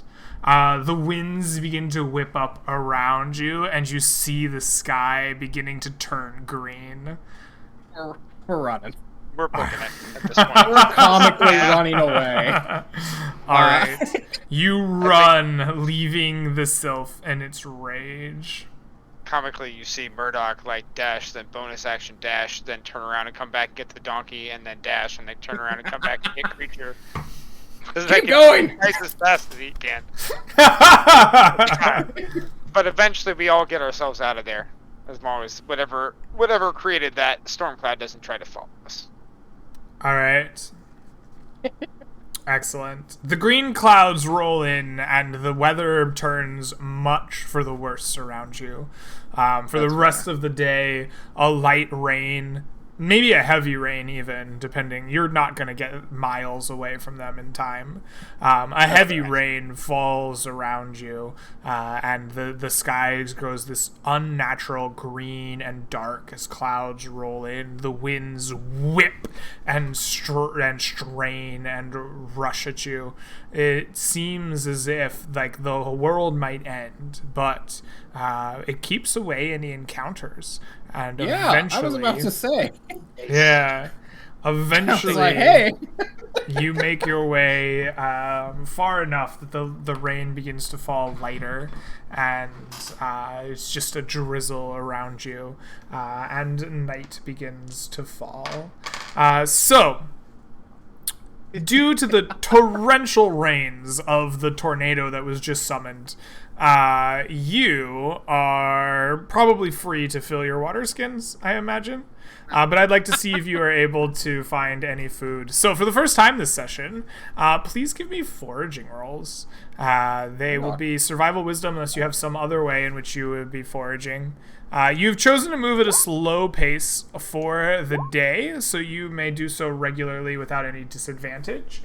In the Gold Hills, your forage DC is 15.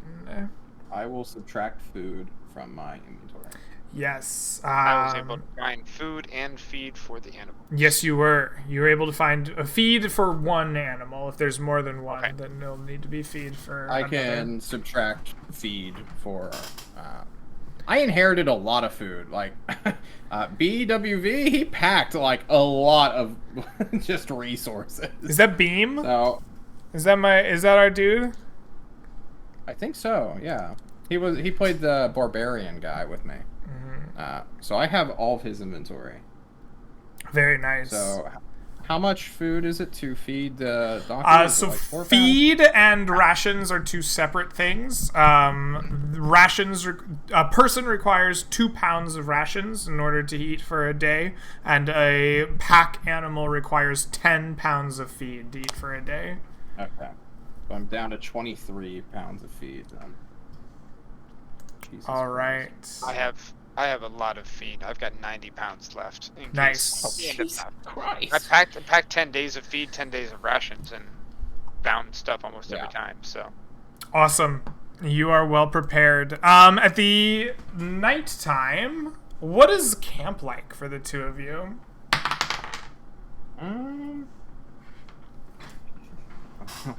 What's it like, Murdoch? I mean, at this point, I don't think Murdoch thinks that Creature's going to kill him in the night. I think they've at least gotten to a point of rapport where they're traveling together, and Murdoch is a little bit more wary of the surroundings than he is of, closing his eyes and maybe not waking up because his party member eats his heart. But Yeah. you never know. You never know what happens. Tomorrow's You Tuesday. never You do. never know what happens. It could happen.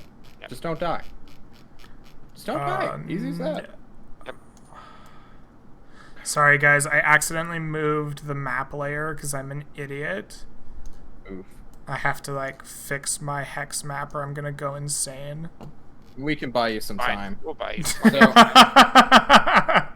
Go ahead, John. so Murdoch, for a little bit of spiel that I want you, the character, to know, and thus the audience. Creature is pathetic. He is not an enviable dude at all.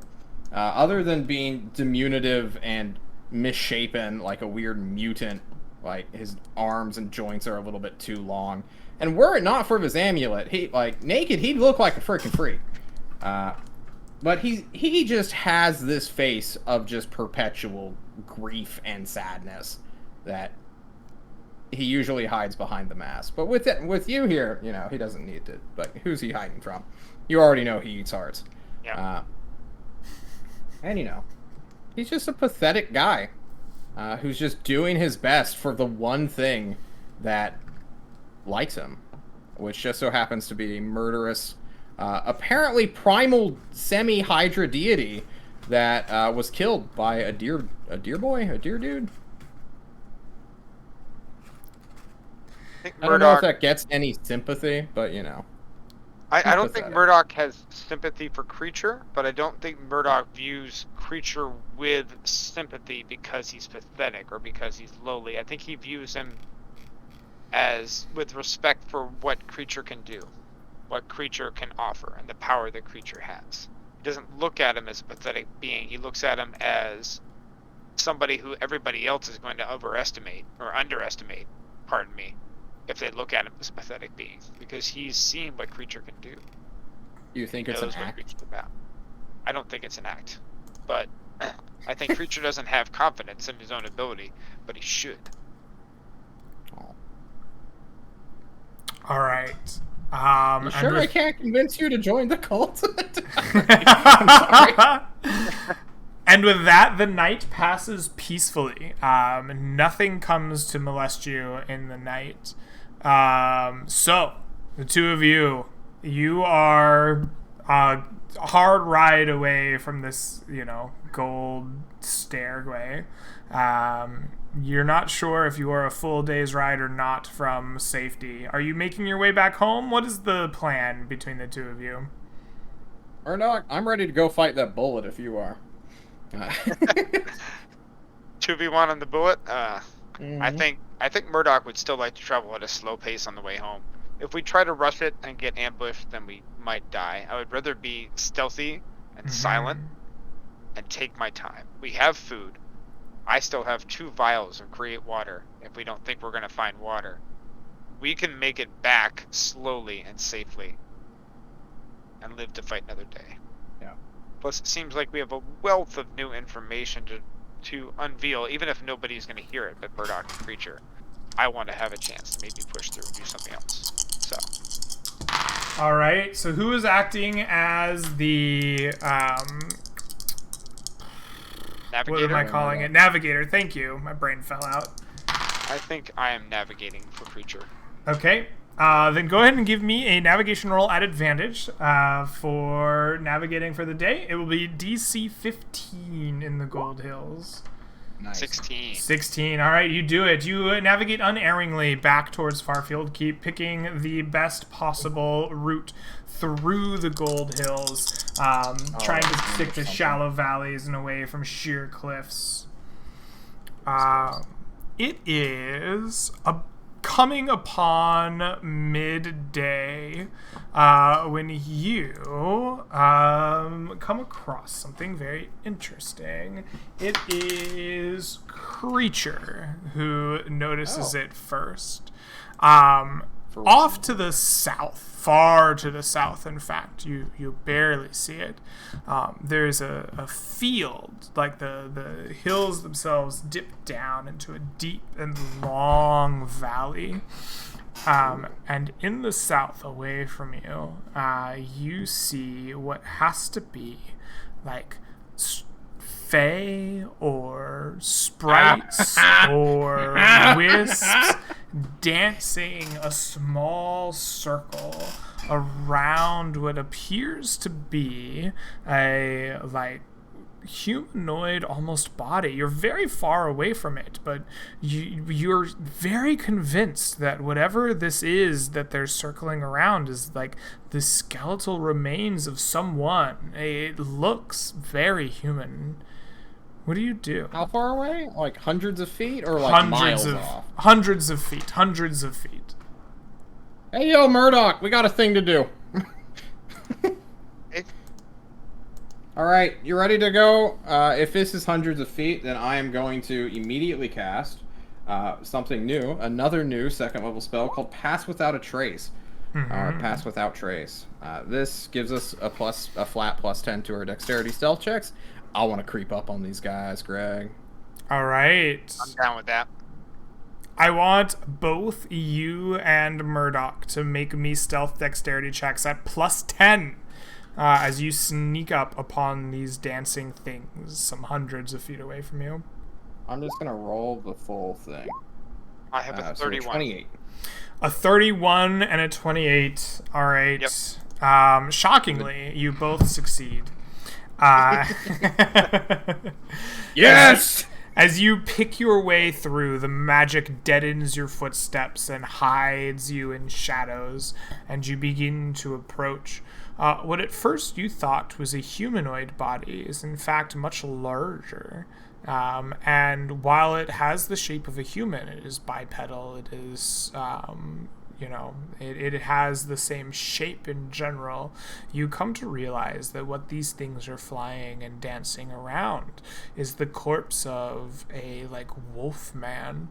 It stands probably 12 plus feet tall at its height, you would estimate. It has patches and pustules of gray and white fur and places where the fur has been ripped away to reveal this ragged flesh underneath. His face is distorted and pulled out in this long snout. You see the shimmerings of the canines underneath it. It seems as if this is more than freshly killed. What you at first thought might be wisps or sprites or fae of some kind, you come to realize are fairy dragons each. The fairy dragons are long and wispy and have these almost hummingbird-like wings on either side of them. They flash different colors: violets, turquoise, emeralds, cyan, everything in between. And there are 9 of them in this dance, and it feels to you very ritualistic as you approach. What do you do? They're dragons doing a ritual on this wolf corpse, this wolfman corpse, this giant wolfman corpse.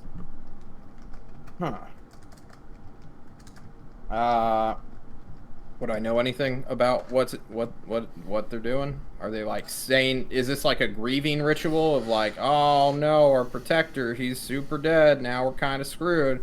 Or is this like, I'm bringing back the dead, Bo? Kind of Do we spell. hear like chanting, or do we hear any voices or sounds, or do we just see them flying and You dancing around? do. They're fairy dragons, and while they do not speak, you hear these lizard-like rumblings from their throats, the hisses of their mouths. It seems as if they are incanting or trying to make. If these were humans, you would expect this to be like chants, but these are dragons making some kind of lizard-like sound in its place. None of them speak in a tongue I know. What tongues do It's you just know? just literally Sylvan, Common, and Druidic. I'm a dumb boy. No tongues that you are familiar. All right, I'm looking at my AOE abilities right now. But, Nine seems are like they? I'll whisper. 9 seems like a lot. They won't be if I get them in the bramble. Are they flying or are they dancing on the ground? You They said are fairy dragons. flying upon their fairy dragons like wings. These like hummingbird like wings that flap thousands of, not millions of times a second. Each beat of their wings releasing like this kind of powder through the air that shimmers like they do. Okay. So they're above like 5 feet, right? hmm If I like cast I would it, say that some none of them will may get be hit. within 5 feet at any moment's notice, but they're like rising and falling in elevation like almost continuously. Okay. Well, I have Gust of Wind because I was preparing to fight a Sylph in a wind battle. I don't think that would push any of them to the ground, though. We may just be outnumbered here, boss. So Does the Wolfman have anything on him? The Wolfman is wearing ragged clothes.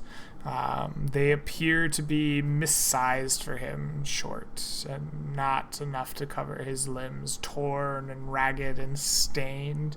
The Wolfman himself does not appear to have any treasure or unusual items upon his person, just the mundane clothes upon his torn up body.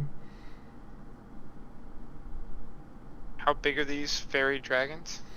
The fairy dragons count as some tiny-sized creatures in the monsters manual. So these are like 8 inches, 6 inches, maybe a foot is the biggest one long.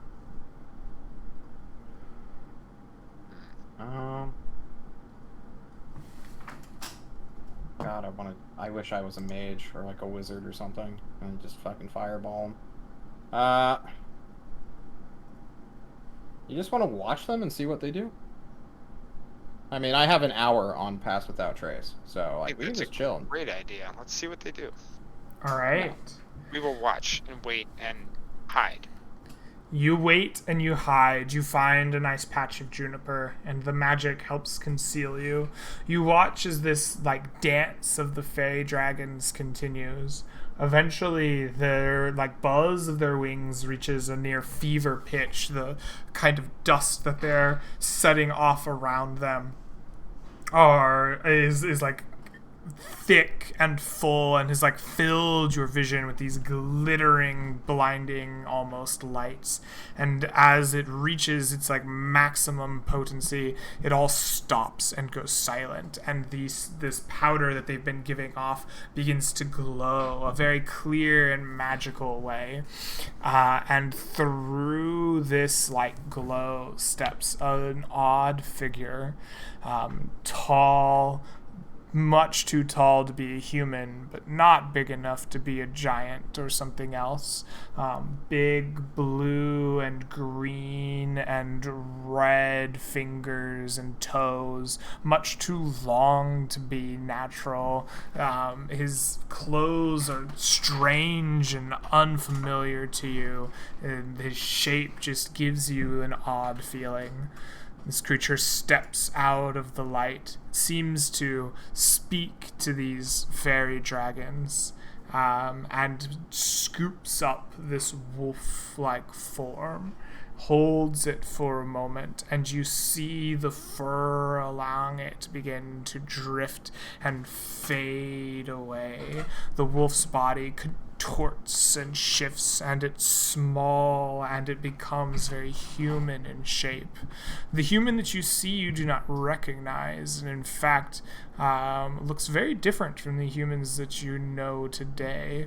It bears features and traits of either a land far away or of people long forgotten. And as this happens, this strange blue-like creature walks through the light again, disappearing in front of your eyes.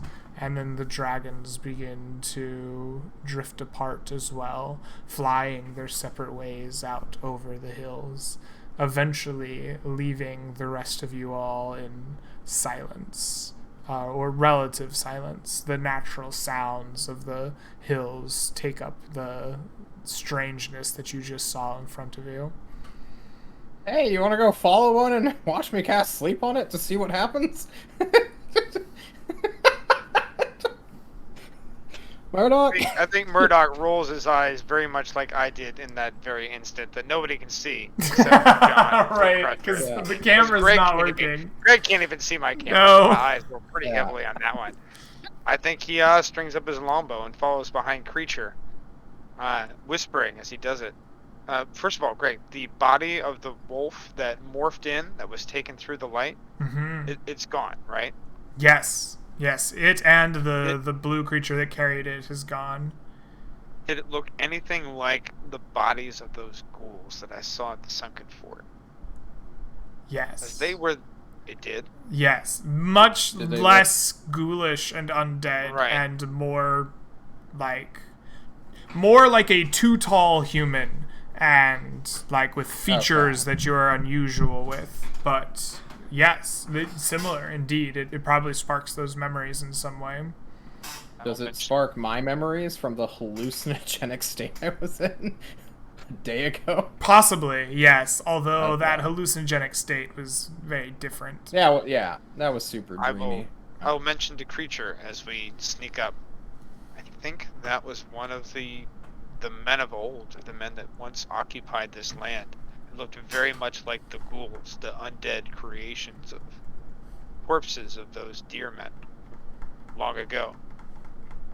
I wonder if those who did not die, or those who have died, have all been tainted in some way, either through undeath or through unnatural life or through curses of some kind. Buddy, I'm gonna let you in on a little secret here.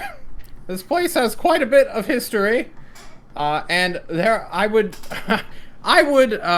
beg to guess that there are a lot of players currently rivaling each other and using whatever tools they have at their disposal, including all of the corpses that continuously just drop around here. It would not surprise me at all if we saw those gnolls we had just killed, like, as soon as I go to cast a spell. The undead are fucked, man. I want to follow this, one of the fairy dragons, or maybe a pair, you know? I want to kidnap They them. they seem to spread out in all of the directions of the compass. They seem to just begin flying off, each of them in their own path, north, And south, one- east, west, yeah. northeast, southwest. They just begin separating from you. One's bound to show up near us then, right? Because we're Yeah, somewhere in on fact, that one of them does fly almost entirely overhead of you, but does not see your immaculate stealth. Okay.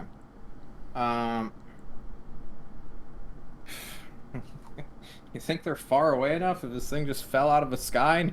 None of his friends would notice, Murdoch? I think we'll know till you cast your spell, Creature. Alright. Is there any immediate places, like a nearby cave or something, in case things go wrong and I need to get these guys in a choke point? Out of sheer I don't know. chance? Give me a perception check. Maybe there is, maybe there's not. Alright.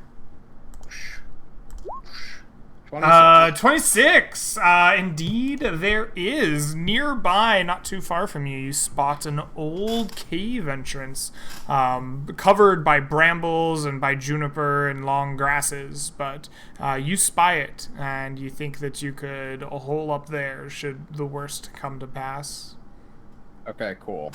I point this out to Murdoch, and then before it gets out of the 120-foot range, I'm gonna cast Sleep on our new friend. All And I- right. It has magic resistance, so it will get advantage. And it gets a... Is it a wisdom or what save? My brain's not working on... That's the funny thing. It doesn't get a get save. one. Right. How many... That's right. How many hit points do you use? I'm using this at first level, so it's only going to be 5d8. Okay. So I'm really banking on the fact that this thing just does not have a lot of hit points. Because I haven't injured it. We're still in stealth, technically, so it's not expecting it, but that doesn't affect hit points. 21! God, I want this as a pet.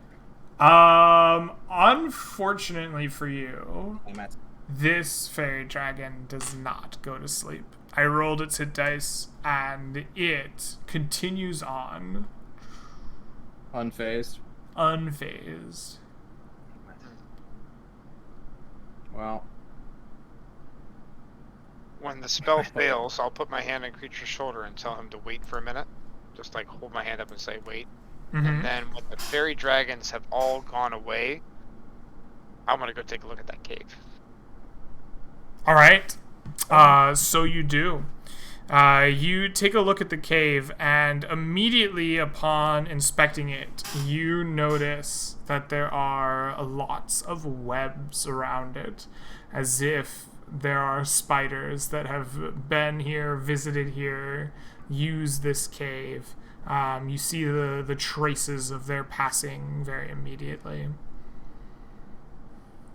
oh, do you want to have a friendly chat with some giant spiders, or even bigger spiders that I haven't yet seen? Well, that wouldn't be the craziest thing I've seen today. Okay. I'm checking to see. I actually don't have it prepared, so I can't ritually cast it. I actually just can't cast it. Speak with animals.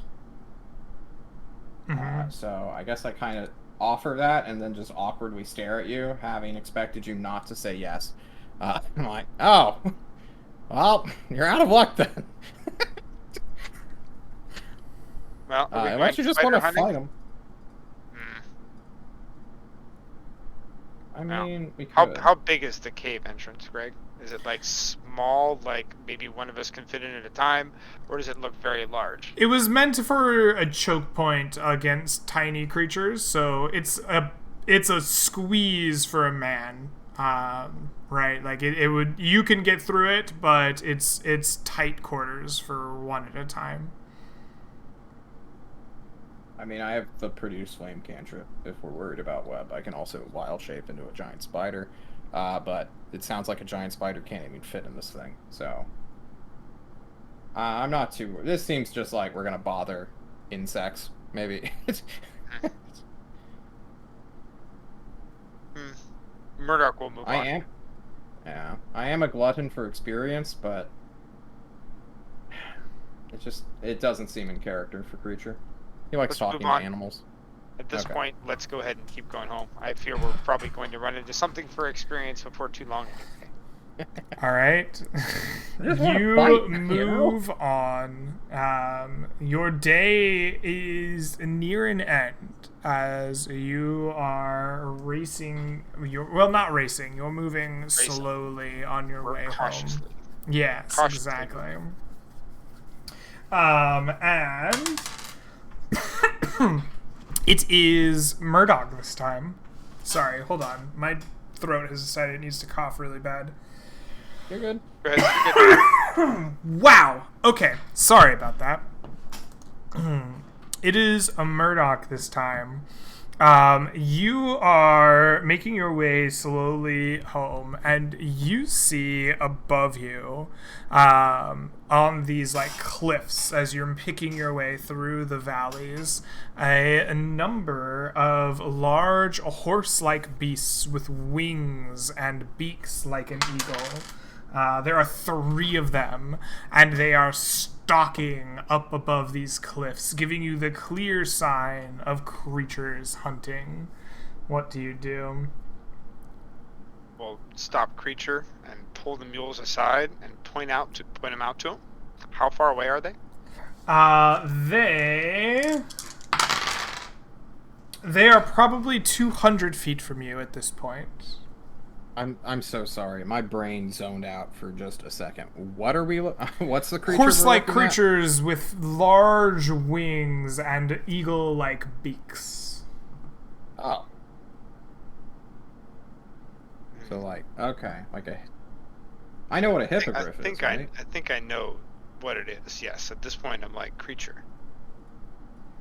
I think we better get the jump on them before they get the jump on us. Hell yeah. So they're just on a cliffside near us? They're Yes. 200 feet 200 away. So And they at seem this to be point, I think- stalking the tops of these cliffs some 200 feet from you. I think we will tie the mules up. And then, do you want to try to approach closer, stealthily, and see if I can get off a shot to start the engagement? This was not within an hour, right? This is No, Pass this Without is much Trace. longer after the Pass Without Trace. Okay, yeah, I got a 2nd level spell left. We can there's 3 of them? There's 3 of them.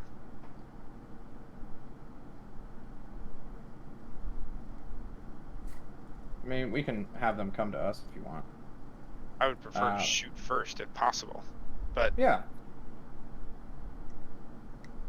right. I don't have much to do with like anti-air yet, unfortunately. That's fine. You keep them off of me and I think we'll be fine. Okay. Ready to sneak forward? How close do we need to get? Another 50 feet before I can take a shot. Understood. Let's do it. Okay. We will sneak up a little closer, trying to be stealthy, trying to stay low to the ground, trying to move slowly because we're worried that that movement is going to proc the eye. Mhm. I want to get about 50 feet closer to these creatures until I feel like I have a clear shot. All right. That I'm- Please give me a stealth dexterity check as you are creeping your way up on these hunting creatures. You nail it. You pick your way forward, up and away from them, trying to find this clear shot. And you are not spotted, Murdoch. Creature, you similarly follow in his footsteps, and you sneak up some 50 feet, finding them to be within range. Wonderful. I'm going to point at the closest one. I'm going to line up a shot with my longbow, tell Mhm. creature to get ready, and then I'm going to fire. All right, it is unaware of your presence. Please roll to hit with advantage. I will listen to what creature has to say before I let go of the Okay. arrow. I have nothing. That can From hit this it range, I turn. doubt you do. That's fine. All right. So I guess I ready produce flame in case something comes within 30 feet of us. Okay, Or excellent. Shoot. You fire with a 12 that actually beats AC 11. Oh, beautiful. Then I will roll some sneak attack plus roll everything damage. 14 damage. 14 damage does not slay the hippogriff. It screeches in pain and surprise, and you see the 3 of them lift up and begin their flight. They scan the horizons and see you standing up with your bow shot, ready to pull another one. Let's roll into initiative just to see who acts first as they come towards you. if only that mattered. All right. Shadow, they begin flying towards you, but you are the first to have an action. What do you do? Well, creature technically rolled higher than I am, but I know he's still Creature probably can't ready. do anything at the moment, I don't Yeah, okay, think. got it. Got I it. keep readying the Yeah. thing. Wonderful. All right, I will fire another shot, and I'm going to fire at the one that I already hit. All right. 11 11 don't matches get up. AC 11. Wonderful. Take the sneak attack off. This one will do less. Well, actually, no, it won't. This will do a lot, about the same. 14 more damage. You pick this hippogriff out of the sky. It falls and dies. Excellent. The hippogriffs go, and they have 60-foot flight. They fly 120 feet, diving at you as fast as they can. At the end of their movement, they will be within 30 feet, creature. Would you like to produce flame? Asha! Eat fire! All right, you throw fire at one of them, dealing Yeah! 2 points of damage. Excellent. Yeah. And with that, Thank the you. top of the round comes again. Creature, you are the first to move. What do you do? I'm checking to see if poison spray can hit. No, poison. Not spray at is 30 fine. feet, I don't 10 think. feet. Poison spray is 10. Oh. Should I moonbeam? Just say fuck it? I don't think I should. I think that's overkill. I will bonus action turn into a giant spider and shoot a web at this guy. Oof. Beautiful. All right.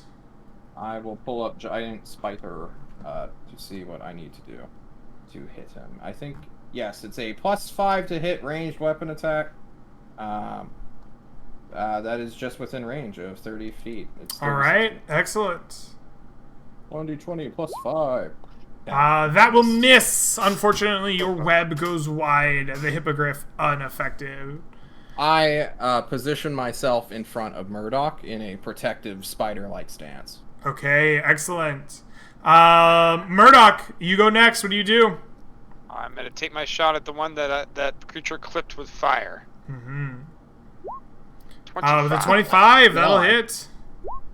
It for will take 10 more 10. points of damage. All right, you bloody the creature, but it continues its diving attack.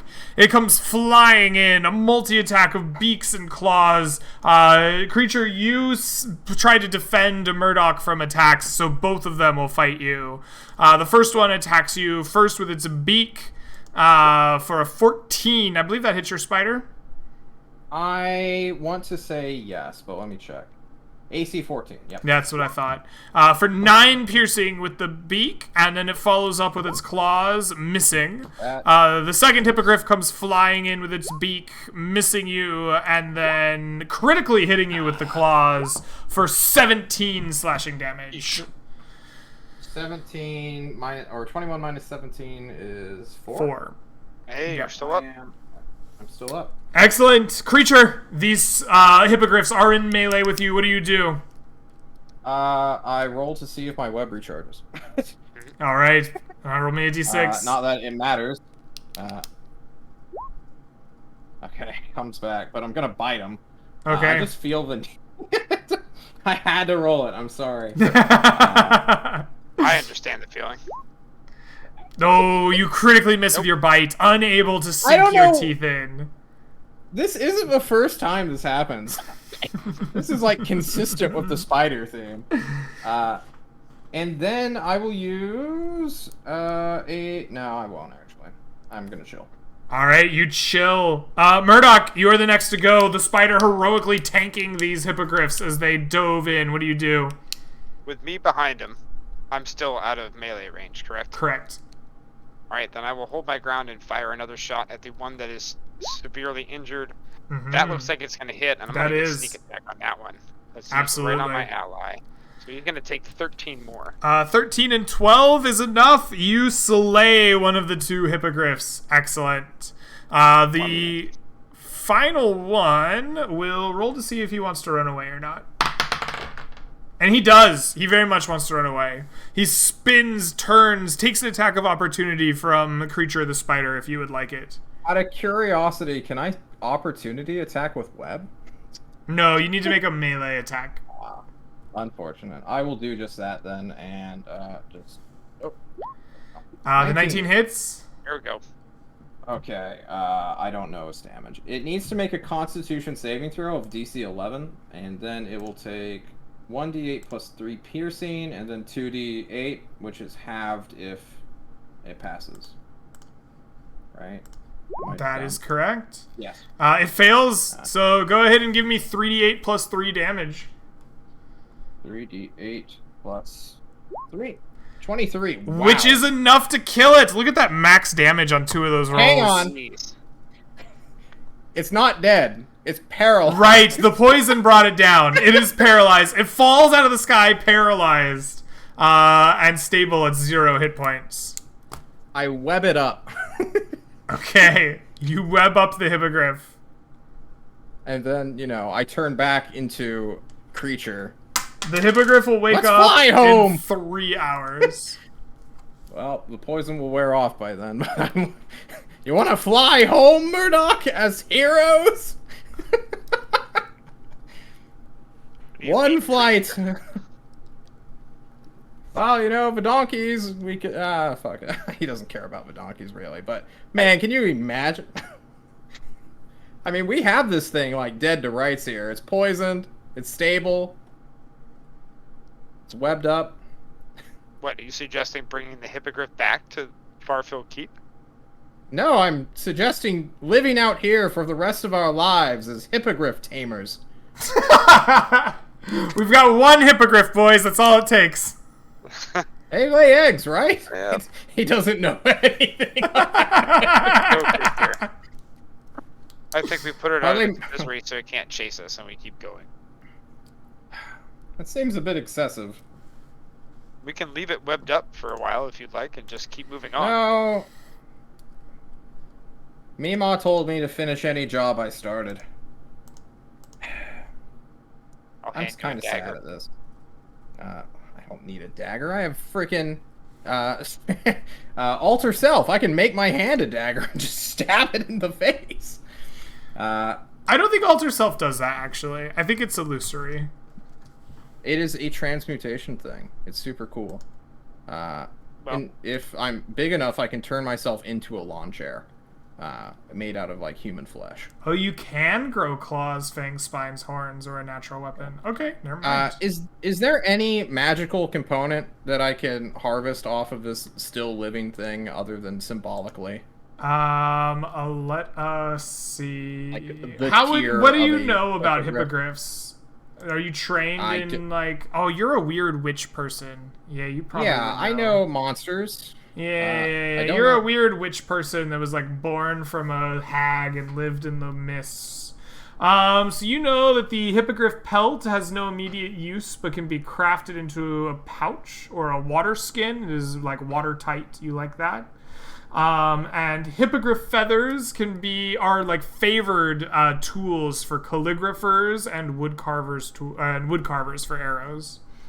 Fletchers, excuse me, not woodcarvers, fletchers. I really want to ride this bad boy home, but I know I can't because it would take too long, and there's no way in hell you'll let me keep a flying mount, which is obviously fair. How heavy is this thing? If we dropped a mule's worth of stuff, would the mule be able to drag it? Or It's about the haul size it? of a horse. So think about it as the Yeah. weight of a horse. There's no way then. We need a sled. Yeah. Alright, I will go collect the mules while you finish Ponder. on this creature. Or don't, or whatever. I want to harvest it. What would that be? Harvest feathers. Harvest Harvest it entirely. How much wealth or something could I get off this thing? Probably not a lot. Probably insignificant, but I'm out of money. The feathers will be 5 silver pieces each. You can harvest 1d10 feathers from the creature, or you can attempt to skin its pelt and sell it for the value of a water skin. Man. Well, that's not too appealing, but I'm gonna get some feathers as a keepsake, because how many people can say that they have undamaged, pristine All right. hippogriff feathers? Give me a d10 for feathers, man. All right, thank you so much. I'll You take get 5. 5 hippogriff feathers. All right, and then if there's a cliff, I'm just gonna push it off. It falls off the cliff, caught in your webs. It takes falling damage and dies. Cool. At least now animals can have it. All right, that's it. Let's move forward. All right. Do it. The rest of your day passes uneventfully, and night begins to fall. You camp and the Gold Hills. For this day, let me do night encounter, actually. Short rest, short. There is no night encounter. So night goes by peacefully. You take watches, and eventually morning comes. So, you've spent a day traveling slowly through the Gold Hills. Please give me survival wisdom rolls for foraging. Your DC will be 15. We'll do just Hit it. that. All right. Both of you succeed. You have found water. You have found food for each of you, and enough enough grazing land to account for feed for 2 pack animals during your day's worth of travel. You may also regain a number of. You may roll any number of hit dice up to 1/2 of your pool in order to regain HP and spells and class features, etc., etc. Morning comes on that next day, and you are traveling back towards Farfield Keep. Navigator, please give me a pace and a intended route. Do I see any landmarks that lets me know if I'm anywhere near Farfield Keep?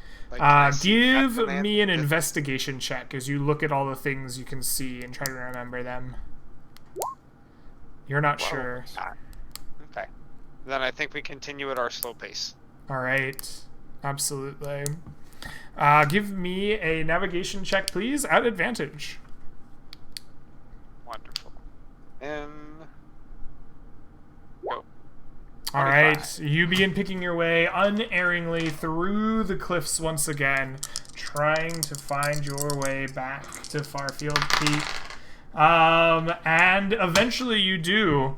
It is not long past noon that you break away from the Gold Hills and you find yourselves once again in the pastures and roads and towns and villages that feed Farfield Keep.